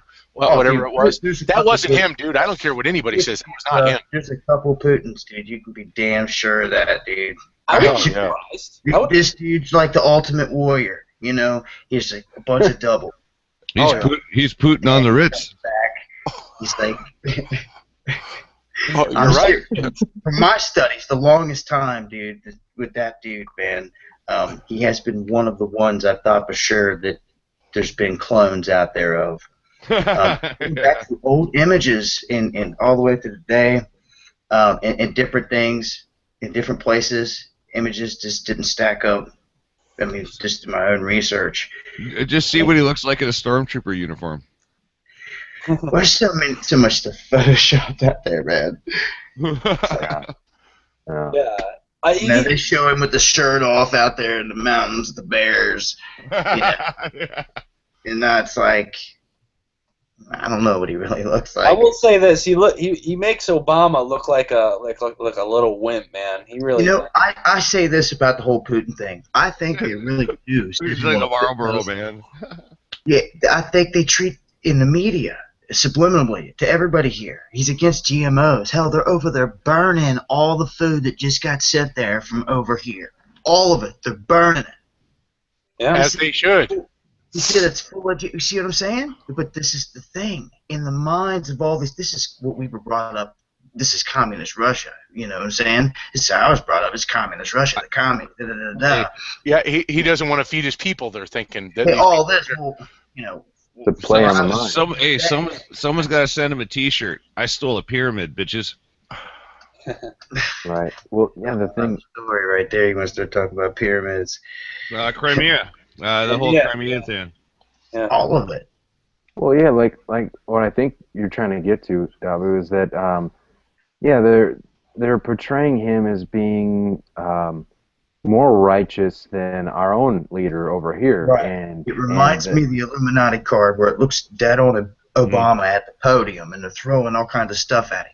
I feel like it was meant to be that way. You see what I'm saying? That's why you can look at the one Illuminati card. It looks dead on Alex Jones and Ron Paul sitting at the table. Yeah. Shit you not if you ain't seen it. Yeah. I mean, there's too many players in this game. This is a big illusion right now. Hey, you guys ought to see the look in that Stephen Harper's eyes, man. Like he's pulling a total Obama right now. He wants to remain in power. He's been in there 10 years. You know, I've thought about that. What all the talk, if there's ever been anybody that talked about a third term, it's been Obama. I mean, we see all this charade kicking off with Trump and Cruz. Are you kidding me? I mean, are the American people that stupid dumb? This is Donald Trump, damn it. Come on. And you're freaking even a possibility that this dude's going to be your freaking president. No Oh, way. it's never going to happen. You see what I'm saying? I mean, it's just the charade is just so. Yeah. Who's betting on a fake assassination? You know, that's what I was getting at right there. Is with this SO. I'm telling you. I mean, that right there. Even if something happened and somebody didn't die, just got wounded, it would change everything. Yeah. Right. Well, and look at the timing. I mean, okay, like let's just say Trump is for real, and okay, he didn't get to where he's at by not playing ball. Are you kidding me? Like one of the richest guys in the world ever. But look at the whole El Chapo thing, getting released from prison, and the very first thing that this bad stage theater. Right, exactly. The very first thing he does is threaten Trump. Are you kidding me? Really? You know what? That's got to be the most bogus freaking crap I've ever seen. Right. Yeah. Who's going to escape prison and pop their head up and go, you know what, I'm coming for your ass, buddy? What the They're hell? droning people off of cell phones, okay? They're bombing whole cities off of cell phones and Facebook posts and Twitter feeds in different countries. What's any different about him? Right. Jesus. Exactly. It's because they were building the tunnel the day he walked in. He might as well walk right out the front door. Right. Well, the Sinaloa cartel is on record. They're huge. Work. They are why. That's why our border is depleted. Our CIA has been pushing this since the Bush administration. That border is a funnel. What do you think they're growing at, that marijuana, all that shit? It's getting pumped right up through them pipelines. Absolutely. And it's all these gangs, alphabet gangs, running this whole damn thing. Exactly. In and out. It's already America, United States, Canada. They just ain't came out and told nobody yet. That's right. Yeah. That's how I see it. They're running across the border and they got it all in check. Right, yeah. They got everybody thinking guns. Flight 370 just washed up on a beach, still stringing people along. They're just yanking the line, reeling it in a little bit, yanking it. Still jerking the people along. I think 370 was, I think that was MH17.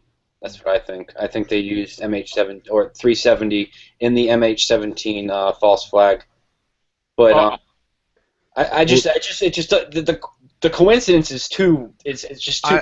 I mean, I'm with you on that one, Press. And like, not only that, there's also the dead bodies were already like decomposing and Asian. Don't forget. Yeah. Look who was on MH17. Look who was on it. There was over 100 scientists, top scientists and biologists on this. And the one company was CEO and designer from Global Semiconductor.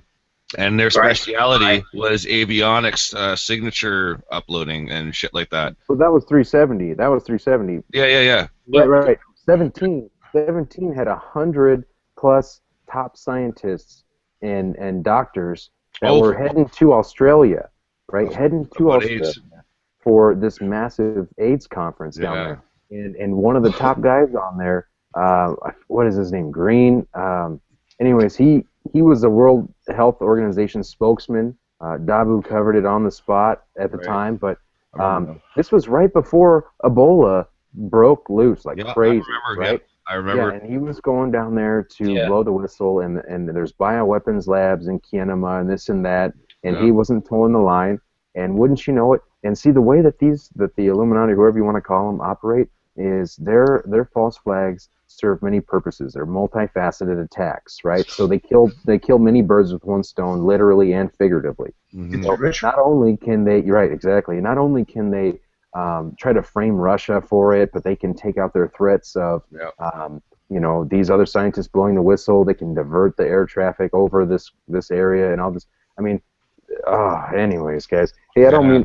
I gotta get rolling, man. I gotta crash. I do too, man. Yeah, I'm with you guys. I'm with you. Right, it's been I'm tired as all hell. You guys are in the East, eh? Yeah. No, we just been at this all day. No, I hear you. No, I'm in the same boat. I'm in the same boat, brother. But no, I'm in the West, so it's 3 hours prior. So. Hey, before you leave, Dabu, I've always wanted to tell you that Louisville's home, or for the outside people, Louisville, Kentucky's home for me, man. Really? Yeah, New Albany, Indiana, Louisville, Kentucky. That's my home stomping ground. So I just always thought it was funny. Hey, Chad, you said you're in Washington right now? Yeah, Washington State. Yeah, me too, brother. Right on. Where are you at out here? I'm about 45 north of Seattle right now. Holy shit! Okay, so you guys are on the west. Oh yeah. Oh shit! Cool. Well, then we're in the same TZ. How about you, Chad? Where you at, bro? Yakima. Oh, damn. Right on. So, keeping on fucking Hanford over there, Tri-Cities and shit, man. That'd be The Walking Dead in an instant. People don't even want to know what horror lies in that place. Oh, my God. Well, hey, guys. Well, if we're going to conclude this all, then what I want to say is thank you to all of you guys for taking part and being on the panel tonight. All of your input's been absolutely awesome.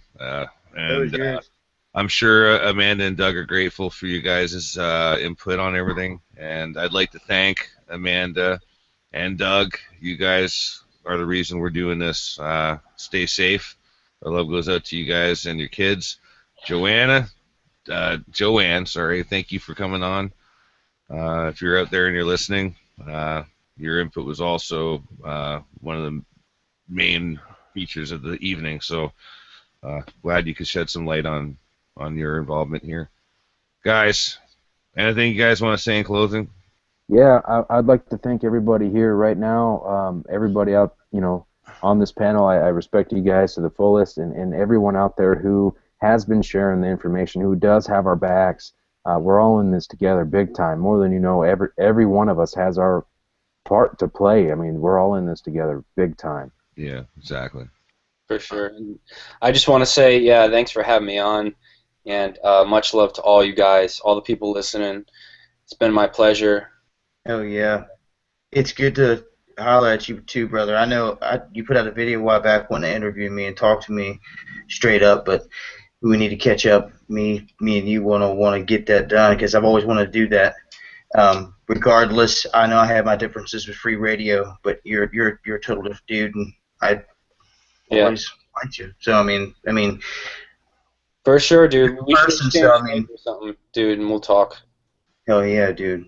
Will you be safe, man? Good talking tonight. Good combo, for real. It's been real good. And the rest of you guys, Chad, Doom, Robert, Spiro, love all you guys for real, man. Hey, man, it's good having you, brother. Same back. Hey, you know what? It was really good to be here with some good company. It really, Hell was yeah. really good. It was fun. We have to do this again.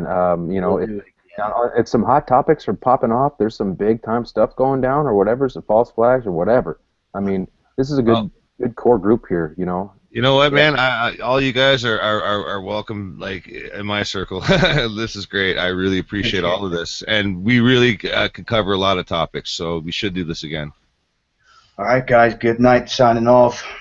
All right, Dabu. Catch you later, buddy. All right, guys. Peace out, man. Chad, would you like to add to the outros? Just thanks for helping, because that's what it's going to take. Oh, yeah. Hey, man. Hey, you know what? This all came to light because of you, man. This is all your fault. Don't blame me. You know I'm being facetious. Yeah. Excuse me. But yeah, guys, it's been an absolutely awesome night, and we'll say adios, muchachos, everybody. Thanks for listening. It's you guys that we do this for. So spread, share, do all the cool shit, and get the word out. Right on. On All right, everybody. Yep, you guys all take care tonight, and I will catch you guys tomorrow. I'm about ready to go to bed here. Yeah, me too. After, all right? All right, peace out. Yeah, peace out. All right, guys. All right, fellas. Peace.